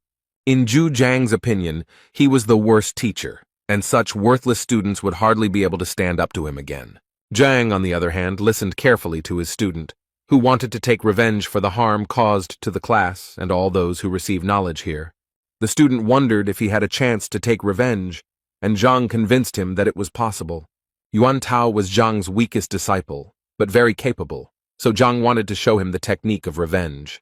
Zhang, who was helping the injured students after the fight, listened carefully to the teacher and realized that he had made the right choice.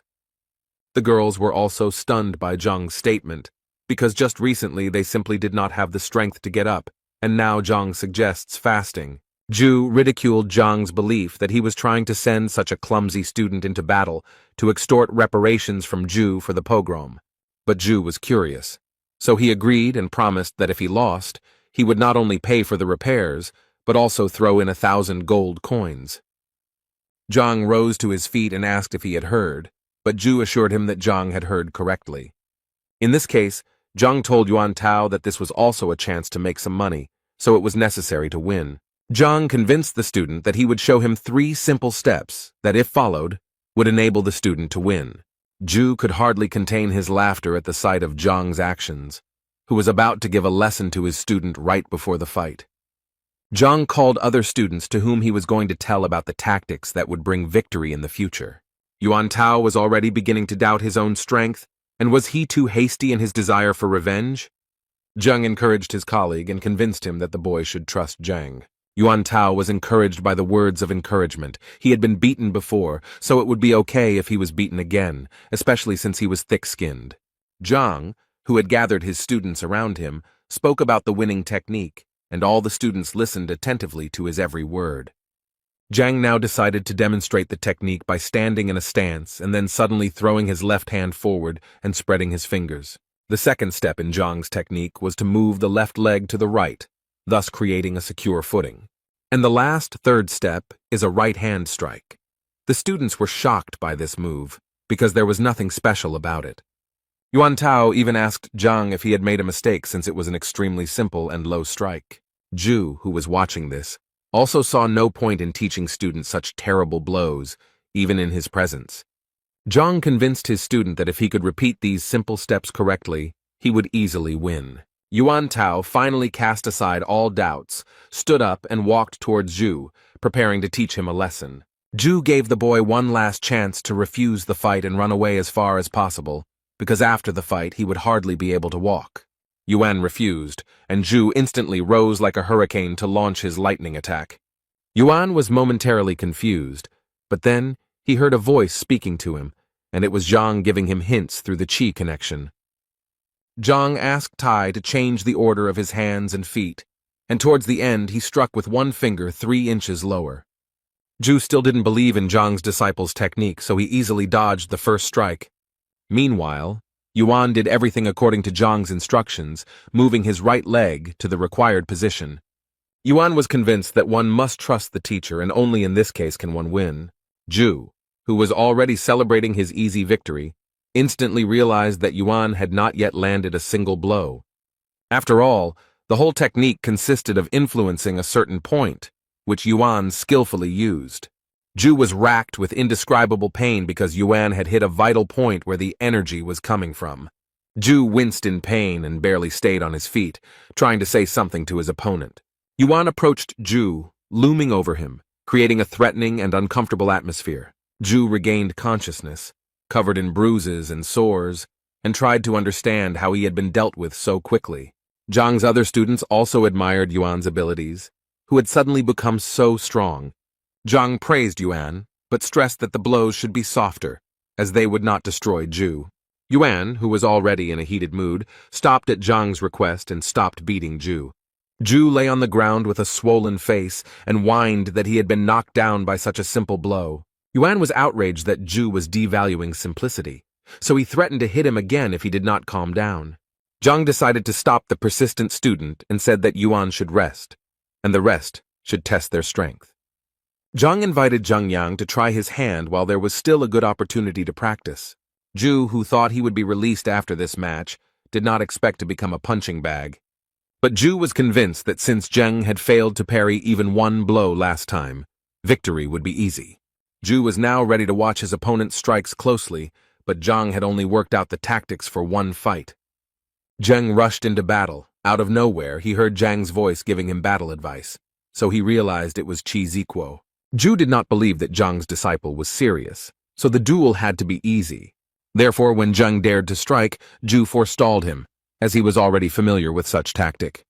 Ju admired himself for not falling into the same trap twice, and so he won a few more victories. But while the narcissistic Ju was rejoicing over something unknown, Zheng delivered a powerful punch to the bully's face. Ju did not expect this development and was very angry that he had miscalculated. So he tried to strike back at Zheng, but Tai successfully dodged it. Zheng even managed to counterattack, and it was powerful because the boy hit the mark again. Ju fell to the ground, clutching the spot where the attack had just occurred with his hands. Ju accused Zheng of being mean and of Zheng's student having touched a vital point. Zheng saw nothing mean in his tactics because in battle there was no difference in how to win. But if Ju spoke of meanness, then Zheng decided to act honorably and struck again, but this time with his fist in the face. Ju's face now resembled a chopped steak with a crimson hue and numerous wounds. With such injuries, Ju had no choice but to admit defeat. Zheng prepared to deliver another decisive blow, but upon hearing that Ju was surrendering, he was disappointed. Zhang, who was watching the duel, smiled sarcastically and invited the next student to duel. Ju was barely able to stand when he was soon forced to compete with another of Zhang's students. Zhang asked Wang Ying and Liu Yang to also prepare for the fight after Zhao Yao finished. While all of Zhang's students were practicing their martial arts on Ju, he lay on the ground and barely moved. Yuan approached Ju and reminded him that it was time to pay. Now each student had to pay 1,000. And when Yuan added that the total payment was 10,000, Ju's bloated body could not understand where such a sum came from. Yuan reminded Ju that he included the broken door in the compensation amount, which was not that expensive, only 5,000. Yuan suggested a backup plan that Ju could use in sparring during the entrance exam. Ju was covered in bruises and sores and cried in pain, but he had no choice but to agree to the payments. Meanwhile, in Lu Sen's class, Hong Hao wondered if Zhang would accept Lu Sen's challenge. Lu Sen didn't care anymore because he couldn't just leave the situation like that. Otherwise, he wouldn't be able to succeed. Hong Hao fully agreed with Lu Sen's vision and wanted to add something, but their dialogue was interrupted. Ju appeared in the classroom, and now it was difficult to recognize him due to numerous bruises and a swollen face. Master Lu Sen did not recognize his disciple, who now resembled an aggressive needlefish. Then Ju Hong had to mutter his name, but his swollen lips were unable to do so right away. Lu Sen asked his disciple what could have happened to him when he only had to deliver the letter to Zhang. Looking at his poor disciple, Lu Sen even assumed that Zhang was capable of raising a hand against him. But Ju quickly denied this information and told me that he received it from Zhang's students. Lu Sen didn't expect this development, as it meant that his former students were also involved. Lu Sen was upset that Ju was unable to stand up to such weaklings, as he had paid special attention to Ju. When Lu Sen learned how exactly the students managed to defeat Ju, he said that knowing the point was no guarantee of victory. Combat is a much more complex system, where the speed of reaction and adaptation to the enemy is important, Lu Sen said. Lu Sen understood that this tactic was not invented by the students, but by Zhang, so this teacher was not as simple as he seemed at first glance. Lu Sen promised Ju that he would help him recover, advance to the next level, and quickly increase his vitality. The teacher asked Elder Hong if there was a way to influence Zhang through Elder Shang, who worked at the Education Bureau. The elder explained that it was not so simple, because there had to be good reasons for such a decision. While the elder and the teacher were talking, an unknown man entered the hall and interrupted the conversation. The young man had flowing blue hair and bowed to the elder and teacher as a sign of respect. Lu Sen greeted Teacher Wang and asked him what he was doing here. Wang announced that he had news from the Education Bureau and that the audience might not like it very much. Lu Sen became wary in anticipation and told Wang not to intrigue and to get down to business. Wang reported that from now on, Elder Shang has been released and is under investigation. Lu Sen was now interested in the details of these events, since Elder Shang had held this position for a long time. Wang said he heard that Shan was suspected of falsifying the teacher's test results, and this was discovered during Will's check. Lu Sen became nervous when he heard about the detector because he knew that Cao Xiong was the one who initiated its creation. Lu Sen then asked Wang which of the teachers dared to accuse Elder Shang of such a thing. Elder Hong whispered to Lu Sen that Shang had good connections in the teachers' council, so it would not be easy to get him released. Wang said the decision was influenced by a teacher with poor academic performance, Zhang Huang. Zhu, who had been kneeling silently until now, became furious at the mere memory of Zhang. Lu Sen was also not happy to hear that after his disciples went to Zhang, he was now involved in the liberation of Shang. Elder Hong, who was still on the sidelines of the restaurant's events, was shocked by the news about Director Hong Ting. Lu Sen and the Hong elders now had the impression that Zhang was always one step ahead and mocking them. Meanwhile, in his class, Zhang completed another productive lesson in mastering new techniques. Zhang told his students to go home and practice there because the teacher evaluation was due in 6 months. Zhang told the students that he had no intention of losing, so he hoped the students would help him. After the lesson, the students gathered in the yard to discuss the events that had happened recently. It was said that Zhang had reached the 6th rank, and even Bai Sen himself wanted to become his disciple. Zhang said that it was worth using Lu Sen's challenge to justify Master Zhang's name, and he urged his colleagues to make every effort over the next 6 months to perform with honor. The students were convinced that Zhang was an honest and noble man who had been treated unfairly, and it was time to make amends. After discussing the plan of further action a little more, the students sat in the yard and then went home. Meanwhile, Zhang remained in his office, collecting his thoughts and developing a winning plan before the competition. In his opinion, Zhao Ya and Wang Yin had proven themselves well, and if they followed the instructions, then in half a month their strength would increase. Yan Li and Zheng Yang have good prospects. They are goal-oriented and capable guys that Zhang did not worry about. But Yuan made Zhang uneasy because he had not trained professionally before, and now he had little time. Then Zhang came up with the idea that he should try to activate the blood inheritance of the horned dragon Yuan. However, Zhang struggled because although the idea was good, he did not know how to implement it. A second later, Zhang felt himself falling into a kind of trance, and this feeling was already familiar to him. Zhang headed to the Library of Heavenly Path, where they tried to answer his question. Zhang held a book in his hands that described the method for activating hereditary abilities. The teacher began to study the book carefully and realized that there were 3 different ways to achieve the desired result. The first method involved hard training, the second required taking special drugs to wake up, but the third confused Zhang. This was the most difficult and dangerous task, since it involved wounds, poisoning, and deaths of soldiers. Zhang decided that the second method was best, and now he needed the help of the Pharmacists Guild. Zhang went to the Alchemists Guild, which is usually bustling with activity because many martial artists gather there. Looking around, Zhang noticed a store where he could get the information he needed. A sweet but tired girl stood behind the counter and muttered something under her breath. As Zhang approached, the girl smiled and greeted the teacher. Zhang greeted her back and asked the girl if she sold books that helped to reveal hereditary abilities. The girl was still smiling and replied that if the man was looking for books, he needed to go somewhere else, and she would help him with the route. Zhang asked the girl not to jump to conclusions, as what he was looking for could not be found in regular stores. There was no longer a joyful smile on the girl's face, and raising her eyebrows, she said that there were no books here. Zhang was a little embarrassed that he was treated with disrespect even though he had done nothing wrong. Zhang then suggested that there was a library in this guild, and asked if the girl could show her this library. Now the girl looked as strict as possible, and indeed confirmed that there was a library, but only for employees or at least for the apprentice pharmacist. Zhang was confused, because he was neither a worker nor even an apprentice of a pharmacist, and because of this, his dream was slipping away. Zhang told the girl behind the counter that he could pass the exam and become a pharmacist. The girl asked Zhang if he really dared to make such a decision, since there was no turning back. The saleswoman, with a displeased expression on her face, explained that the exam would be held in another wing and she would take Zhang there.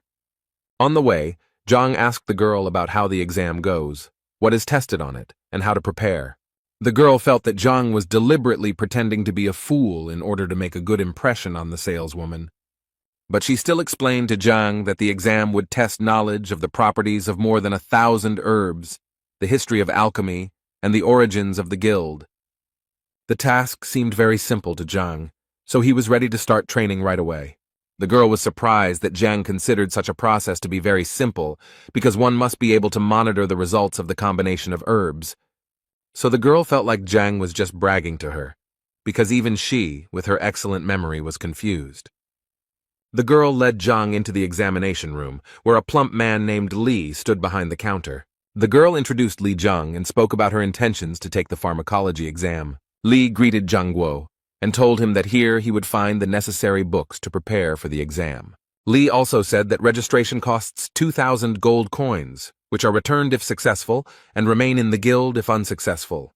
Zhang agreed to the terms of participation and reached into his pocket for the money that he fortunately had left over from the incident with the appraiser. The girl who brought Zhang watched with envy as he counted the bills, as she had rarely seen such large sums. Li told Zhang that the exam would start in 2 hours and that he could do his own thing in the meantime. Zhang thought about returning home, but this turned out to be a bad option since it took 2 hours to get from Hongting to the guild. Zhang then asked where he could find books to prepare for the exams. Li pointed to the room behind him and said that everything you need is there. You can just read it or buy it. Zhang had no need to buy these books, so he decided to just read them. The girl who brought Zhang still looked at him with distrust and watched him closely. From the room where Zhang was familiar with books, the constant sound of pages being turned could be heard. The girl was alarmed by this, and it seemed that Zhang was only pretending to learn something new. Li advised the girl not to pay attention to Zhang. Perhaps he was just looking for the right book. But the girl was convinced that in order to achieve a title in any profession, you need to work hard, and not just learn something in 2 hours. Zhang, who finished reading the last book, came to the conclusion that to succeed in alchemy, it is not enough to simply mix everything. Now it became clear to him why there are so few real pharmacists, and why people who are perfect have several professions. The girl who didn't believe in Zhang felt that Zhang had pretended very well for 2 hours. But Zhang had just finished his studies and was already full of the knowledge needed to pass the exam. When he entered the room where the exam was to take place, he saw other participants who were actively discussing something and were worried. The examiner and his assistant announced the start, and warned that if the participant was caught cheating, he would be disqualified from taking the exam. The examiner explained that there are 3 stages to the exam, where the first is a test, the second is the identification of the ingredient, and the third is a check of the combat rank. So now that the conditions of the exam were known, the examiner wished everyone good luck and gave permission to write the tests for an hour. Zhang carefully studied the exam papers, which required him to answer a large number of tests. The examiner reminded the participants of the need to control their time and complete all tasks on time. Zhang was completely calm because he was hoping for help from the books he had recently read. He placed his palm on the test paper, hoping to get the answers in his head. Zhang had doubts about the quality of the parchment on which the exam was created, as well as the information about the ink. Zhang exhaled and decided that he needed to focus on the task at hand. Otherwise, he wouldn't be able to answer correctly. He reread the question he needed to answer several times and programmed himself to search. He imagined himself rummaging through the vast expanses of the celestial library in search of what he needed. Several such attempts bore fruit, and Zhang already had the answers to the exam questions in front of him. He began to write them down quickly, which confused the examiner a little while all the other participants were still collecting their thoughts. The examiner watched Zhang closely, thinking that he was just another arrogant son of rich parents. Zhang ignored the examiner's scrutinizing gaze and confidently continued working. In a few minutes he used up all the paper given to him for the exam and put his pen aside. Zhang stood up preparing to hand in his paper, which surprised the crowd, considering there was still so much time left. When Zhang handed in his written work, he asked the examiner to announce the start of a new round. The examiner asked Zhang to wait outside the door. The test results would be announced later. The assistant asked the examiner if he would check Zhang's work now, but it seemed the examiner was not going to do so as not to spoil the mood. Li and the saleswoman were surprised when, less than a minute later, Zhang was already standing in front of them. Then the girl decided that the exam was too difficult, and Zhang could not stand the stress and gave up. Zhang assured me that everything went quite smoothly, and he answered questions quickly. The exam hour flew by rather quickly, so all the participants went out into the corridor in anticipation of the fateful result of the stage. The examiner took the answers of all the participants and began to carefully check the level of their knowledge. The examiner's brother asked how the exam was going and whether we could count on new students. But the examiner did not seem to receive any comforting news, as he found all the answers to be meaningless. The examiner's brother then pointed to a piece of work lying on the floor next to the examiner's desk. The examiner looked around and replied that he would not check this examination paper because the person who had taken it had not even read the question. But the examiner's brother became interested in the work, so he took it and began to study it. The examiner assured that the participant who wrote this work did not understand the value of the profession of an alchemist. However, it seems that Uyan's brother had a different opinion and suggested that Uyan read the work himself. Uyan began to read every word, expecting that there would be some absurd things written there. But with each new page, the expression on his face changed from the realization of what was written. When Ouyang reached the last page, he cried out in shock when he heard Zhang's answers. Uyan's brother confirmed Uyan's reaction that the work was indeed impeccable. The man noted that some of the questions were so difficult that he was not sure whether he could answer them himself. Now Ouyang had changed his mind about Zhang and was eager to know how Zhang managed to answer all the questions so quickly. Zhang sat in the hallway with the other participants, waiting for the test results. A few minutes later, Hua, the pharmacist's assistant, appeared before the participants. The girl who brought Zhang to the exam was waiting for Zhang's lie to finally be revealed. Sun Tao from Lu Yuan became the first lucky one to score 91 points out of 100. Sun Tao could not believe that he had succeeded, but his friends congratulated him on his intermediate success. Next up was Qian Wenman from Ji Yun, who scored 90 points out of 100 and was also pleased with his result. Hua was about to announce the third lucky winner, who turned out to be Zhang Huang from Qianshuan, but the assistant looked closely at the result. Hua couldn't believe his eyes, but he said that Zhang had scored the maximum points, 100. The other participants began to whisper to each other, "How did Zhang manage not to make a single mistake in the tests?" Hua announced that the participants he named must follow him to the second stage. The saleswoman from the drugstore was glad that the boy she brought failed the exam. But when Zhang stood up, she realized that she had not known his name before, but now she realized that he had passed the test with flying colors. Zhang smiled at the girl and waved his hand, indicating that it was time for him to go to the second stage of the inspection. The girl was very puzzled that Zhang, having read the book so easily in a few hours, passed the exam with the highest score. Now she felt like a fool for being so prejudiced against him in the first place. The second stage of the exam began, and the participants were now presented with 10 different samples. The task was to write the name of the sample, its properties, and its use during the burning of the incense stick. Ouyang said that if the participants want to advance to the next stage, they need to do well in this test. Zhang picked up the first sprout and began to examine it, but after a few seconds he realized that it was Greenbeard. The information in the heavenly library was the same as the real library. Zhang only needed to take a sample, and he would already have the answer. Ouyang watched Zhang closely, who looked quite confident in the second stage as well. Meanwhile, Zhang described sample after sample, detailing each point as needed. Less than half of the allotted time had passed before Zhang had already finished the description and was ready to hand in the work. Ouyang looked at Zhang again in surprise, but he had no choice but to accept the job. Now Ouyang decided to immediately check Zhang's work by reading every word the teacher wrote. When all the participants had finished their work, Ouyang was ready to announce the result after checking. Only one participant was able to answer the questions perfectly, and that was Sun Tao from Lu Yuan. Sun Tao's pupils dilated to the size of gold coins at this joyful news. But Zhang didn't believe it because he checked the answers to the questions using the Library of Heaven's path. Zhang felt he had been treated unfairly, so he decided to ask the examiners about his mistakes. The other participants did not expect such audacity, since, in their opinion, the examiner's decision could not be challenged.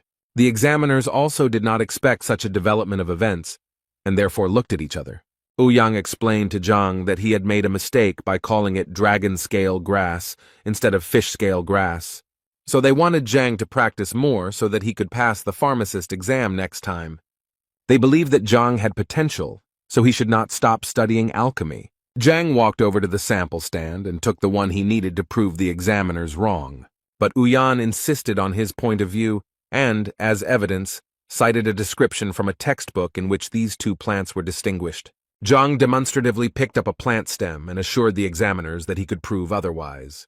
He assured the examiners that they should not make hasty decisions as they themselves did not know what samples would be in the exam. Zhang then said that the book Special Herb Review in the cooking room would help verify his words. Ouyang asked his assistant Hua to bring this book to resolve the dispute. A moment later, Hua brought out the textbook in question, and Zhang pointed out that the information he needed was on page 17. Ouyang was surprised by Zhang's accuracy, as it showed his excellent memory, but he began to study the textbook. When he finished reading the information, his expression instantly became surprised. Zhang then said that if this evidence is not enough, there is another book, A Brief Introduction to Rare Medicines, that confirms his words. Zhang could also practically prove his point by cutting off the stem of the plant. When fish scale grass is cut, a milky liquid is released, and when dragon grass is cut, it turns yellowish, which dispels the cold. After these arguments, one of the examiners asked Zhang to hand him the stem. He tore off a stem, from which a warm yellow liquid immediately flowed, dispelling the cold. After this, the experts were convinced that they really did not have a sample of fish grass in their hands. Hua asked Ouyang if he needed to bring another textbook from the library to check Zhang's words, but Ouyang said that there was no need. Zhang's opponents, realizing the events that had just happened before their eyes, were very upset. Huayan smiled and said that they had indeed made a mistake, and so it needed to be corrected. Since Zhang demonstrated excellent knowledge in the second stage of the exam, he will definitely advance to the next stage. Sun Tao, who had just celebrated his victory, turned pale and fell to his knees in despair. Ouyang's colleague gave Zhang an alchemist's badge, which gave him access to the basic section of the library and a discount at pharmacies. Zhang smiled and lovingly accepted the well-deserved prize, which was supposed to improve his life a little. Now the examiners, getting ahead of each other, offered Zhang to become their student. They showered him with compliments and promises, but Zhang very quickly rejected their offer.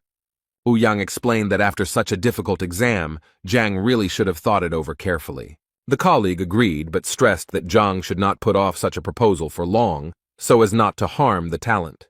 Zhang asked the examiners where he could buy a drug that could help identify hereditary characteristics. The smiles on the examiners' faces turned to surprise and confusion at Zhang's question. Then Ouyang's colleague said that such drugs exist, but they have individual characteristics, and one must be careful with them. Zhang was very interested in this issue, so he tried to grasp at any straw and inquired about textbooks on this subject. Ouyang assured Zhang that there were many such textbooks, but they were all in the advanced section of the library. Huayan's colleague added that this is very important information and only wise specialists have access to it. Ouyang's comrade convinced Zhang that if he wanted to gain access to difficult books, he should study with him. The man stressed that if Zhang chooses the path of a pharmacist, he will be respected everywhere. Zhang winced at such promising prospects, but all he needed was a book on hereditary abilities. Ouyang reminded that access to the library is limited, and to get in, you need to be at least a pharmacist. Then Zhang thought about how to become a pharmacist, because he really needed a book. Ouyang took Zhang's curiosity as a desire to learn something from him, which upset his colleague. Ouyang knew that he could not lose such a valuable student as Zhang, who was endowed with extraordinary abilities in pharmacology.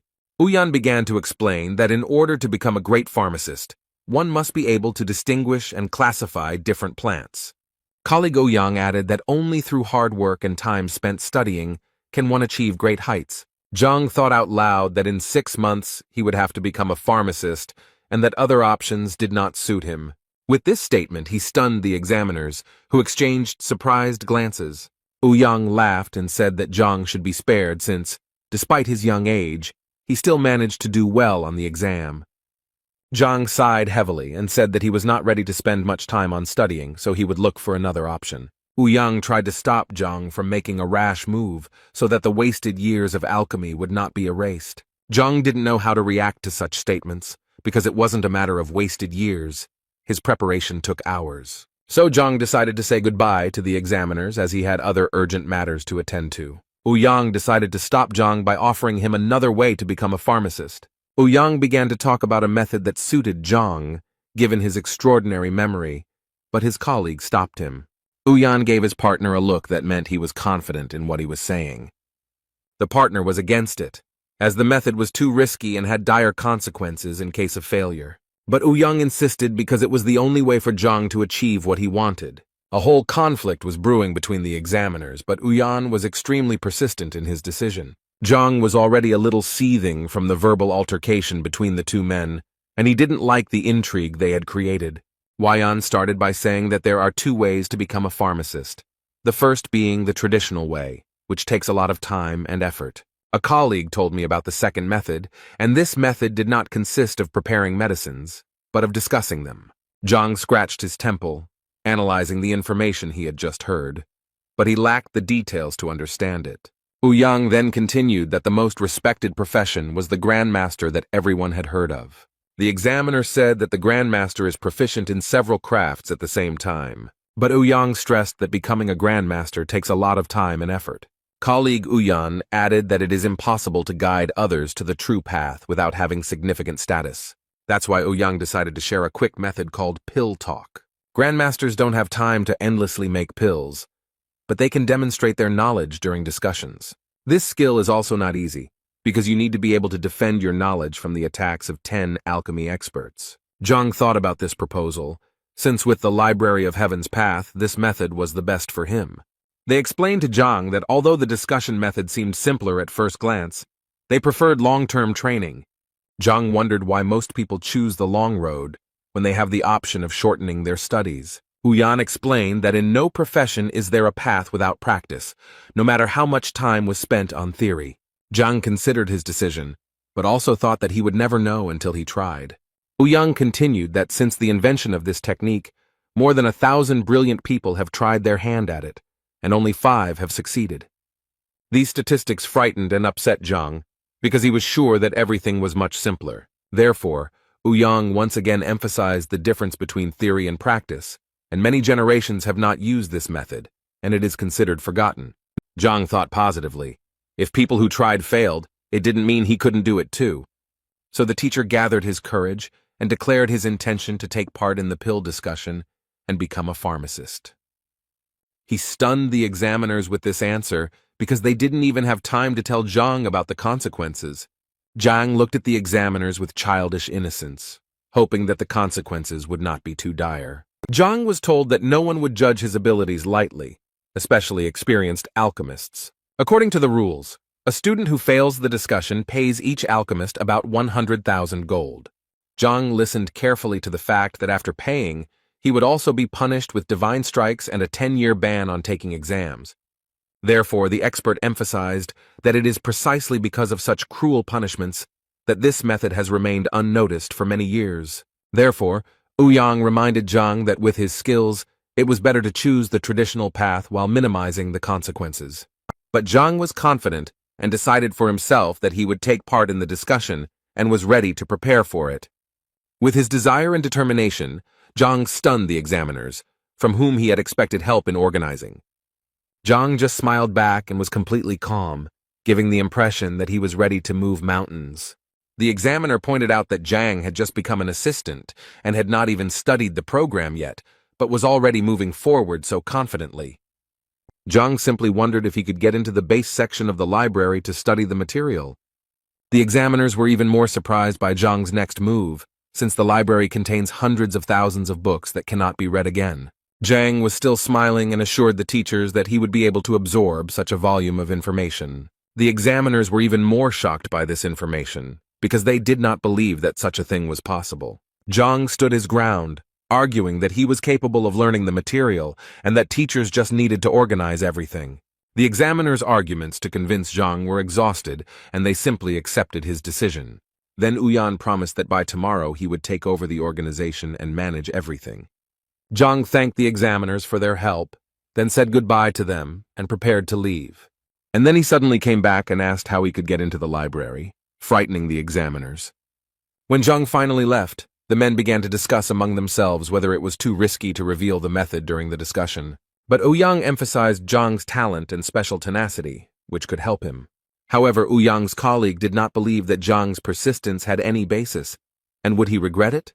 So the examiners decided to send someone to the library after Zhang to observe his methods. After a while, Hua, who had followed Zhang in the library, returned to the examiners. When the men asked him what he could tell them, he scratched the back of his head and could not find the words. All he could say about Zhang was that he was simply leafing through book after book, much to Ouyang's surprise. Hua said Zhang studied books such as Basic Methods of Alchemy or All About Alchemical Cauldrons. After listing the books, the examiners looked at each other and were surprised by this choice. After all, Ouyang understood that these were ordinary basic textbooks that every pharmacist's assistant should know. Hua was then asked if he had mixed up anything and if Zhang had looked at any other books. Hua assured that he saw everything correctly and made a gesture with his hands, demonstrating how Zhang was studying books.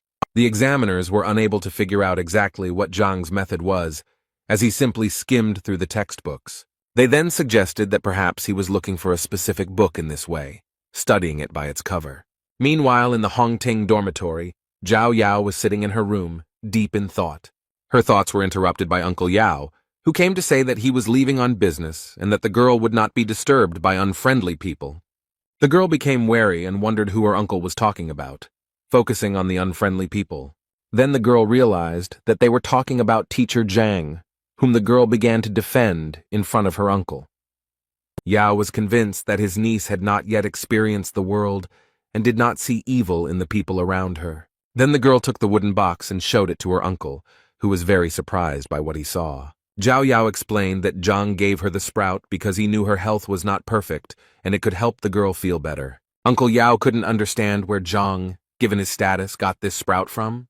The girl was confused by her uncle's persistence and asked if everything was okay with the gift from the teacher. As Zhao carefully examined the plant, his uncle explained that it was extremely valuable and was the ancestor of the ice sun grass. Uncle continued to say that the ordinary ice sun grass did not have much value, unlike its ancestor. The girl was very shocked by the information from her uncle and asked him if he was confusing anything. Yao then assured his niece that this was the most expensive herb he had ever seen and that he could not be mistaken. The girl carefully examined the sprout, holding it in her fragile hands, which for some reason were now trembling. Meanwhile, Uncle Yao wondered how Zhang managed to get such a valuable sprout and why he shared it with the student. Zhao Yao was warmed by the thought that teacher Zhang had not only developed a customized training method for her, but had also given her valuable medicine. The girl got out of bed and pressed the sprout to her chest, realizing its true value. Then the girl asked her uncle how much money he had with him now. The uncle rummaged in his pockets and answered his niece that there was not much money, namely 20,000 gold pieces. Then the girl asked her uncle if he knew where teacher Zhang had gone, since he had been gone for a long time. Yao replied that he had been following Zhang and last saw him at the apothecary guild, which led Zhao to believe that he had acquired such a valuable gift there. Zhao Yao closed the box containing the plant and confidently walked towards the exit, taking Uncle Yao with her. Zhao Yao and his uncle arrived at the pharmacists' guild, where they learned that Zhang was taking the exam to become an assistant pharmacist. The saleswoman who met with Zhang before the exam just passed this information on to Zhao. Yao explained to his niece that this was not easy to do, since an alchemist's apprentice needed to remember the properties of more than 1,000 medicines. Therefore, Yao doubted that Zhang would be able to pass the exam without many years of training. The saleswoman then added that Zhang had passed the first part of the exam without making a single mistake. The first test tests knowledge of the properties of medicinal herbs, and a significant number of people fail this step, so Yao was surprised by Zhang's skill. The puzzle in Yao's head was not completed because Zhang gave Zhao a stock worth at least 100,000 gold and asked for nothing in return. Yao knew that Zhang was once a genius and had reached the 3rd martial rank at the age of 16, but that was where his progress ended. The saleswoman pointed out that theory without practice is meaningless, so Zhang needs to go through the 2nd stage by describing the herbal samples. The girl added that if at the 1st stage it was possible to make several mistakes, then at this stage there were none. The conversation was interrupted by the footsteps of 2 boys leaving the examination hall, where the exam had already ended. It was Sun Tao and his friend, with whom the saleswoman was asking how everything went. and if there was any good news. The boys hung their heads, sighed heavily, and replied that they had failed this part of the exam. The saleswoman asked about Zhang because he had not yet left the examination room. Sun Tao said with a sad expression that Zhang had passed the exam and would now be an assistant. The saleswoman did not expect such an answer, as she did not believe that Zhang would be able to pass the second stage. Zhao Yao ran to Sun Tao to ask when Zhang would leave the auditorium as she needed to talk to him. Sun's partner told the girl that Zhang had gone to the library to prepare for the pill debate. Now the girl was shocked that Zhang's career was developing extremely rapidly. The boys said that when they were outside the door, they heard that Zhang had been asked to take part in the debate, but at some risk. The saleswoman remembered reading about the dispute and how complex it was, almost beyond comprehension. Yao also didn't understand why Zhang was in such a hurry when he became a pharmacist's assistant at such a young age. Sun Tao's companion also didn't understand this, but added that he heard that Zhang needed a book on hereditary abilities that only pharmacists had access to. Sun Tao also said that Zhang was limited in time and had only half a month to find such a book. Zhao Yao remembered that there would be a teacher certification in half a month, and perhaps that was why Teacher Zhang was in a hurry. Zhao asked the boys what would happen to Zhang if he failed the pill debate. Sun replied that in that case Zhang would lose a lot of money, be punished by God's blows, and be deprived of the right to take examinations for 10 years. Zhao opened her eyes and opened her mouth wide when she heard what awaited Zhang if the discussion failed. She assumed that Zhang had made such sacrifices to reveal her power, and now she was willing to do anything to repay Zhang. Meanwhile, Zhang breathed a sigh of relief after studying all the books in the library. He sat next to a large stack of textbooks, and was a little disappointed that he hadn't found anything about hereditary abilities. Zhang turned to the examiners, who were discussing something heatedly among themselves in whispers. He quietly approached them from behind, and saw how they were making marks on paper against some guesses. Then Zhang realized that the men were voting on why Zhang was mastering literature so quickly, and put him in first place, saying that he was only pretending. Zhang decided to settle the dispute between the two examiners, and said that he was simply looking through the books looking for something that was not lunch, but found nothing. After this, the examiners felt awkward and apologized to Zhang for doubting him. Yang informed Zhang that everything would be ready for discussion about the pills tomorrow. Zhang thanked the examiners for their help and warm welcome and said goodbye to them. He left the examination room laughing at the fact that pharmacists of such status were arguing about such trifles. When he looked up, he saw Zhao Yao kneeling in front of him and uttering words of gratitude.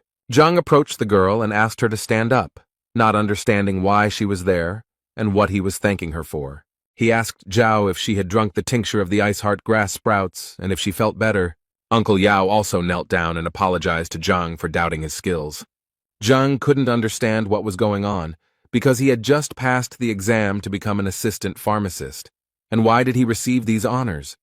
He assumed that the girl came here because she found out that he was planning to activate her body. Zhang thought about how he had previously seen his students as material from which he would make perfect warriors, but now he realized that they had feelings.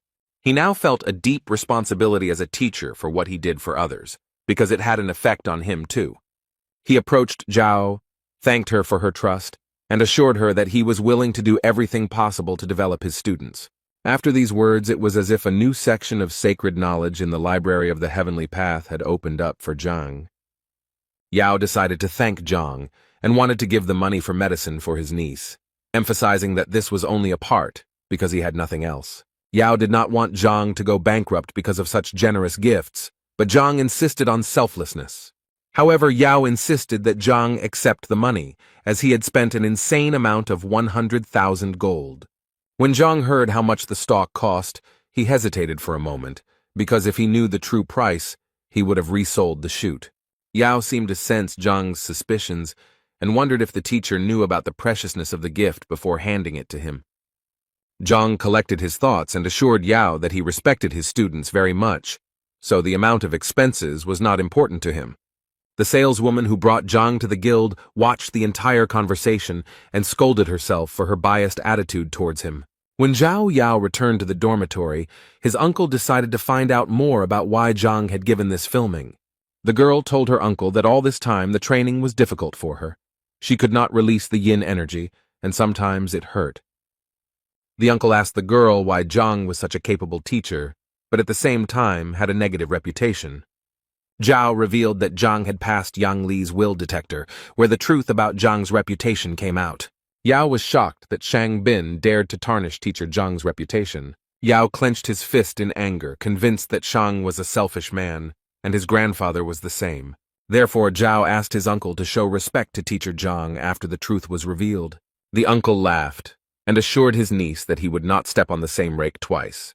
But now Yao was thinking about how to teach a lesson to the Shan family, who had made Yao form a false opinion about Zhang. Zhao Yao asked her uncle to tell people the truth about Zhang from now on, so as not to tarnish his reputation. The uncle smiled broadly at his niece and promised that he would do everything in the best possible way. Zhang sat in his small house and looked out the window at the star-studded night sky. He spent the entire night practicing and easily improved his abilities, finding 20 new points. In the morning, he went out into the yard and saw a company that was impatiently waiting for him. There were 3 boys there, 2 of whom were his disciples, and the third was Zhao Yanfeng, Lu's disciple. Yanfeng bowed to Zhang and said that he had gathered the courage to refuse to study with Master Lu. Now Zhang understood why Lu was angry with Zhang and called him for teacher evaluation.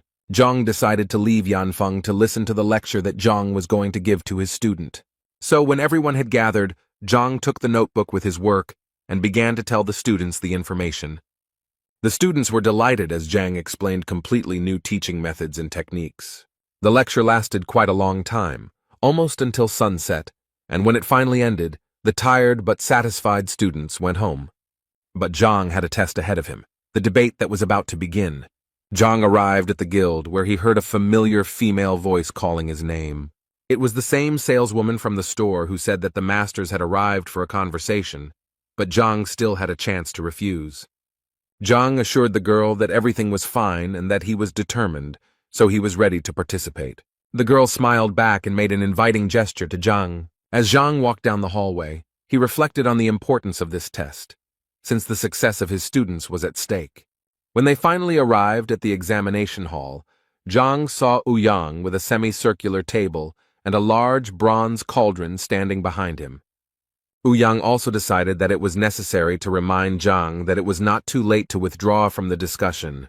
Zhang smiled back and convinced Ouyang that there was no turning back. Then Ouyang also smiled and replied that he would no longer dissuade Zhang and wished him success. Ouyang decided that it would be a good idea to invite respected pharmacists who would appreciate Zhang's skills. A few minutes later, 10 respectable people, young and old, tall and short, gathered on the threshold. One of the judges asked Ouyang, pointing to Zhang, whether he really decided to participate in debates at such a young age. The other judges who took their seats at the table also picked up on this, mockingly claiming that Zhang had studied alchemy in his mother's womb. Ouyang said that despite his young age, he passed all stages of the exams with honors, scoring 100 points on the test. This information surprised the judges, but they quickly stated that it no longer mattered. One of the highly respected people was convinced that alchemy is not only knowledge of herbs, but also understanding the principles of their action. Zhang was outraged by the judge's behavior and thought that if age affects knowledge, then maybe he should get a few from the ground. Gathering his courage, he congratulated everyone present and emphasized that the discussion was not about his age. Zhang then tried to cast aside all prejudices about his age, because he was confident that his knowledge was no worse than that of the judges. One of the judges, who was an adult, did not appreciate Zhang's story and advised him to choose his words better. Ouyang called on all the judges to get down to business, as everyone was here to discuss pills, not discuss Zhang's age. Ouyang clarified the rules of the discussion, according to which Zhang had to give clear answers to the master's questions. He also added that if both parties are unsure of the answer, then the truth can be found out by making a pill. Ouyang also noted that the questions should concern only pharmacology without classified information. Ouyang made sure that everyone understood the rules, and all participants responded that they were ready to begin the discussion. Ouyang was ready to start the discussion, but Zhang made it clear that he wanted to make some adjustments. The masters laughed at Zhang, saying that it was too late to give up or declare defeat. Zhang smiled at the masters and assured them that he was not at all afraid of their questions. One of the masters did not like Zhang's behavior and became wary, waiting to see what would happen next. Zhang apologized for his behavior, but added that none of the masters would have conducted the discussion properly on their own. With these words, Zhang seemed to have stirred up a hornet's nest, and the masters were already on the verge of getting angry at Zhang. One of the masters advised Ouyang to guide Zhang onto the true path, since he could pay dearly for such statements. But Zhang suggested that Ouyang raise the level of difficulty of the discussion, so that the masters would not have any questions about his competence. Ouyang turned pale at this request, because the discussion itself was a complex phenomenon, and raising the level could turn out to be negative for Zhang. But Zhang suggested that each master prepare a pill, and he would explain the method of preparation and point out the shortcomings of the medicine. One of the masters was extremely unhappy that Zhang, being an assistant pharmacist, was going to point out the master's shortcomings. Ouyang couldn't understand what Zhang was thinking, because even though he had shown a great performance yesterday, he had been prudent. Zhang continued to mock the masters, saying that by pointing out their shortcomings, he could dishonor their honor and skill. One of the masters decided to start a discussion and agreed to accept Zhang's challenge first. It was Zhang who praised Zhang, despite his young age, for his courage and worthy knowledge, which Ouyang checked. Zhang asked Ouyang to prepare a furnace to demonstrate to Zhang that he was very wrong in his beliefs. The masters noted the skill of Master Zhang, who showed great promise among alchemists and managed to create more than 100 pills in 3 years. Zhang began his conversation with Zhang by saying that he had recently created an alchemical technique that he had named just a few days ago. According to the masters, the creation of new technology deserved respect, because such a master was destined to go down in history.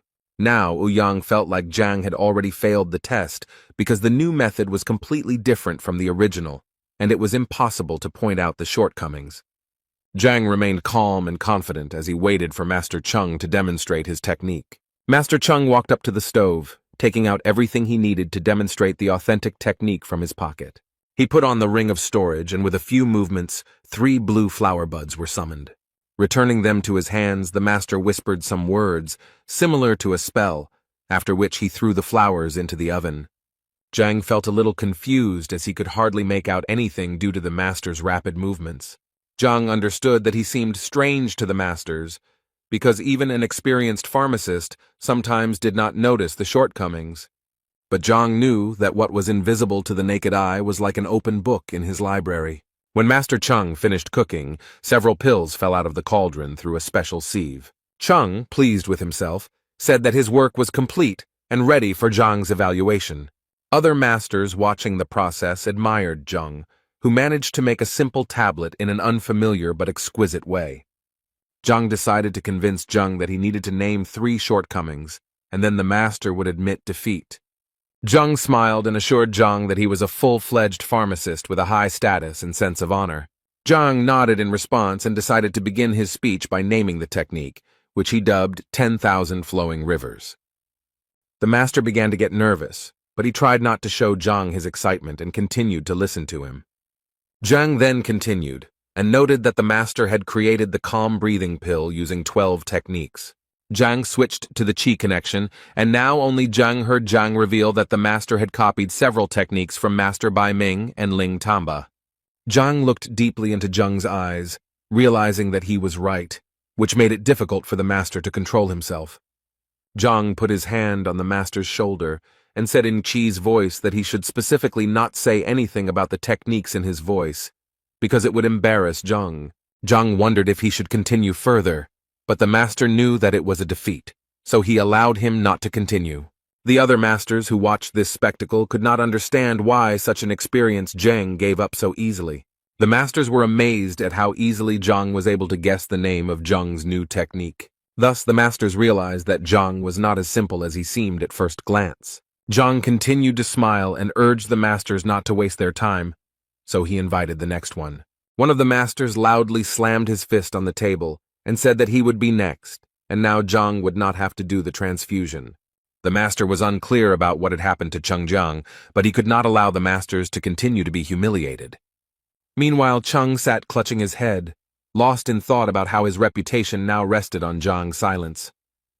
The next master suggested that Zhang change the rules so as not to fall into Zhang's trap. So he invited Zhang to observe the cooking technique, but to point out any shortcomings in the process. Ouyang felt that Zhang would not be able to escape from such a trap, and would definitely fail the test. Zhang slowly remarked that there was no point in wasting time and that it was better to get down to business.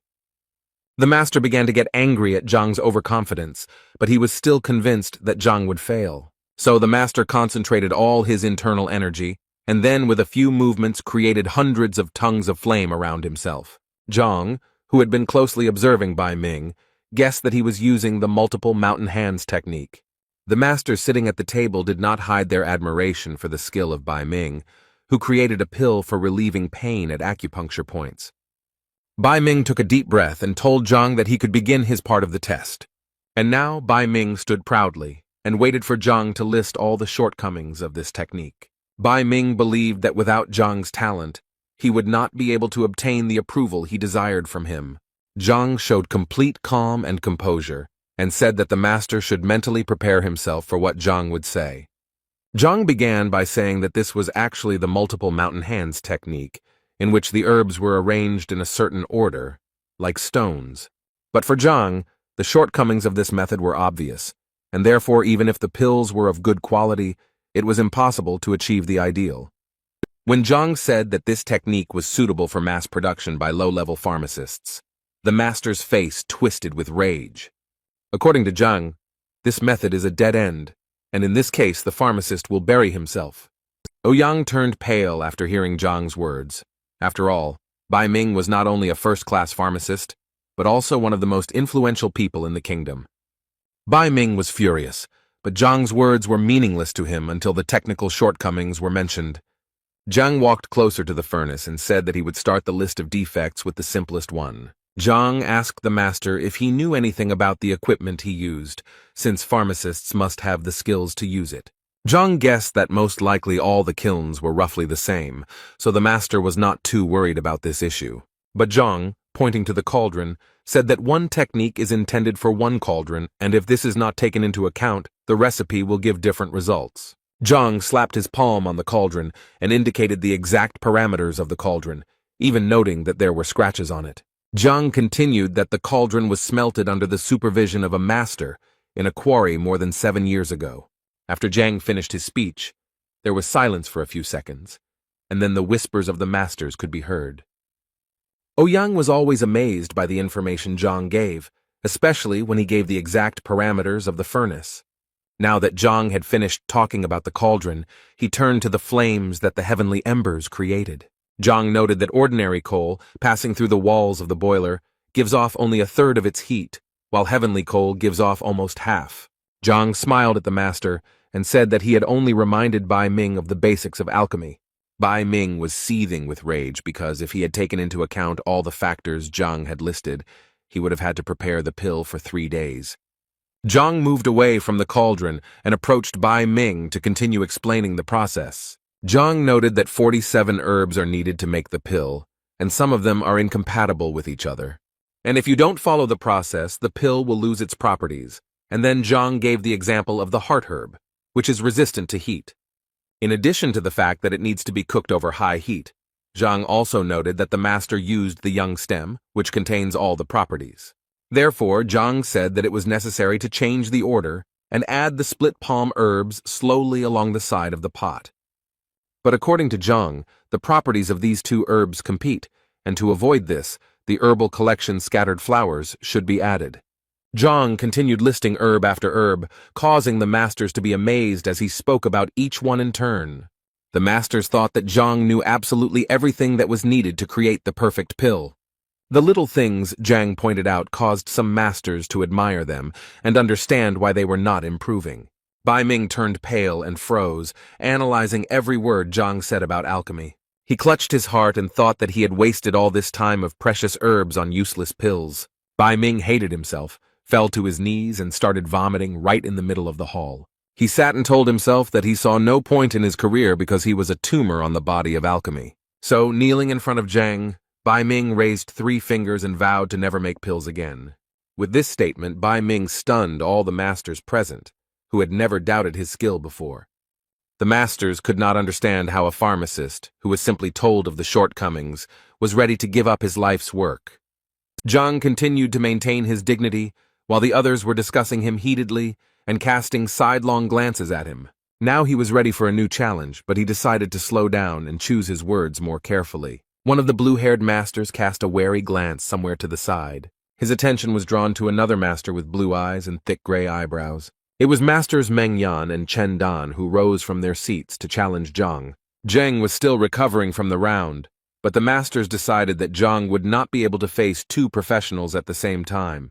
They informed Zhang that they understood that his knowledge was no worse than their own, so they decided not to ask Zhang about the shortcomings of the technique. Instead, they asked Zhang to determine the quality of the meditation pills they had prepared that morning. One of the masters protested, as this meant that the masters had forgotten the honor of the apothecary. Meng Yan and Chen Dan looked back at the displeased master, pierced him with an angry gaze, and advised him to shut up. Zhang said he was willing to consider the pills, especially since the debate was still ongoing. So he approached the masters, took the pills from their hands, for which they thanked young Zhang for his help. Zhang first looked at the pills carefully, then clenched his fist, analyzing the flaws. He later said that they cannot be called meditation pills because they have negative effects such as rabies and death. The masters were stunned by Zhang's statement and looked at the young master with apprehension. Zhang noted that it is important to remain calm while preparing pills, as preparing medicines is not only a technique but also an emotion. The young man said that one of the pills was prepared by a man with an overly ardent heart, and it worked. Zhang suggested that the masters test his claim on the guild's experimental animals. Master Chen Dan immediately rejected such a proposal, much to the surprise of his colleague. Chen Dan actually recently noticed that his meditation pills had a detrimental effect on test animals.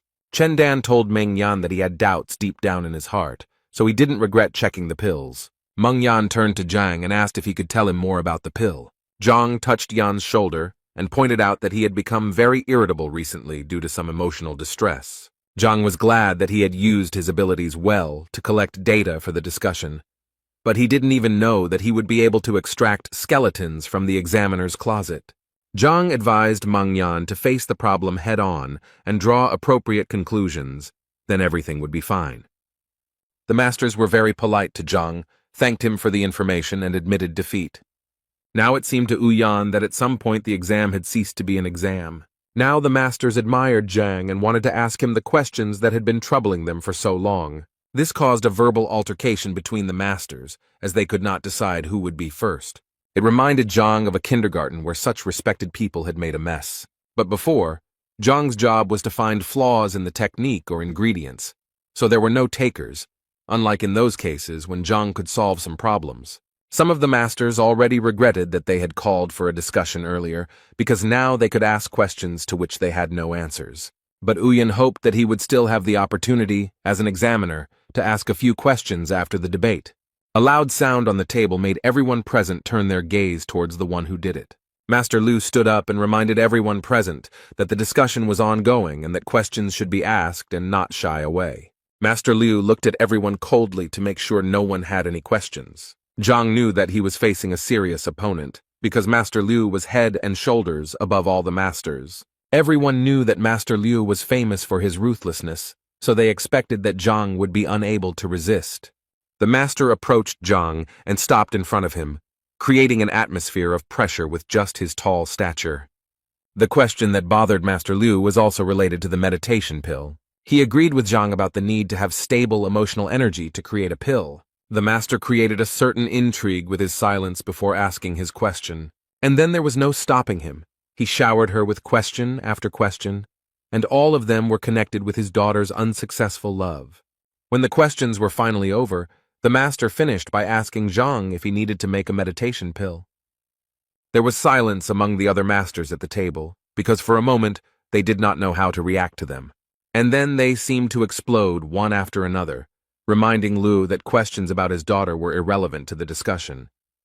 Some of the masters began to say that Liu had gone crazy and was simply trying to find out something about his daughter. Liu lashed out at the masters, saying that this was bothering him and that he could not prepare the meditation pill.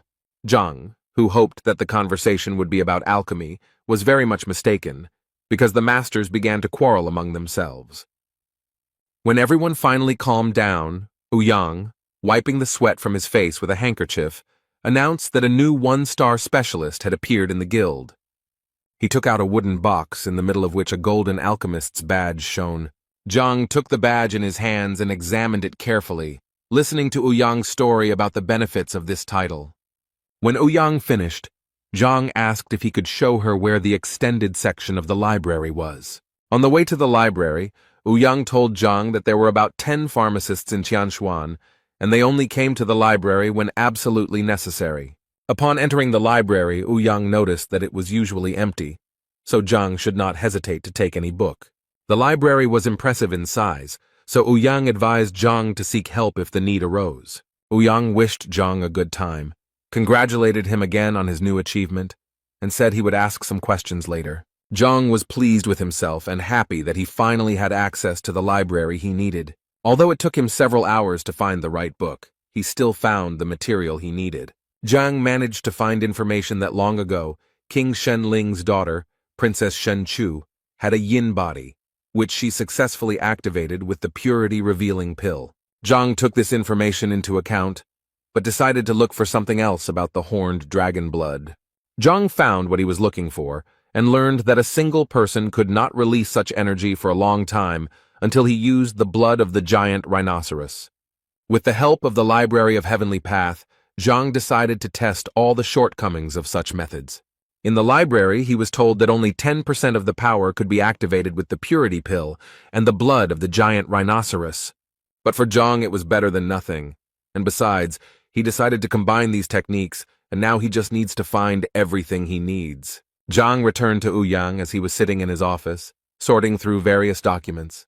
Zhang announced his intentions to purchase the purity pill, the meridian rejuvenation pill, the body nourishing solution, and the giant rhinoceros blood from the guild. Ouyang replied that everything was possible except for the purity pill and rhinoceros blood, but perhaps those ingredients were in the main branch. But since the main branch is geographically located quite far away, the delivery will take 10 days. Zhang tensed up, because there were 14 days left until the teacher's evaluation, and if the materials would only be available in 10 days, then he needed to get it together. Zhang accepted Ouyang's proposal and asked him to submit his application as soon as possible.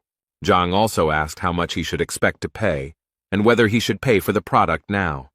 Ouyang began to count out loud, listing the importance and difficulty of obtaining the necessary items.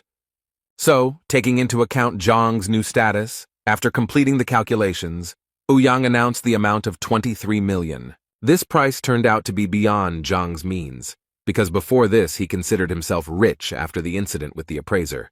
But now, he was unable to pay for the goods. Then Zhang decided to deceive Ouyang and blame everything on the new status, thanks to which he wanted to pay for the goods later. Ouyang declined the request, arguing that the materials were extremely valuable and the guild could not be in debt. Ouyang combed his beard and thought about how he could help Zhang with the necessary things. Ouyang then suggested to Zhang to prepare a meditation pill with a complex composition and an acceptable price on the market. But Zhang was not satisfied with this proposal, because according to Ouyang's predictions, under such a scenario, Zhang would become rich in 2 months. In this regard, Zhang asked Master Ouyang if he had any other suggestions for earning money. Ouyang thought for a second, and it occurred to him that the profession of a grandmaster, who could charge a lot of money for his advice, was very profitable. Zhang smiled at Ouyang and asked him to order everything he needed for him, and in 10 days, Zhang would pay for everything. Zhang thanked Ouyang for his kindness and help, said goodbye to the master, and quickly ran away. The market was rich in variety, such as the Sunny House, which could be rented and admired in a luxurious location in the middle of nature. A nice man approached the seller who was so actively advertising the Sunny House. Zhang, who had decided to pose as the great master, was a little embarrassed when the boy called him a highly respected person. Zhang informed the seller of his intentions to rent out the house. The salesboy asked Zhang about his preferences in order to choose something good. Zhang said he was looking for a clean, large house that was conveniently located, furnished and ready to move into. The young man seemed to have an answer to every question, so he said he had a house that fit the bill. Zhang told the young man that he didn't care about the price, and the young man willingly agreed to show him his dream home. As they approached the luxurious estate, the seller told them that the house belonged to a rich merchant who had passed it on to his son as an inheritance, but he was a gambler. Also now, according to the seller, An estate with a 5-room complex, a gazebo and a lake is for sale. Zhang listened carefully and examined the house with the help of the library, looking for flaws. When the estate was presented, the seller announced that such a luxurious place was rented for 150 gold pieces per month. It seems that Zhang did not like the announced figure, and was already thinking about how to put the cunning seller in his place. The guy continued to convince Zhang that the estate was luxurious and the price of such apartments was cheaper than it seemed. As the boy continued to talk about how beautiful the estate was, Zhang walked as close to it as he could, much to the boy's confusion. The boy jumped back at first and then asked Zhang why Tai was staring at him so intently. Zhang explained that he did this to verify some facts. The boy raised his hands and asked if Zhang agreed with the terms of the estate lease. Zhang was in no hurry to pay the rent because he told the boy that the previous owner had gone bankrupt and was trying to sell the house quickly. While the boy was panicking, Zhang continued to lay out the facts that the house was impossible to sell, and therefore it was being rented out, although the price was inflated. Zhang recounted all the details of the deal, including the date it was signed, who was present, what was on the table, and what music was playing. The guy who was trying to rent out the house as quickly as possible was very confused by the facts told by Zhang. Zhang assured the boy that he should not be nervous because he was calling a spade and wanted to rent a house without lying. So the boy agreed to Zhang's terms, rent a house for 50,000, and use the remaining 50,000 to hire servants and work as a butler. Zhang promised the boy that if he did his job well, Zhang would not skimp on payment. When the seller saw the money, he immediately wanted to take it for himself, but Zhang found it difficult to part with such a sum. While the salesman was counting the money, Zhang realized that this young man was brave enough to rent out the house at 3 times the price in order to make a profit. So Zhang asked the young man again if he would change his mind about serving Zhang for a greater reward, and the young man readily agreed. Zhang informed the young man that he would have to stay put for a while and would need help. The salesman, who had just filled the cash register with money, smiled broadly at Zhang and convinced him that he could be trusted. Zhang realized that he still didn't know the boy's name, so when he asked what his name was, the young man asked him to call him Sun Qian. But the boy remembered that his friends sometimes called him Xiao Kang, like cockroach, so he suggested that option too. Zhang smiled and told Targan that he had his first task for him, which he needed to take seriously. Zhang needed the young man to find servants before evening fell, and also to spread the word of his residence at the estate. When Zhang introduced himself to the boy as Grandmaster Yang Xuan, the boy opened his mouth wide and kept his eyes fixed on Zhang.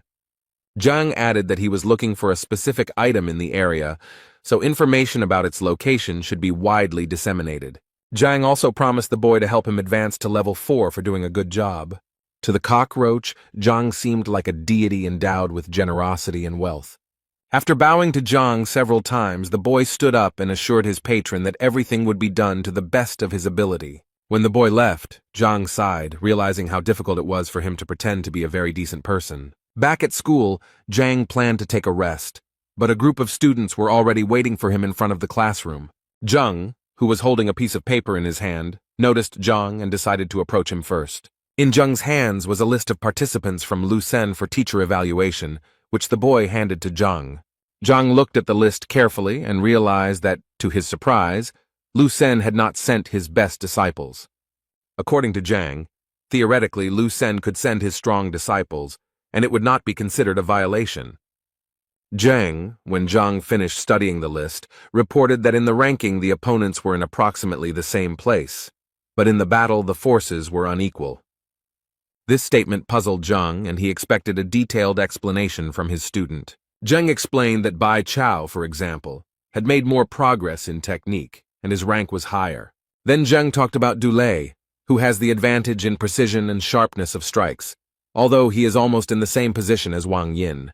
Also, Liu Sen's former student recalled that his friend Mo Xiao, whom he had never defeated, got to Master Wang earlier and more skillfully. Zhang recalled that Bai Chao accepted Hongxun as his teacher, and Dulei was one of the first to go to Zhu Hong's teacher. Zhang listened to all the students' suggestions and angrily crumpled the sheet of paper with the list of students. He was angry at Liu Sen, expecting him to send a disciple with a ranking similar to Zhang's disciples, but Sen played a cruel joke. Zhang understood that although Zhu Hong and Zhao Yao were almost indistinguishable from each other, he had seen them fight, and if Zhao had not been warned, she would have lost. According to Zhang, Wang Yin's legs had not yet gained the necessary strength, and of course, a fighter with high speed was chosen against her. Zheng Yang was skilled in handling a spear, so Lu Sen sent a more experienced fighter to the same field. Kun Ji, ranked 300th, is scheduled to face Yuan Tao, but Zhang suggests he may prove to be an aggressive opponent. Zhang strained himself at every step to come up with a plan because Lu Sen carefully selected the participants so as not to give Zhang's disciples a single chance. Zhang got angry and threw the paper on the ground. He was furious that Lu Sen wanted to wipe his feet on it. Zhang now realized the even greater importance of earning money in order to purchase the necessary medicines that would improve the students' techniques. After some time, Zhang returned to the house he was renting and noticed that security had appeared there. As Zhang approached the entrance, the guards bowed to Zhang and greeted him. As Zhang walked through the courtyard, he noticed several servants, which made him happy, because the seller turned out to be a capable young man who fulfilled all his wishes. Meeting the salesman, who was now a butler, Zhang thanked the boy for doing the job.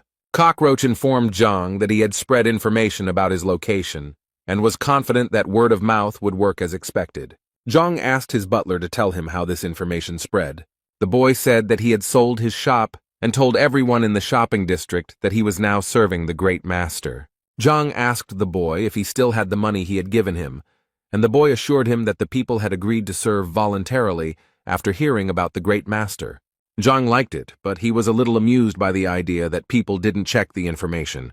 After hearing all the information from the butler, Zhang asked him to make him some tea while he waited for customers. For some time, no one appeared at the estate, so Targan suggested that Zhang hang a sign saying that the great master lived in the house. Zhang declined the offer, instead suggesting that the butler take a walk around the area. But before going for a walk, Zhang asked Dvoretsky that the guards not let anyone in during the walk. And then he asked Targan about the richest man living in the city. According to the butler, it was Lord Lin Tianyu, the owner of a trading company and a real billionaire. Zhang believed that the purpose of his pretense was to earn a good fortune, and therefore Lin was a suitable candidate to achieve this goal.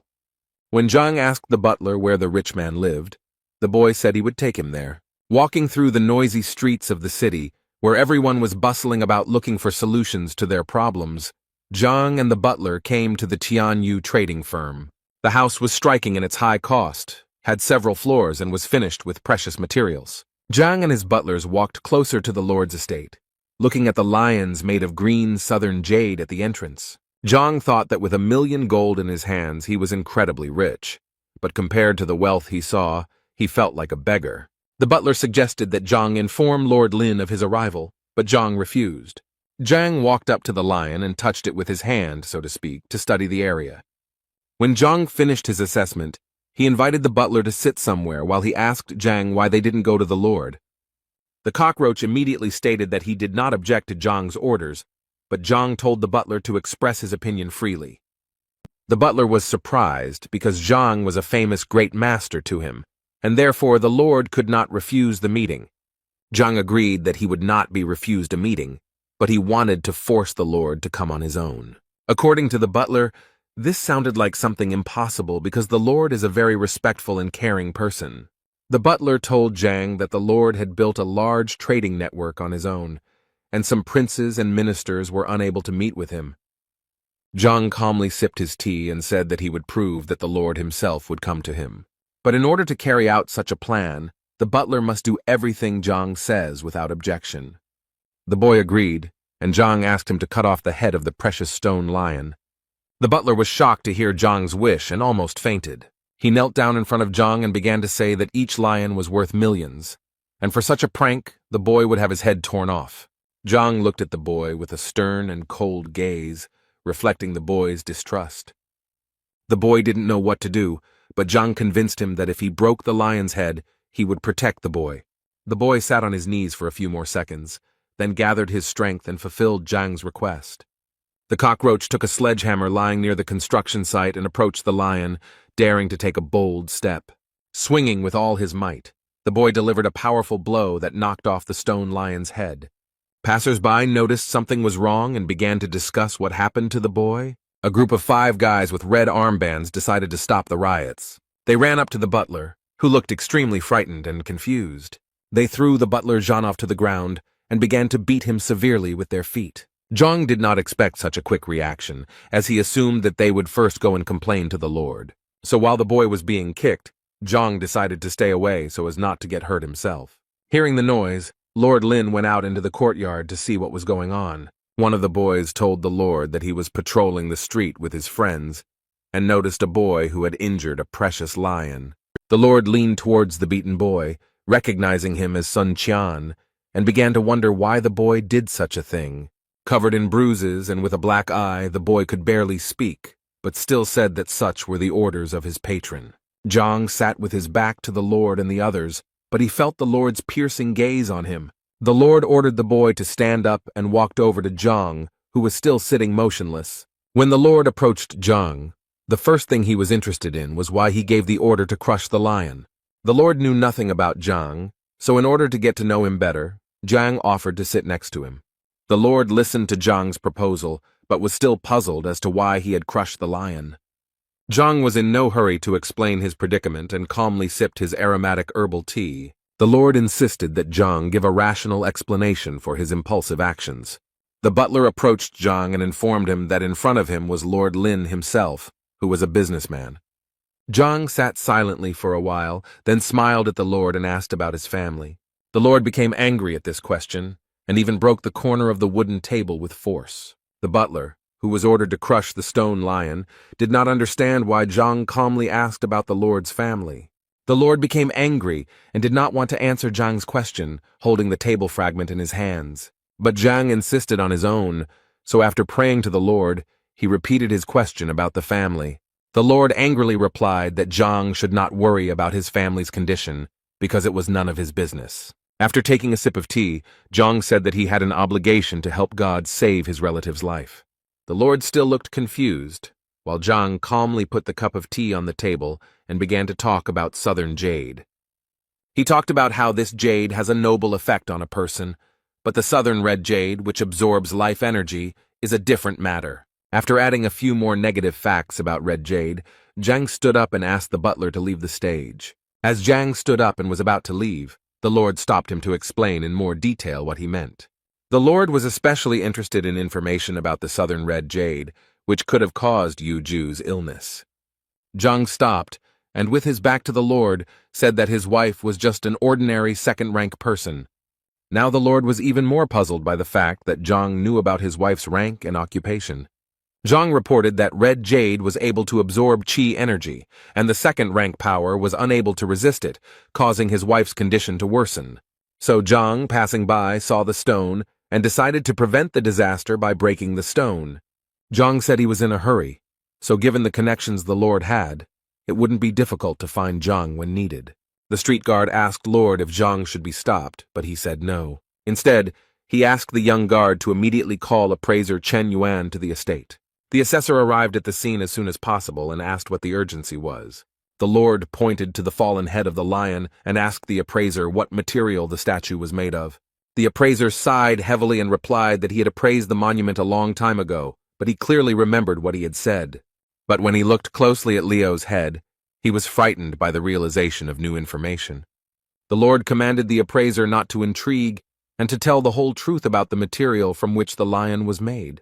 But the appraiser looked confused and could not find the right words, and the Lord himself guessed the truth. He made a hand gesture to use one of his fighting moves and smashed the lion's head into tiny pieces. The Lord came closer and took one piece of stone in his hands, realizing that even the master himself did not know the origin of the stone. The Lord inquired whether red jade was really capable of absorbing life energy, to which the appraiser replied that there were legends that spoke of the stone's negative influence. The Lord turned to the street guard and asked if he knew anything about Sun Qiang. The guard scratched his head and remembered that Sun Qian had sold the store, saying that he was going to serve the great master. The guard thought that Sun Qian was bragging, so the boy was laughed at when the famous great master took him into service. The Lord was upset that he had missed the opportunity to make amends with the Grand Master who could have helped the family. The guard, realizing the sadness of the situation, asked the Lord how he could help. The Lord ordered the guards to immediately find out where Zhang was staying and then prepare transport to his estate. Walking through the streets of the city, the butler did not understand why Zhang, who was posing as the great master, was returning home. After all, just recently Zhang asked the boy to arrange a meeting with the master, and after the broken lev they talked for only a short time. When the sun had almost set, Zhang returned to his estate, where he was kindly greeted by the guards. Zhang told the guards that he was tired and was going to rest, so he ordered that no one be allowed into the estate. The butler, who was still recovering from the kick, heard someone calling him. It was the Lord's guard who brought Qian the news that the Lord wished to have an audience with him. The butler was very surprised that Lord Ling Tianyu had called him for a dialogue, given the recent events. He ordered the guards to call the Lord immediately, and he himself wanted to go and find Great Master Zhang. But the butler suddenly stopped the guards and changed his mind about calling Zhang because he had gone to rest. Now the butler was tormented by doubts, because his Grand Master had given the order not to let anyone into the estate, but from the other side the Lord came out to meet him. Therefore, struggling with fear and anxiety, the cupbearer decided to meet the Lord alone. When the butler left the manor, he saw that not only the Lord, but also the appraiser Chen Yuan had arrived to meet with Zhang. The Lord instructed Sunya to arrange a meeting with the Great Master, who amazed the Lord with his revelations. The cupbearer did not understand what was happening because he thought that the Lord had come to avenge the gutted lion, but instead, he was in a good mood. But the butler realized that the Lord had changed his mind about him because he learned that the boy served the Grand Master. The butler pretended to be serious and informed the Lord that he would have to decline his offer since Zhang was resting.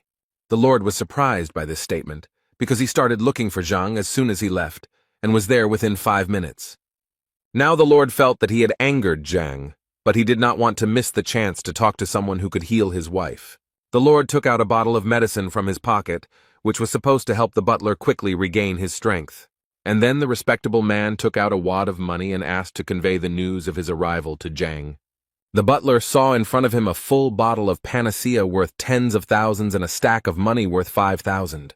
But at some point, he was overcome with the realization that he was able to receive such gifts, thanks to Zhang's service.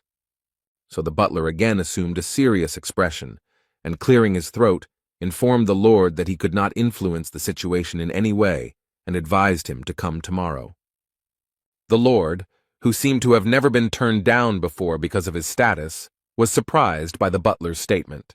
The Lord still hoped that he would be able to contact Zhang, whom he mistook for the Great Master. Even the appraiser turned to the butler for help in conducting the meeting. But the butler was unwavering in his convictions, so he rejected all requests. After this, the butler decided to return to the estate and asked the guards to close the gates behind him. The Lord, who remained outside the gate, did not lose hope of getting inside and meeting Zhang. The appraiser tried to calm Lord, who was upset that he had missed a great opportunity to talk to Zhang at the market.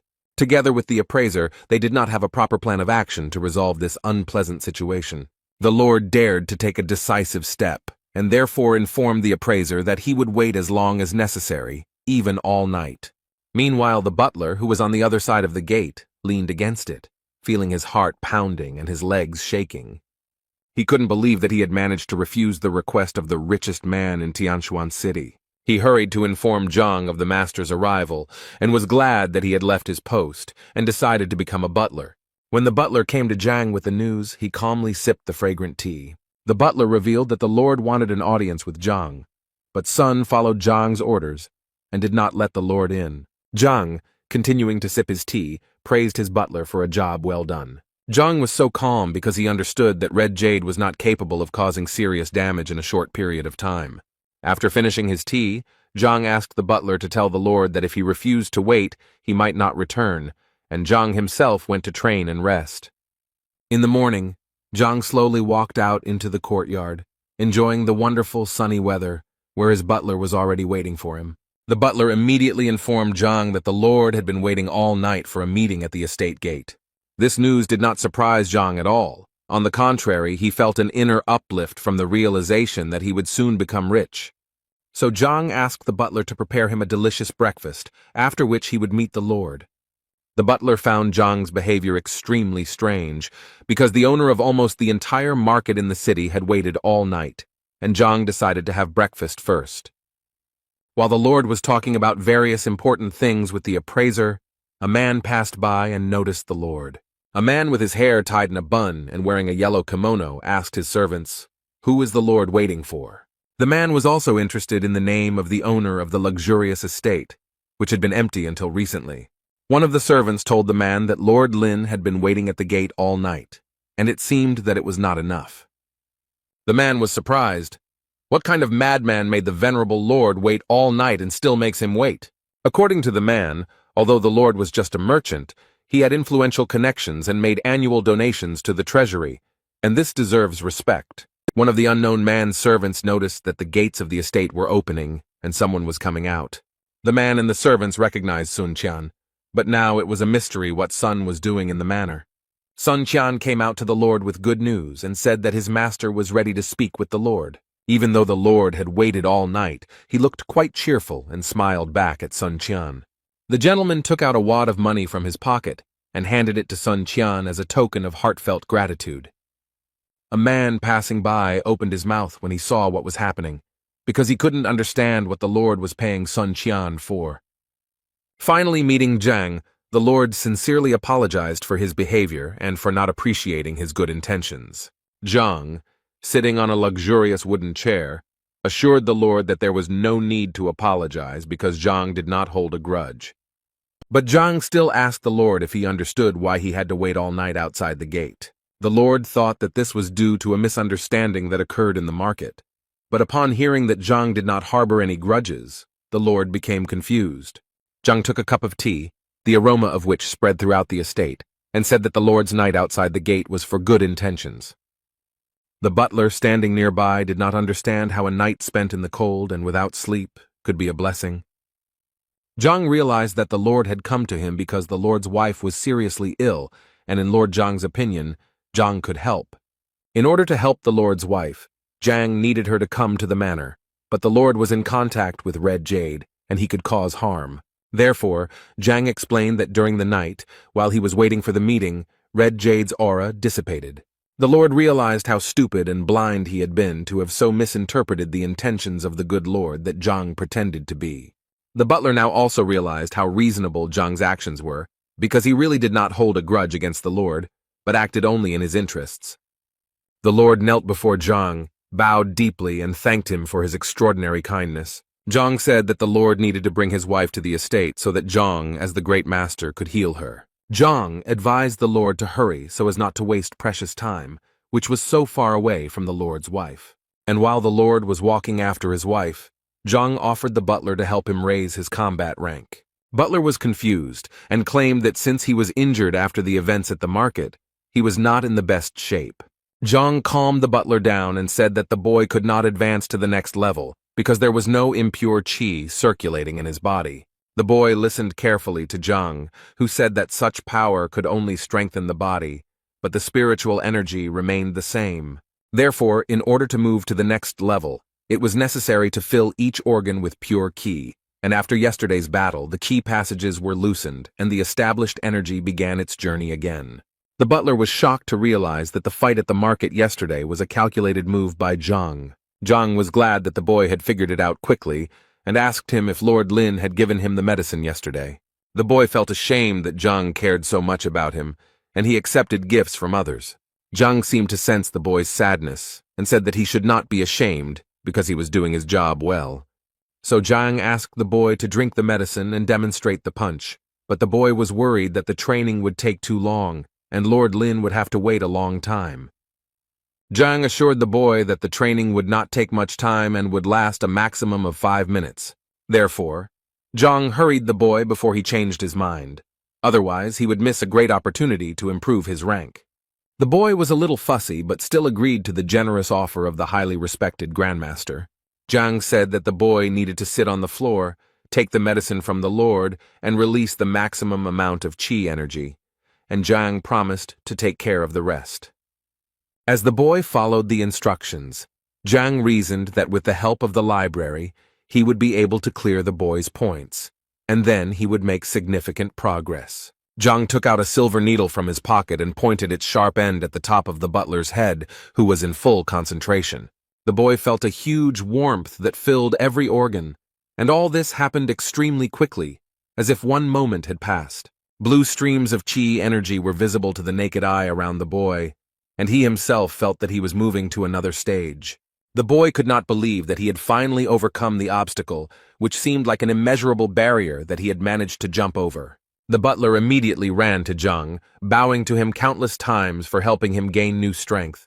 Zhang said that everything was fine and advised him to get up and prepare to meet Lord Lin. The man who passed by Zhang's estate was still wondering who lived in this house. Suddenly the gate opened and Lord Lin and the appraiser ran out.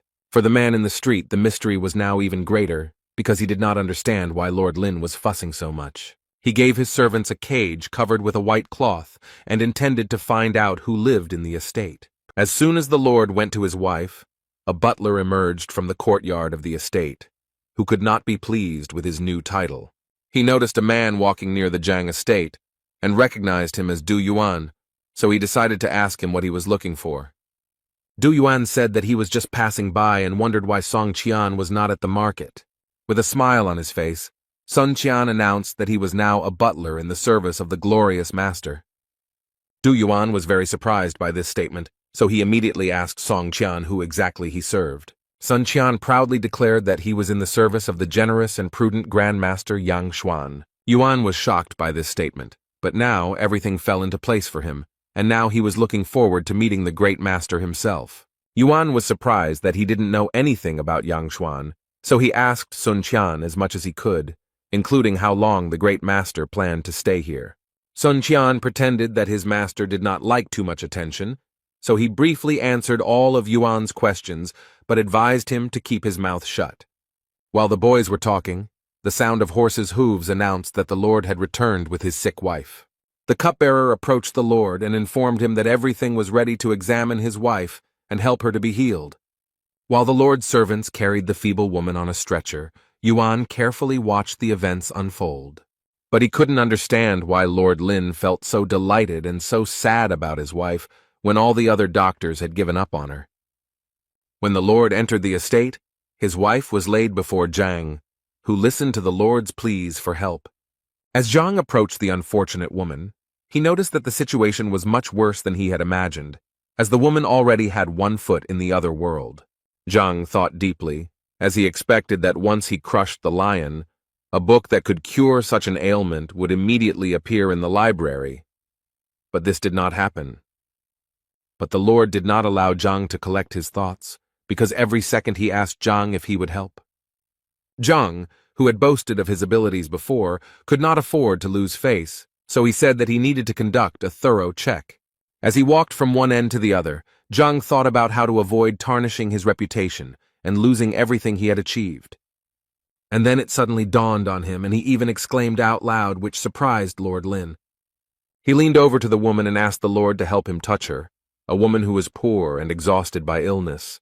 The lord reacted to this request from the Grand Master rather violently, since it seemed somewhat unacceptable to him. Even the butler was shocked by such a sudden request, but tried not to show his surprise. Zhang noticed that there was no initiative from the lord to help, so he decided to literally take matters into his own hands.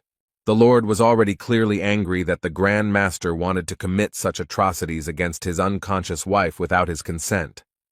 The lord was about to interrupt Zhang's actions, but noticing that he was only touching his wrist, he changed his mind. In his tension, the lord twisted himself with various shameful thoughts, while Zhang only checked his pulse. The butler also exhaled, because after Zhang spoke quite directly, everyone froze in tension. Zhang smiled to himself as he felt the woman up, as he finally had a clear plan on how to help the weak woman. Zhang remembered that when he competed with the appraiser Mo Yang, he could find out information about an item just by touching it. But now, Zhang doubted whether such a trick would work on the lord's wife, because the objects he was evaluating were inanimate, but the necessary book was quickly found in the library. Zhang began studying her to learn more about the weaknesses of the lord's wife, and found information that she had weak meridians. For Zhang, this was just what he needed, as the protective energy shell had been destroyed by the red southern jade, causing the meridians to become blocked. The lord, who had been closely monitoring Zhang's actions, was always worried and wondered if Zhang would be able to help her. After finishing his analysis, Zhang let go of the woman's hand, stood up, and assured the Lord that his wife's illness was quite easy to cure.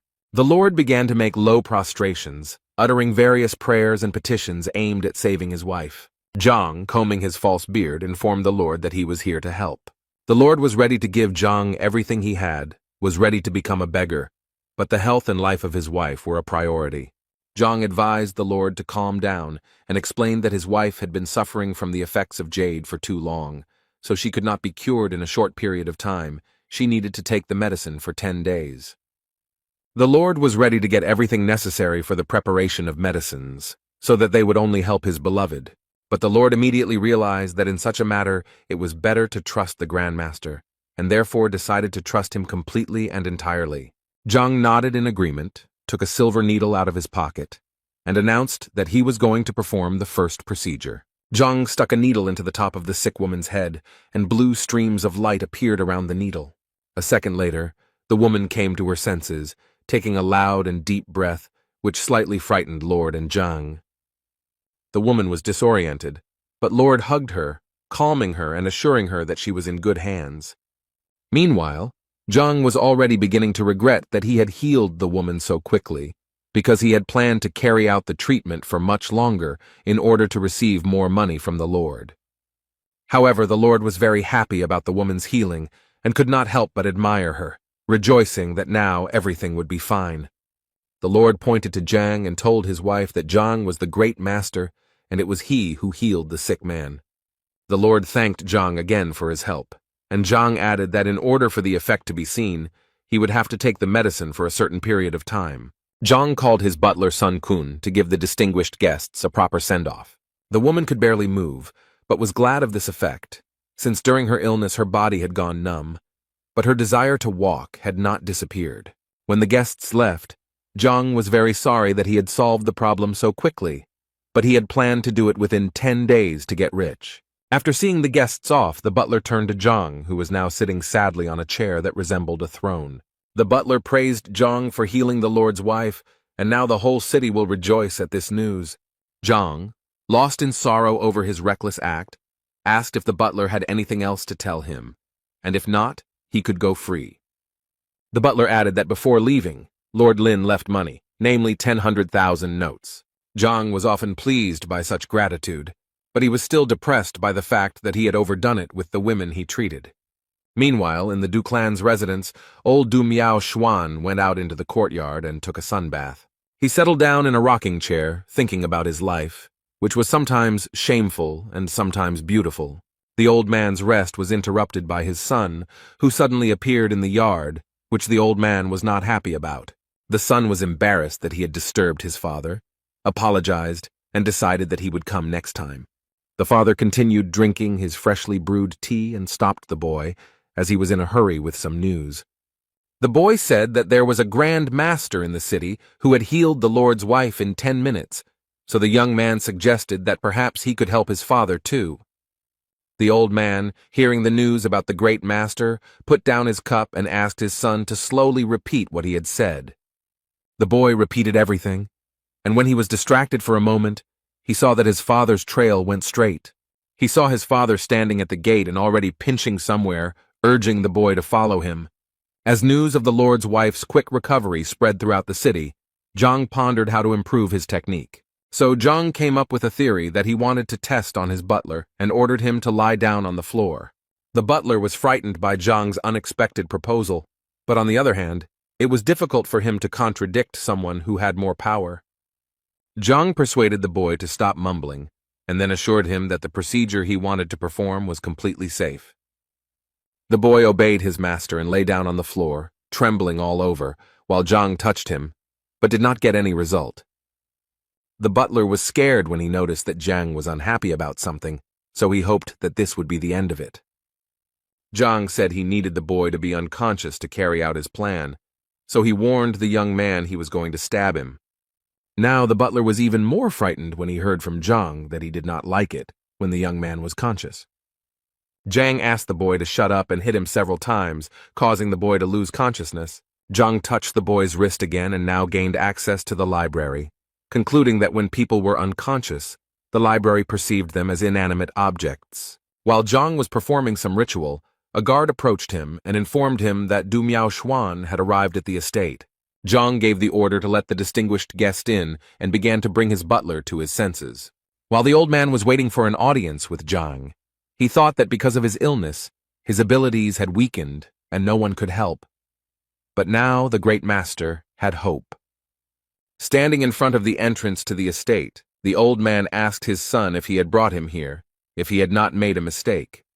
The boy convinced his father that Sun Qiang had brought news of the great master, and moreover, the young man had seen with his own eyes the master's wife healthy after the visit. The old man wondered why the Grand Master's visit had not caused a stir among the locals and whether he was a charlatan. A few minutes later, Sun Qian came to his senses and informed the guests that Zhang was ready to receive them. Following Sun Qian, the old man looked around the estate's surroundings, which he found unimpressive, making him wary. The old man and his son found themselves in a rather luxurious room, where Zhang, in the role of Grand Master, was already waiting for them, sitting on the throne. The old man carefully studied Zhang's appearance, guessing that he was in his 40s, although his skin was much younger. Meanwhile, Zhang sat calmly and casually on the throne, drinking fragrant herbal tea. He then turned his gaze to the old man and saw that he was studying him closely, which did not please Zhang. Their eyes met, and for a moment they stared at each other with serious expressions. The old man's son was the first to start a conversation and said that his father was seriously ill and needed help. Zhang was a little angry that he was now being positioned as a healer, and he also didn't really want to help the old man who looked at him as a traitor. The young man was confused by what Zhang said and did not know what to say, so he asked his father to tell him everything himself. The old man smiled, apologized for the misunderstanding, and said he had a few questions about the fighting style. This conversation revived Zhang, and now he was more interested in listening to the old man to understand what was going on.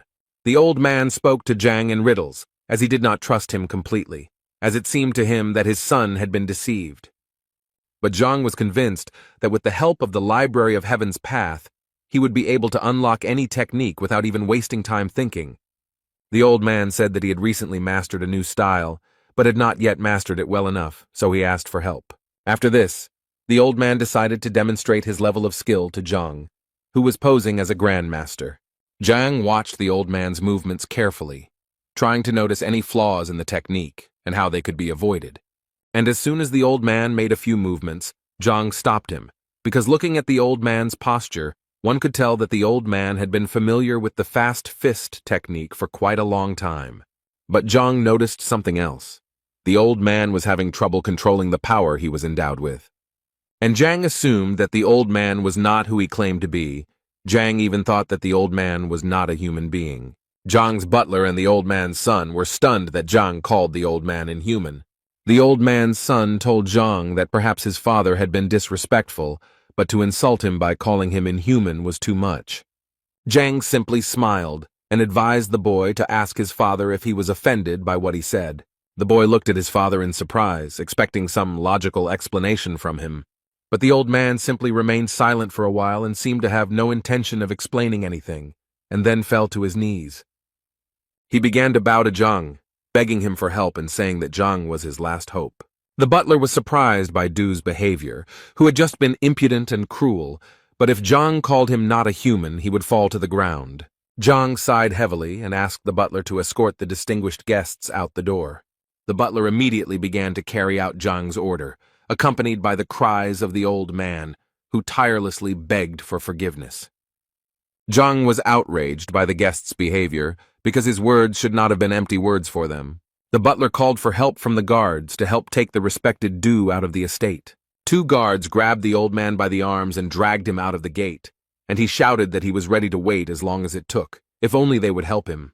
Now the old man sat on his knees outside the estate, thinking about the big mistake he was about to make. The son did not understand why his father was going to wait under the estate for at least an eternity, and why Zhang's words did not offend him. The old man told his son to sit next to him and explained that he had shown disrespect to Zhang, whom he now considered the true great master. Song Du didn't understand why he had to kneel down next to his father, but the old man insisted in a harsh tone because he wanted to apologize to Zhang for his behavior. Now the old man was 100% convinced that only Zhang in the role of the great master, could heal him. The situation became even more confusing for Du's son, but he couldn't argue with his father, so he knelt down next to him. The butler, who had just escorted the guests out the door, also didn't understand what was going on because Zhang's behavior seemed somewhat superior to him. Sun came to Zhang and told him that Mr. Du was kneeling in front of the entrance to the estate, which Zhang advised the boy to ignore. The butler then asked Zhang what he should do now that the last visit had failed. Zhang sighed heavily, thinking about only one problem: money, and 23 million at that. Then he stood up abruptly and told the butler that he was going to settle some business and that the boy must remain at the estate. But before leaving, Zhang told the butler that he had a separate important task. He walked up to the boy and began whispering instructions in his ear, even though there were only 2 of them in the estate. When Zhang finished, the butler was very surprised, but Zhang assured the young man that everything was fine and that he trusted him. Meanwhile, old Du sat in Zhang's estate and told his son that he was not doing this for show, but only because he sincerely regretted what he had done. The guards of the estate passed by, gossiping that Lord Lin had given 1 million gold coins for the sake of his wife's health. Old Du began to listen carefully to every word and heard from the guards that they were somewhat envious of such a gift, because the amount was quite large. Hearing this, the old man ordered his son to immediately return home and take all the old man's savings over the years. The gossiping guards began to talk even more actively and were already saying that Zhang was dissatisfied with such a gift because the Lord had valued Zhang's prestige too cheaply. When Du's son was already walking home, following his father's instructions, the old man shouted after him to grab the precious pills and sell them, taking with him all the skins of wild animals and doing the same. The servants could no longer be stopped, and they discussed how Master Yang, who was Zhang, had only cured the master's wife because she was on the verge. These words seemed to pierce the old man, and he ordered his son to sell the sword, and the elder of the Du clan to sell the business that he had long wanted to appropriate.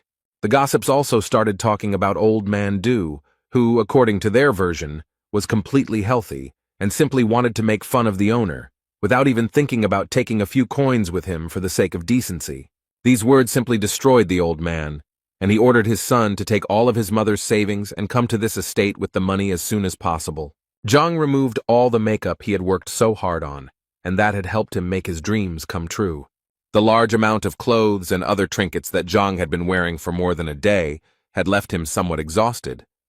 In addition, he remembered that the Pharmacists' Guild had received the rejuvenation pill Meridian and the medicinal solution Body Nourishing, which he happily accepted. Zhang asked Ouyang about the pure breath pills, and also whether the guild had any information about spear skills. Ouyang thought about it and said that the spear is not as popular as the sword, so not many people try to master this skill. Ouyang added that most people would throw up their hands at such a request, but he knew one person who had practiced this skill his entire life, much to Zhang's delight. Ouyang said that this is his close friend, who usually sits at home and is difficult to reach from the street and is also reluctant to share information. So, Ouyang suggested that Zhang visit his old friend, to which Zhang happily agreed. When they arrived at the estate of the man who was good with the spear, his servant informed them that the master was a little busy, so they would have to wait. While the men waited, Ouyang explained that his friend's name was Wang Chun, and that this man had been practicing the art of wielding a spear since childhood, so there was no better master in the entire city. Ouyang added that even the emperor himself personally praised Wang Chun's skill, so for Zhang, this was a true testament to his perseverance and talent. A few minutes later, a man in a white kimono appeared in the courtyard with a spear spinning in his hands like a propeller. Ouyang stood up to greet his old friend, exchanging sarcastic but kind compliments. Wang Chun looked toward Zhang and asked Ouyang, who was this young man, or was he not the youngest son of that time? Ouyang then said that Zhang was a new member of the First Star Pharmacists Guild, a very capable and talented young man. Wang Chun was surprised by the fact that such a young youth was already a star alchemist. Ouyang continued to praise Zhang and said that he successfully passed the pill debate, where all 10 pharmacists recognized his talent. The information about the discussion shocked Wang Chun, but Zhang awkwardly said that Ouyang was too attached to him. Ouyang decided it was time to tell him why he and Zhang had come here. Ouyang said that Zhang also admired the spearmanship, so he would be grateful if Wang Chun could give him some lessons. When Wang Chun heard the information about the spear, he perked up a little and began to show more interest in Zhang. But Zhang decided to admit that he had never actually held a spear in his hands. These words surprised Ouyang and Wang Chun, because before this they thought that the young man had extraordinary abilities. Zhang said that he actually had a student who was interested in the spear, and Zhang wanted to give him more knowledge. Now the smile on Wang Chun's face disappeared, and he looked completely serious, not understanding how he could teach a student anything when he himself lacked knowledge. Wang Chun didn't know what to do now to help Zhang and his student, because mastery of the spear could not be mastered in a short period of time. Zhang then proposed an alternative, which was that if Wang Chun had books on this skill, Zhang would not mind taking a look at them. Wang Chun said that the books had enough theory and needed to be read, but it was not enough. But he would be happy to show them to Zhang. Zhang was extremely grateful to Wang Chun for his help and immediately followed him to the library. When they arrived at the library, Zhang noticed a spacious room with many shelves where information from all over the kingdom was collected. Wang Chun told Zhang to make himself at home, and in the meantime he invited Ouyang to have some tea so as not to disturb the boy. Zhang was very pleased to have a few hours of access to the important information he was able to find on the library premises. While Zhang was studying thousands of martial arts textbooks, Ouyang and Wang Chun, like old good friends, chatted about events that they felt they needed to share. As Zhang opened book after book, he was amazed at how large and informative Wang Chun's library was. While serving Ouyang tea, Wang Chun asked again about Zhang's abilities, to which Ouyang briefly replied that Zhang was a true genius. Wang Chun liked this, but in his opinion, just because a boy had talent for herbs, it didn't mean he had the same talent for martial arts. Ouyang smiled and agreed with Wang Chun that mastering the spear was quite difficult, unless there were some secrets in Wang's library. Wang Chun assured Ouyang that all the important secrets were only in his head, and only the chosen ones could know about them. Wang Chun added that his library only contains the basics to help beginners, and after reading the books, Zhang can put aside his naive thoughts about his student's education. Wang Chun continued to tell Ouyang that Zhang was young and did not realize the importance of life. Ouyang just smiled and was glad that if Zhang abandoned his thoughts about martial arts, he would return to alchemy, where he could reach greater heights. Ouyang was about to say something else, but Wang Chun became wary and turned away, sensing danger. A flaming spear flew at an insane speed towards the gazebo where the men were calmly chatting. Wang Chun seemed to jump from his seat, grabbing his spear to parry the powerful, life-threatening attack. With a lot of effort, Wang Chun tried to deflect the sharp spear flying straight at him. The spear exploded in the building behind the gazebo where the men were spending their time peacefully. The speed and force with which the spear flew gave a complete picture of what was happening when the men looked back at the wall, in which they saw a huge hole. Ouyang, lying on the floor, fearfully asked Wang Chun what it could be, and he explained that it was a spear of enormous power. Wang Chun explained that it was a decisive spear, similar to the decisive sword that swordsmen achieved through phenomenal swordsmanship. Wang Chun smoked his spear in his hands and said that the one who shot it was in the manor. Zhang stood in the middle of the library, his view now expanded by the fact that there was a huge hole in the destroyed wall in front of him. But Zhang was partly pleased with himself because he had achieved what he wanted, even though he had made many mistakes. Wang Chun rushed towards where the spear was supposed to come from, seeing a mangled wall in front of him. When the men arrived at the scene, they found a confused Zhang standing in front of them, who promised to compensate for the damage caused. Wang Chun was surprised by this statement, because to him it meant that Zhang was the one who used such a technique. Therefore Wang Chun asked Zhang once again, did he really just release the decisive spear? Zhang was surprised at first, but then decided to demonstrate what he had done before, and a second later, a huge fire spear appeared behind him. Wang Chun was sincerely convinced that it was Zhang's decisive spear, so he asked the boy to repeat the technique in a way that would not harm anyone. Ouyang, who stood nearby with his mouth open, couldn't believe how Zhang was able to reach the top so easily when his friend had been trained in spear fighting since childhood. After seeing this, Wang Chun didn't want to believe Zhang that he had never held a spear in his hands before, but Zhang insisted. Zhang smiled and insisted that he understood everything from the textbooks, and he used the resolute spear by accident without knowing it. Wang Chun had a slump because he spent many years refining his skills, on the other hand, The boy who read books was able to do it in a few hours. Wayan tried to cheer up his friend and said that not everyone is born with the same talent. Meanwhile, Zhang tried to find out more about the resolute spear, which he had easily dismissed. Wang Chun explained that the determined spear is the result of understanding the spear so that it becomes an extension of the hand and has great power. Zhang was happy that he could now share this knowledge with his student, who would surely win the duel. Inspired by the joy of having mastered the powerful technique from the book, Zhang intended to take more lessons from Wang Chun to improve his technique. Wang Chun didn't expect that Zhang would want to do anything after that, but Wang Chun was curious to see Zhang practically. Wang Chu took Zhang out into the courtyard and threw a spear into his hands for him to demonstrate his skill. Having taken a fighting stance, Zhang and Wang Chun prepared for a duel in which he would have to demonstrate all his skills. Zhang made a sharp kick to gather all his strength for the upcoming strike. When Zhang was ready, he charged into battle like an enraged fire dragon, ready to destroy everything in his path.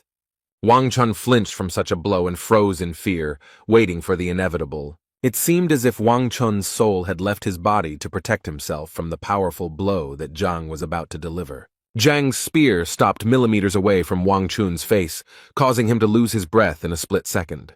When the fight ended, Zhang was a little disappointed that Wang Chun had managed to withstand the full force of the blow. Wang Chun still stood there silently, recovering from Zhang's blow. If Wang hadn't trained for many years, he wouldn't have reached the 7th rank, and who knows if he would have survived after that. Meanwhile, Zhang stood there with a smile on his face, saying that he would like to teach his student a similar technique, so he would appreciate advice from Wang Chun. Wang Chun smiled slightly and told Zhang that he was not sure if there was any need for advice here, since Zhang was very skilled with the spear. Zhang was glad that he had mastered the skill in the shortest time, and now his student Zhang Yang would surely be able to win. Wang Chun thought about how just an hour ago he had refused to teach Zhang something because he thought it was irrational, but now he realized that he himself had not reached the heights that Zhang had. Wang Chun hesitated for a few minutes, but then decided to ask Zhang to teach him a few lessons. With a smile on his face, Zhang was surprised by such a request, but willingly agreed to share the secrets he had managed to learn in the library. Yang, who was watching the men, did not understand why Zhang was giving advice to Wang Chun when he himself had come to learn from Wang Chun from the very beginning. Wang Chun was not used to listening to Zhang's advice, because usually masters of their craft do not share secrets with the first comer. But such actions formed a noble image of Zhang in the eyes of Wang Chun. Wang Chun was very grateful to Zhang for his help, but he couldn't just take it for granted. Therefore, when Wang Chun learned that Zhang did not have money to buy some medicines, Wang Chun decided to pay for him to study with Zhang. Wang Chun handed Zhang a wad of money, emphasizing that it was a modest payment for the knowledge Zhang had shared. Zhang was very surprised by such generosity, because he came to Wang Chun to study, but he himself became a teacher and even made a profit. After Wang Chun handed over the money to Zhang, the man bowed deeply. But Zhang thought it was unnecessary since the payment was quite sufficient. Zhang asked Yang to look after the pills he had already received, as he planned to return for them later when he went to school. After leaving the guild, Zhang was extremely pleased with himself because the plans he had conceived were being realized. When Zhang returned to school, he met only Wang Yin in the courtyard, whose husband was asking about other students. Wang Yin looked confused and upset, unable to put 2 words together to explain anything to the teacher. Zhang was a little angry because he had hoped that all the students would come to the training he had planned. Another disciple rushed into the courtyard calling for Wang Yin to run after him immediately as the battle was about to begin. The boy was in such a hurry to tell Wang Yin this news that when he finally saw Zhang, he was at a loss. Now Zhang wasn't going to let the student go until Tai explained why all the students were skipping training and what battle they were talking about. Zhang was angry because his students had not yet received the necessary knowledge and skills, but were already participating in unknown fights.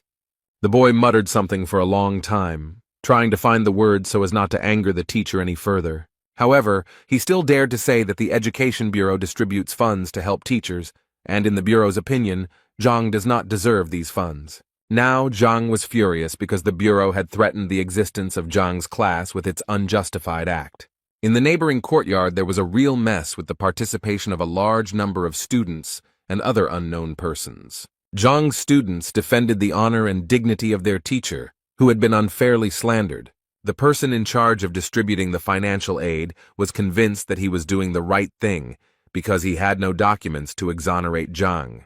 The man stressed that since there is no other precise data other than the exam results, in which Zhang received 0 points, there is no point in spending money on him. But the students were outraged by such statements, because Zhang remained their teacher as long as he had followers, and this was more than enough. The person who was supposed to allocate the funds agreed with this statement, but also emphasized that the charter stated that if a student was not worthy of the administration's expenses, then no assistance would be provided to him. Zhang's students were at a loss for words to express their emotions in response to such statements. However, the person responsible for distributing financial aid to students offered them an alternative. He invited all of Zhang's disciples to the lower arena to fight his disciples, and if Zhang's disciples won, they would be able to obtain the valuable pills. Zhang's students understood that the lower arena existed to resolve conflicts between students, and if they won, the teacher would apologize to the students. All of Zhang's students were convinced that this was their only chance to defend their honor and dignity. In their opinion, Teacher Zhang had done many useful things for them, so the moment of gratitude had finally arrived. Zhang may not need the pills that can be obtained as a victory, but for the sake of honor, a duel is inevitable. Everyone, as one, was burning with anger and ready to defend the valiant name of Zhang, no matter what it cost them. Therefore, all of Zhang's disciples agreed to the duel and were ready to fight to the end in order to preserve their existence and clear Zhang's name from slander. The man who suggested this option to the students warned the young people with a sinister smile so that they would not regret it later. And then he called his disciples, who were supposed to teach a lesson to Zhang's disciples, and who were much fewer in number.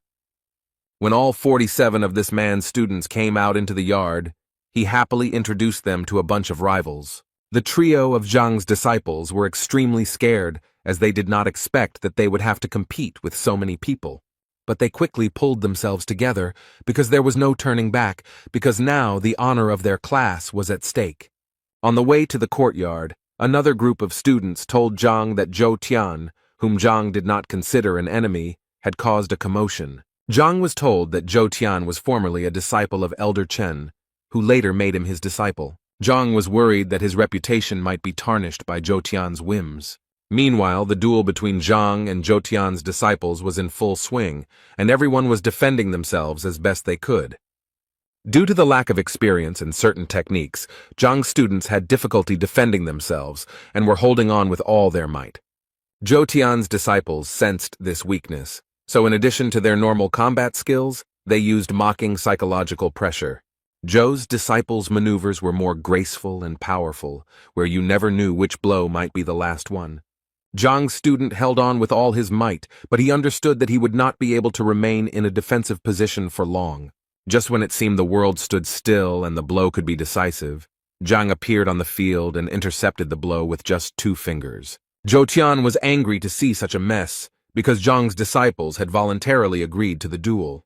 Zhang calmly looked into his opponent's eyes as if preparing for an irreparable blow. But Zhang knew that Zhang Yang and his other disciples were too injured and not ready to continue the fight, so he broke the staff with the 2 fingers he was holding to protect his disciple. Zhou Tian shouted that the disciples who agreed to the duel of their own free will must continue the duel until the end. And then Zhou smiled evilly and suggested that Zhang stop the fight if his students admitted defeat. Zhang Yang, despite his many wounds, was enraged by such a proposal and was not prepared to surrender at any cost. Zhang grabbed the spear and was ready to defend himself to the last, because Zhang, in his opinion, deserved more. Zhang placed his hand on the boy's shoulder to calm and encourage the young man, who also had no intention of admitting defeat. Zhou Tian roared in rage and demanded that the duel between the disciples be fair and that Zhang leave the arena. Zhang smiled calmly in response and said that he really did not accept his students' defeat, but he did not want them to continue the fight. Zhou Tian insisted that the fight started without Zhang, so it should end without him. For Zhang, his students' decision remained unchanged, and he did not regret that his students decided to participate in the duel. That's why Zhang suggested that Zhou Tian move to the upper arena because the lower arena was quite boring. Zhou Tian's disciples were stunned by Zhang's statement, and some began to say that Zhang was mentally ill. Zhou Tian thought for a moment, because moving to the upper arena meant that Zhang's disciples would have to challenge Zhou Tian himself. Zhang, who was waiting for an answer, urged Zhou Tian to accept the challenge, otherwise it would mean that he was scared. Zhou Tian laughed, telling Zhang that he was burying himself, so Zhou did not mind this sight, so he accepted the challenge. Zhou Tian proposed to Zhang that if Zhang wins, Zhou will give him any 10 pills, and if they lose, Zhang will bow to Zhou. Zhang readily agreed to these terms and hoped that Zhou would not take his words back after the duel. Over the past few days, Zhang's disciples had indeed become stronger. Many had realized some things about themselves, but Zhang's decision to force the disciples to fight the teacher looked like a defeat.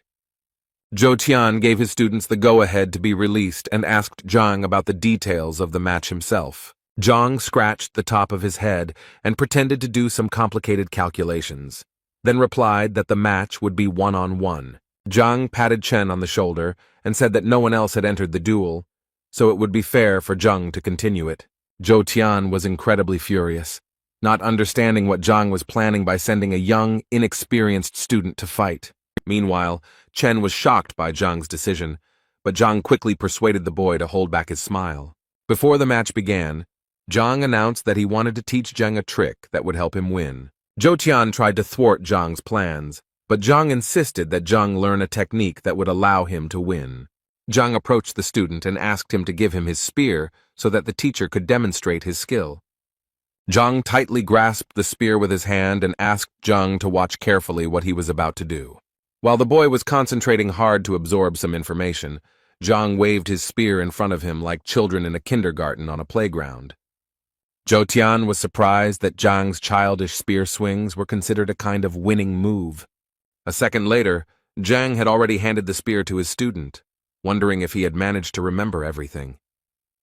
The boy thanked Zhang for the lesson, but he almost burst into tears when he realized that he would not be able to fight his teacher with dignity. Zhang wished the boy good luck and hoped only for himself, and again patted him on the shoulder encouragingly. After Zhang patted the boy on the shoulder, he felt his body fill with warmth and unstoppable energy. Zhang used Qi energy to tell the boy not to resist the new power, but instead to synchronize with it. He explained to the boy that he was going to teach him the breathing method of spear fighting. Chen listened to his teacher's advice, and now felt how each of his potential strikes could become many times stronger. When Chen finally came to his senses, he heard Zhang's voice again, asking him to continue pretending to be weak. And it seemed to work because Zhou Tian mocked the boy for barely holding a spear in his hands. Chen decided that there was no need to drag things out and took a defensive stance, showing full readiness. Zhou Tian was furious that Zhang was going to embarrass him with a student, let alone teach him a useless technique. Zhou Tian shouted threats at Zhang and promised that Zhang would pay for his behavior. Disciple Zhang wanted to replace Chen as he looked tired and weak, but Zhang insisted that he continue the fight. While Zhou Tian was preparing for the fight by rolling up his sleeves, Chen professionally played the weak opponent. Zhou Tian said that he would not show mercy to the boy because Zhang himself had decided his fate, to which the boy agreed and added that he was ready to fight with all his might. Zhou Tian was the first to rush into battle, concentrating all his strength and preparing to deal an irreparable blow. Holding the spear in his hands, Chen was in no hurry to attack or defend because he was synchronizing his breathing, which was what Zhang emphasized. When the boy felt he was ready to deliver a decent blow, his eyes, full of energy, opened wide. He swung his spear toward Zhou Tian, and the spear seemed to wrap around a fiery snake, ready to pounce on anyone who dared to oppose it.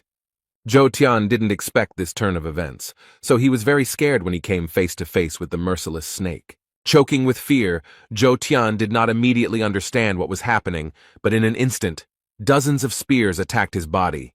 Each blow left its mark in the form of a bruise or a wound, and with them came the realization that Chen was not such a weak opponent. The final blow was so powerful that Zhou Tian's battered body was sent flying several meters into the air. When Zhou Tian finally landed on the ground, barely alive, the disciples gathered around him, not understanding what had happened. Zhang was glad that Chen was able to adapt to his new power in such a short period of time. Several of Zhou Tian's students helped him to his feet while Chen stood motionless in front of his teacher. Chen reminded Master Zhou that if he won, he would have to give up 10 breath beads. Through anger and hatred, covered in bruises, Zhou ordered his disciples to bring these beads. The disciples asked Master Zhou if he was sure of his decision, but he was persistent and asked not to repeat it twice. When the beads were finally brought, Chen took them and went to boast to Zhang about his achievements. When Zhou gave the beads to Chen, he knew that Zhang would never be able to accept them because they were only won by disciples. With a look of surprise on his face, Zhang carefully opened the box and looked at each bead carefully, as if studying it. Zhang turned to his students as if surprised that the match had been arranged for such unnecessary gain. So the next moment, Zhang threw the coffin to the ground and crushed it with his foot, shocking his disciples. Zhou himself was no less stunned, for whom the box was extremely expensive. Each pill cost at least 1,000 gold coins.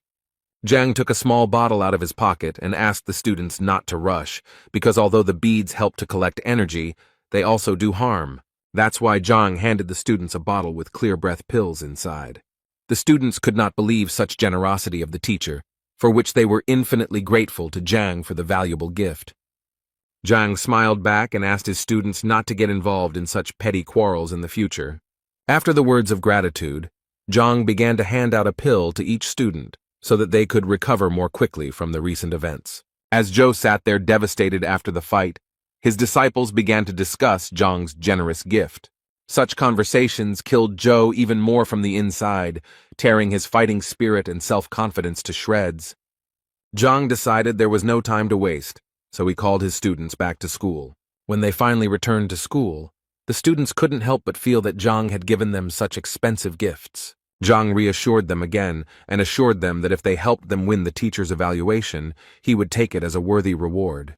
This was a big responsibility for the students, so they promised the teacher that they would do their best. Zhang was very glad that he had such devoted disciples, and after thanking them, he decided to talk to Zhang alone. Zhang took Zhang to a quiet room where he told the boy about a spear technique he had recently discovered. But before telling the secrets, Zhang asked the boy that no one except the two of them should know about it. Zhen was overwhelmed with emotion, realizing that what he had done in the duel might have looked stupid, or it might have looked exquisite, but the boy didn't care. Zhang stressed that all strong techniques contain simple elements, and this should be kept in mind, especially 10 days before the teacher's evaluation. When Zhang was telling the boy all the secrets, Zhang asked the teacher what he called this technique, and since Zhang did not have time to name it, he left it to Zhang. After several training sessions, Zhang informed the students that he was leaving the school and that his main goal until he left would be to train constantly. Meanwhile, where Zhang was considered a great master, the city discussed his exploits, and some even looked after the estate. Du Miaoshuan and his son waited patiently beneath the manor until Zhang invited them for an audience. Finally, the moment came, and the butler invited the guests into the estate, informing them that the Grand Master was ready to talk. Meanwhile, an unknown man watched these events from around the corner, trying to understand what was happening on the other side of the gate. Old Du, as soon as he arrived at the estate, fell to his knees in front of Zhang, begging for help. Zhang, who had already donned the robe of the Grand Master, sat casually and assured the guest of his assistance. Zhang decided to first check whether he had been wrong in his judgment when he called the old man a beast. This time, the old man did not object. Zhang began to analyze the problem in detail, explaining that it all started because the old man had not made progress during his training. According to Zhang, the old man took the blood of the white wolf, and now this blood enters the old man's body every afternoon. When Zhang began to tell details about how the old man was covered in animal hair every time, but at the same time he was neither an animal nor a human, the old man snorted, but agreed with everything. The son was upset that his father tried to hide it from him when the usual routine habit of being alone in the garden turned out not to be a habit. Zhang took a sip of hot tea and continued to talk about the wolf, whose strength corresponded to the 7th human rank. While stirring the tea, Zhang explained that wolf blood was one of the main ingredients for making Tongxuan pill, which had the effect of unblocking meridians. The old man admitted that he was young and naive, and therefore simply believed that wolf blood would make a person much stronger. Zhang put down the cup and asked the old man not to jump to conclusions, because the blood really does have such properties. The old man was shocked to hear such information, but at the same time he could not understand why he had suffered for so many years.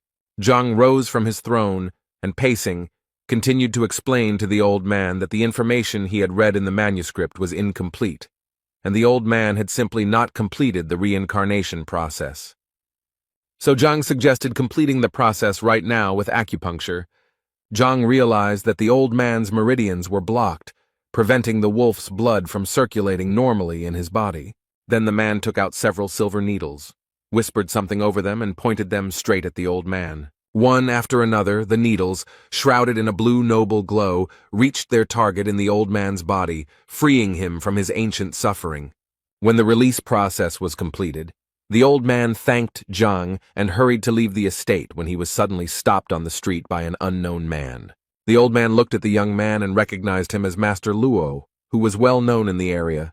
A man named Lo asked the old man who owned the estate, to which the old man kindly replied that the Grand Master lived in the estate.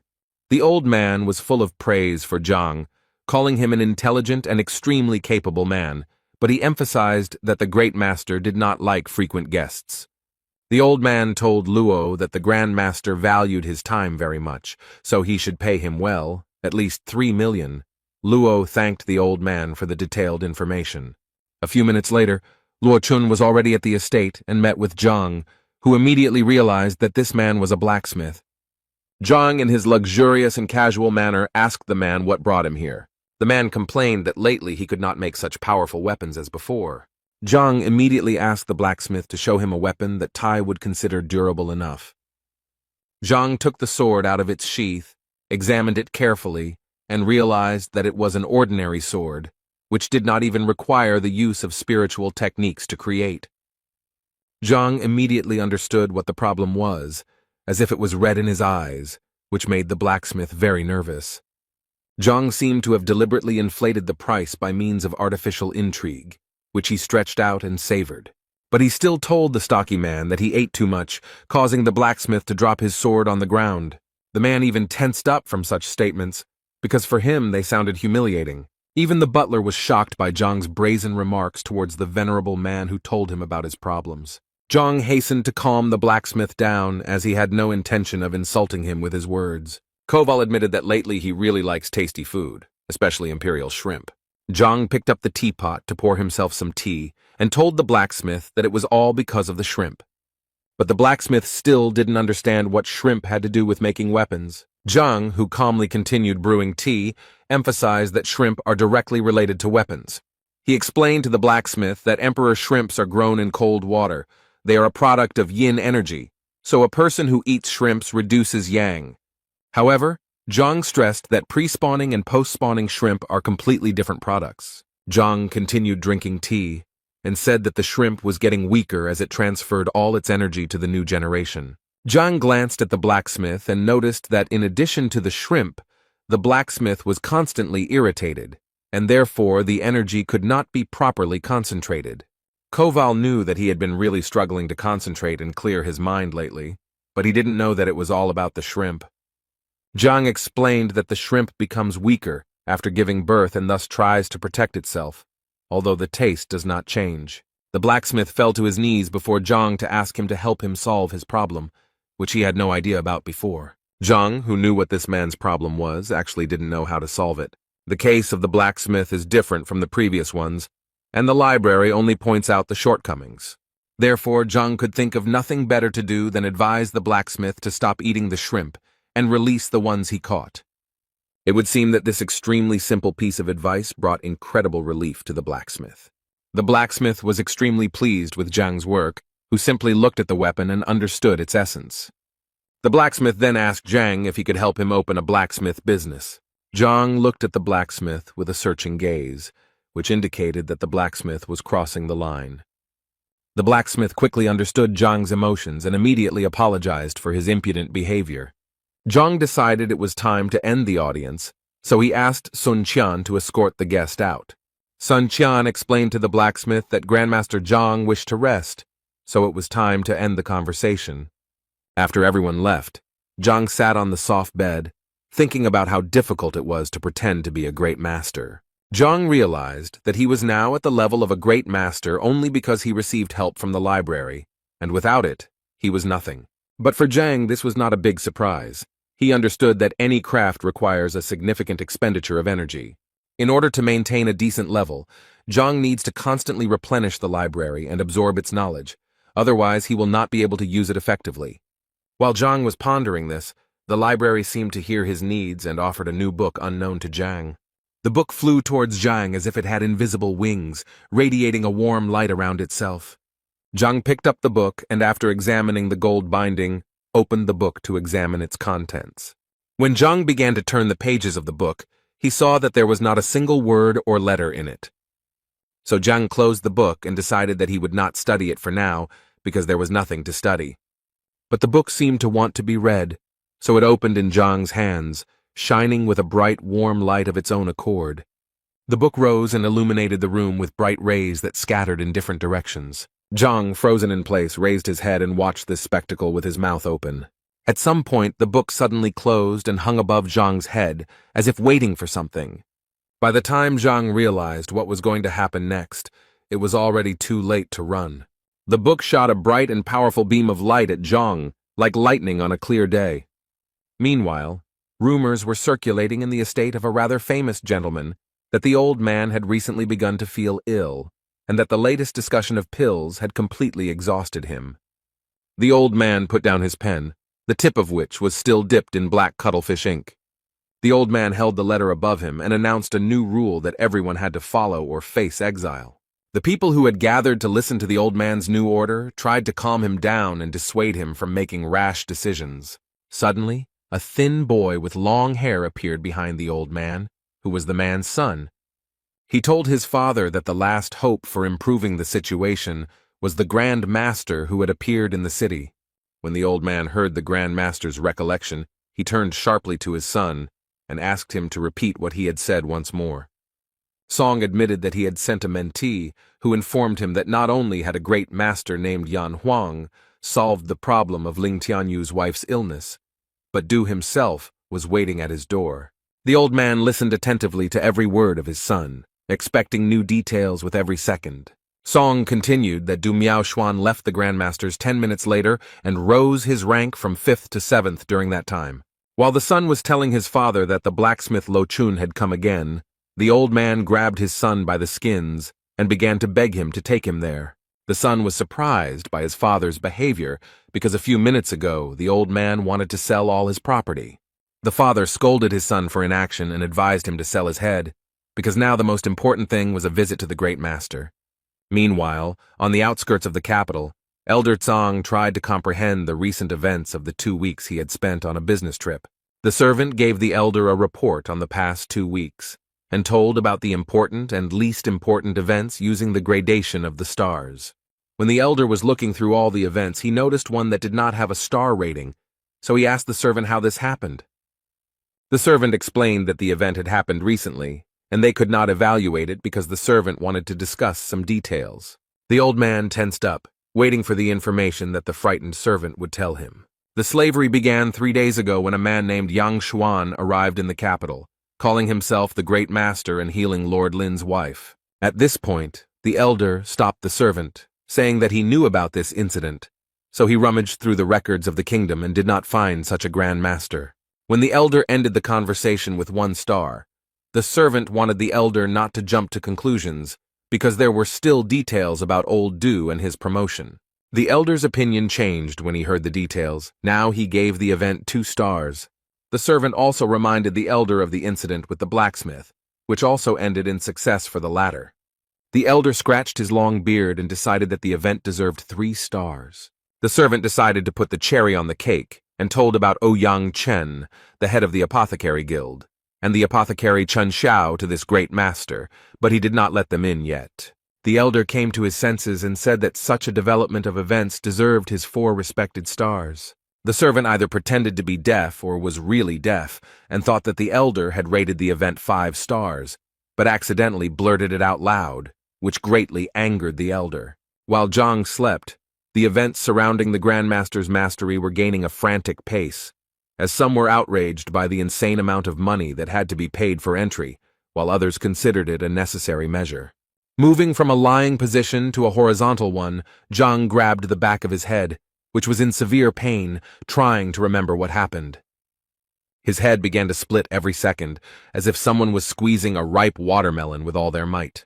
Rows of hieroglyphs began to form before him, which did not form words or sentences. And then, when the delirium ceased, the headache ceased with it. Zhang began to remember what happened to him, so he looked at the ceiling and saw that the golden book was gone.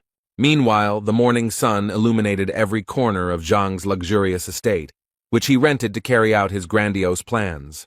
When Zhang leisurely walked out into the courtyard, the butler informed him that while he was sleeping, the head of the pharmacists' guild, Ouyang Chen, and the pharmacist, Chen Xiao, had arrived. Zhang still didn't quite understand what was going on, and the butler added that the guests had been waiting for about 2 hours. The butler also added that the distinguished guests had paid 3 million to enter, so Zhang ordered them to be let in. The visit of the head of the Guild of Pharmacists ended rather quickly and caused a flurry of various rumors, but Zhang was already hurrying to his students. When Zhang returned to school, he was told that Huan Yu had arrived and was waiting for him. Huan Yu waited for Zhang in the middle of class, causing great admiration among the male students. The girl was very happy when she saw teacher Zhang entering the classroom with the students. He called the girl into the yard so that they could calmly discuss the issues that interested the girl. The girl had the honor of informing Zhang that he was invited to Master Lu's residence. Zhang was already happy that Lu wanted to show Zhang the royal library, but the girl interrupted Zhang's premature joy. In fact, Zhang came as a judge for Bai Shun and Huan Yu. Zhang was not very happy about this news, but Huan told Zhang how much Master Lu valued him for his deep knowledge of painting and calligraphy. Zhang didn't know how to refuse this offer, considering that Huang had helped him a lot during the detector, although he himself couldn't pass up the chance to get into the library. Zhang smiled at the girl, said that there was no time to waste, and asked when the tests would be carried out. The girl was a little embarrassed and replied that the test was supposed to start at noon, but if you hurry, you can still make it. So Zhang immediately jumped up and went with the girl to the exam, trying to find out at least some rules along the way, but Huang assured her that she knew nothing.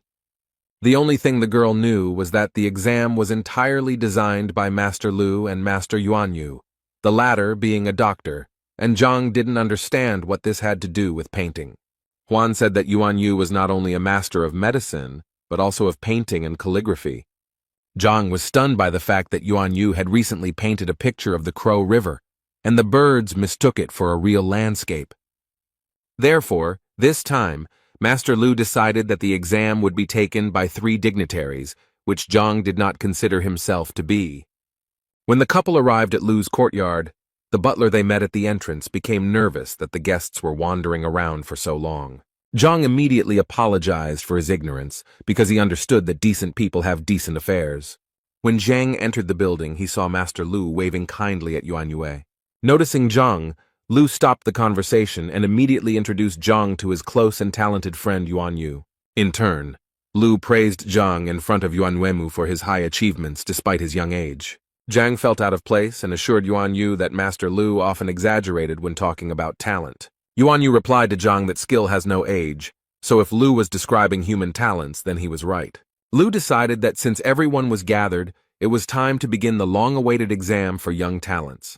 Before starting, Lu decided to announce some important points, in particular the grand prize, a painting by Master Lu himself. Since the participants are focused on painting and calligraphy, Lu said it was inappropriate to ask them to write anything.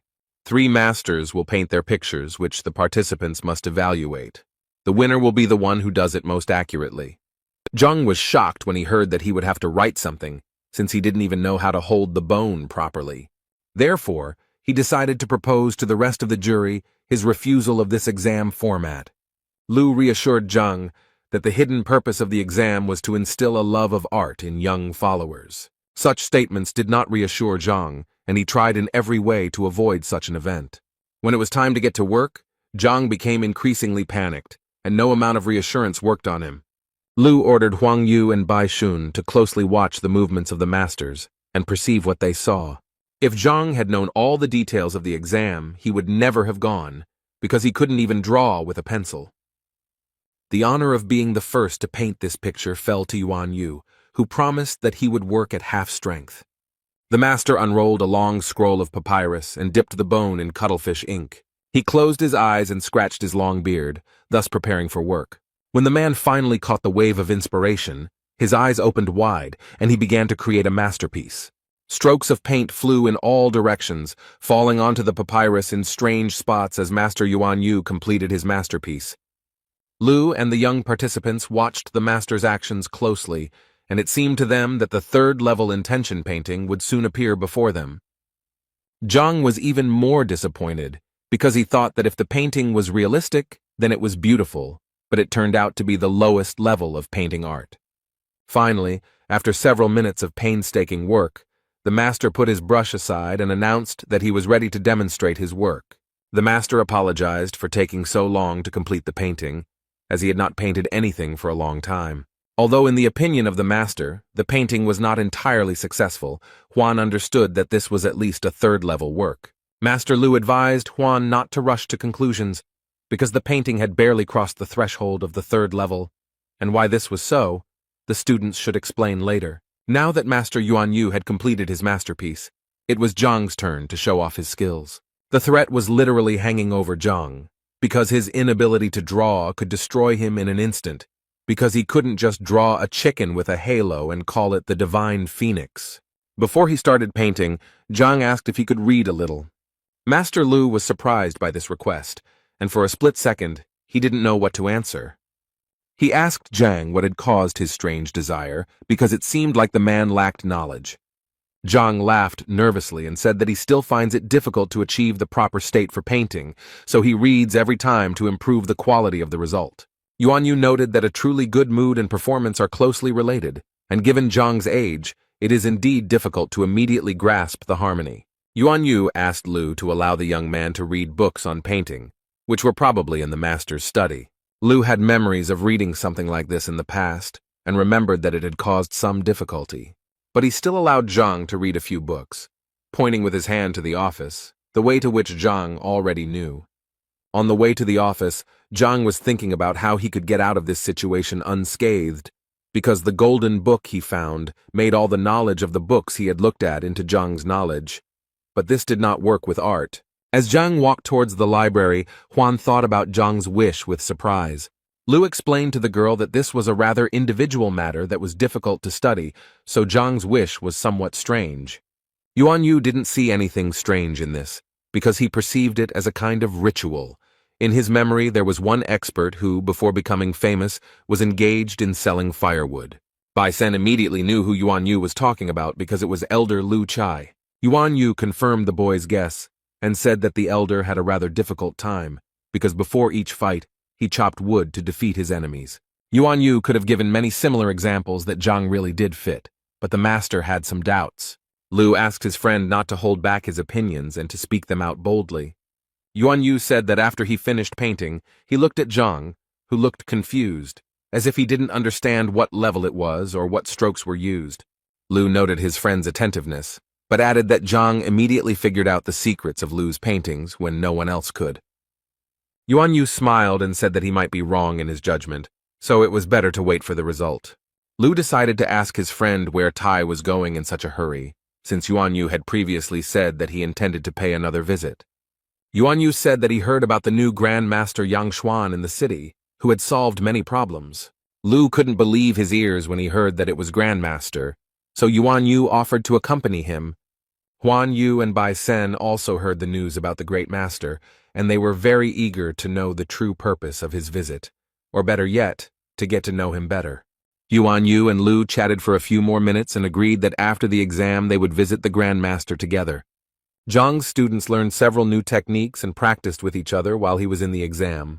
While two students competed in a friendly match, others watched closely and placed bets on who would win. There were rumors among the students that Teacher Wang taught Mo Xiao some secret techniques. Some were wary of this, while others did not believe such nonsense and ignored the information. It was known that there were two Wang families in Tianshuan, one of which was one of the four great families, and the other was the Wang Chun family, famous for its spear skills.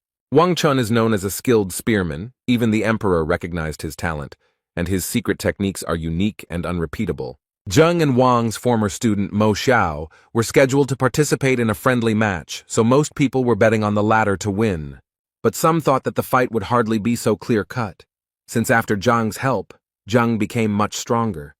Master Wang passed on some of his knowledge to his disciple, which the disciples considered very generous. Mo Xiao actually bragged that Master Wang taught him the 3rd, 7th, and 18th techniques, so the boy felt confident.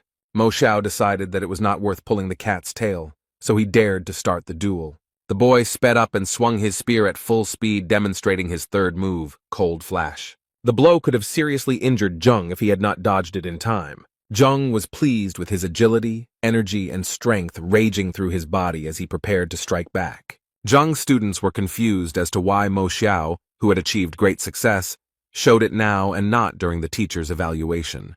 But the thing is that Mo Xiao and Zheng Yang grew up together and therefore had no desire to fight each other, so Mo came to show his friend what he learned. And indeed, in the eyes of those around him it looked quite noble, because the guy listed all his techniques. The girls in Zhang's class sincerely admired the sincere friendship between the boys. Spears crossed in battle. In the fight, the guys bravely stood side by side, delivering decisive blows. The boys fought with spears with impressive skill and determination, causing a great deal of commotion and dust around them. Finally, Mo Xiao performed his final trick, spinning his spear above his head. The boys fighting with spears fought with great skill, showing agility and strength. Zheng barely managed to block the last blow he received and stay on his feet.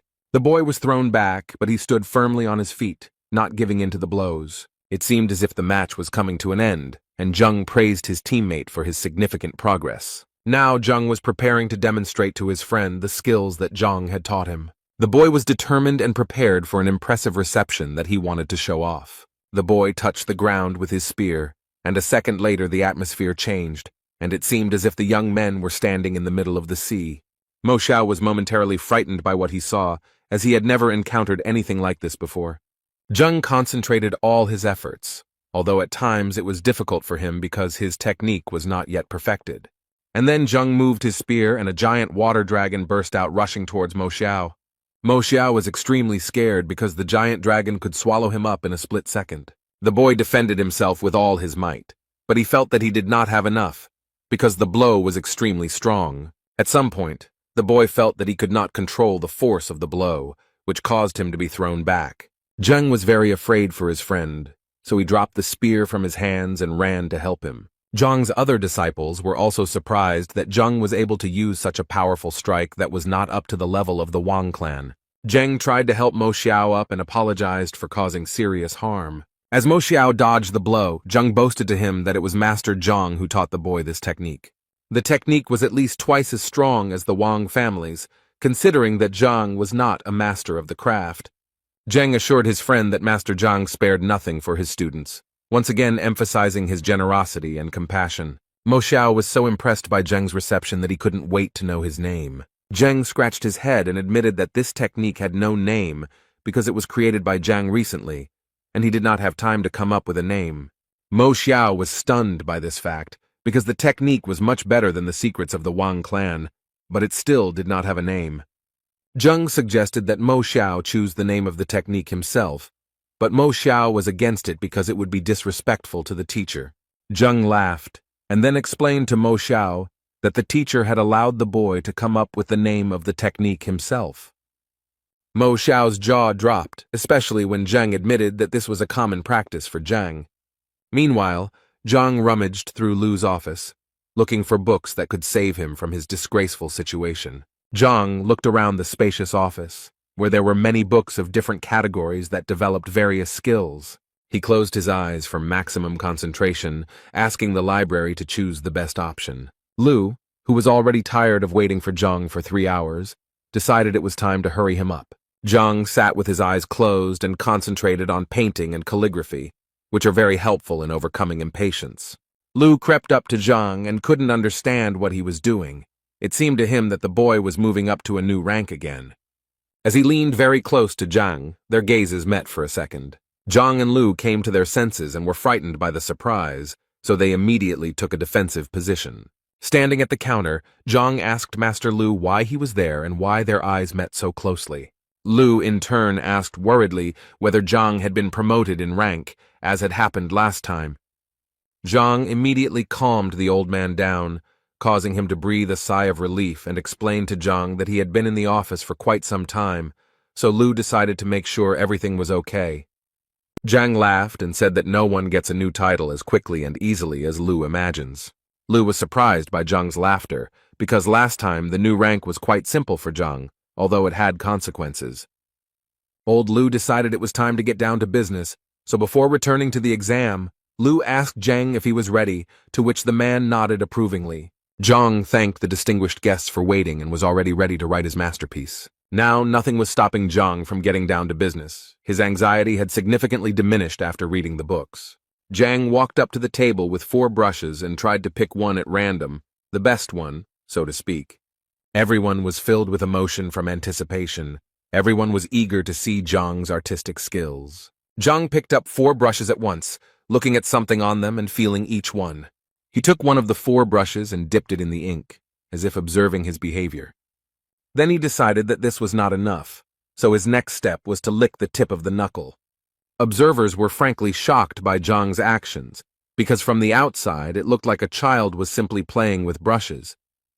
With the help of the library, or simply intuitively, Zhang picked up a brush, twirled it in the air and began to paint a picture. Unrolling the scroll, Zhang made a sharp swing with his left hand, then grabbed another bone in his right hand and brought it towards the first. While one hand was drawing, the other seemed to have a life of its own, because with the other hand, Zhang managed to perform magic tricks and also draw.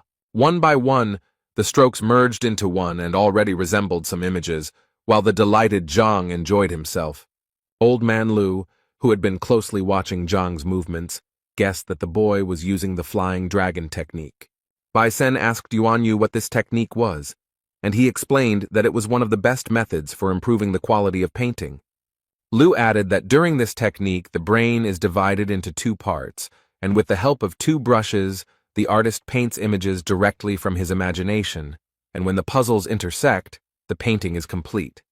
Yuan Yu noted that while this method is fast, the complexity also increases. Lu noted that it is necessary to have a clear idea of the future painting, divide the mind in half, and understand the colors of the painting extremely subtly. Lu admitted that it was an extremely complex technique that even he and Yuan Yu were unable to reproduce properly. One must be absolutely confident in one's ability to complete a painting, Lu believed, since such a technique cannot be achieved without several decades of practice. Yuan Yu advised the viewer to postpone his surprise for now, since this method required a perfect reunion in the center, otherwise such a work would hardly be called successful. The man repeated this and carefully watched Zhang's every move, who was fascinated by this process. Yuan Yu noted that it is necessary to remember that painting is very closely connected with the artist's consciousness. Without a clear concept, a painting, no matter how beautiful it is equally useless. Now Yuan Yu felt that Zhang was a show-off, and really wanted to impress the public, but such a picture would hardly reach the 3rd level. Yuan Yu explained that the dragon technique is indeed impressive, but is more suitable for street artists. While the masters were pondering Zhang's talents, Bai Sen exclaimed that the moment of truth had arrived, the joining of the parts. Zhang had almost completed his painstaking work, and when there were only a few millimeters left before the reunion, the man felt a slight uneasiness. But Zhang was okay, so when Lu looked at the photo, he couldn't believe his eyes. Zhang managed to depict people on one side and nature on the other, where one side depicts calmness and the other movement. And according to Lu, this is a true synthesis. For Yuan Yu, it was a kind of miracle that just one touch changed the entire composition. Zhang, pleased with himself and his work, announced the completion of the work with a smile on his face. Everyone present approached the table where Zhang was drawing to take a closer look. Only Yuan Yu and Lu did not express their joy. On the contrary, their emotions resembled sadness. Bai Sen and Huan Yu were worried about the master's reaction because they thought the painting was complete. Yuan Yu said that although the work is done and perfect, the context picture is not followed, although such a technique is difficult to perform. Lu agreed with his friend and assured Zhang that he was still young and would eventually paint a 3rd or 4th level painting. Yuan Yu praised Zhang for his talent, but advised him to remain humble. Zhang laughed and apologized again for being late for such an important event. Yuan Yu told Zhang that he now had a good foundation, so a little practice would help Zhang not waste his talent. Lu agreed with his friend's statement, because to create a real masterpiece, one needs to have a broader understanding of the world. Bai Sen, still admiring Zhang's painting, noticed that some of the creatures had no eyes. Everyone was surprised by this remark, but Zhang took it with a smile and decided to rectify the situation. Taking a brush in his hands, the man painted eyes on all the people and animals in the painting. Before he could put his brush down, the painting blinded the man with a bright light. Everyone present froze in anticipation. What was going to happen now? In Zhang's recently completed painting, figures of girls, a man and an antelope began to appear, resembling ghosts, but kind ones. Yuan Yu asked Lu if this picture was level 4, but the man with his mouth open in surprise said it was level 5. The 5th level is so rare that few people know about it, because it is a real miracle. The images of the man with the girls and the antelope bowed low, as if in gratitude for giving them life. Yuan Yu couldn't look away because he thought that such pictures were legends, but now he saw it with his own eyes. Bai Sen was willing to do anything to get the painting that Zhang had drawn. Zhang was surprised by this request, but Bai Sen did not want to miss the opportunity to get the masterpiece. Yuan Yu lashed out at Bai Sen because she felt Zhang had put too much emotion into the painting to just give it away. But Yuan Yu scolded Bai Sen because she also wanted the painting, but offered Zhang money for it. The boy and the girl had a fight, and each explained why he needed this photograph. Lu was not happy about the young people's argument, and it was already noticeably irritating him. At one point, he shouted at them to stop arguing and show respect to Zhang. He explained to the young people that each level 5 painting was endowed with incredible value that could not be measured in money. Bai Sen and Yuan Yu immediately apologized to Zhang for their behavior. But Zhang, after hearing the information about the money, asked Lu if it was really possible to sell the painting. Lu was embarrassed, but replied that it was possible because a painting of that level would cost at least 2 million. Zhang's eyes sparkled with joy, and the air smelled of the money he so desperately needed.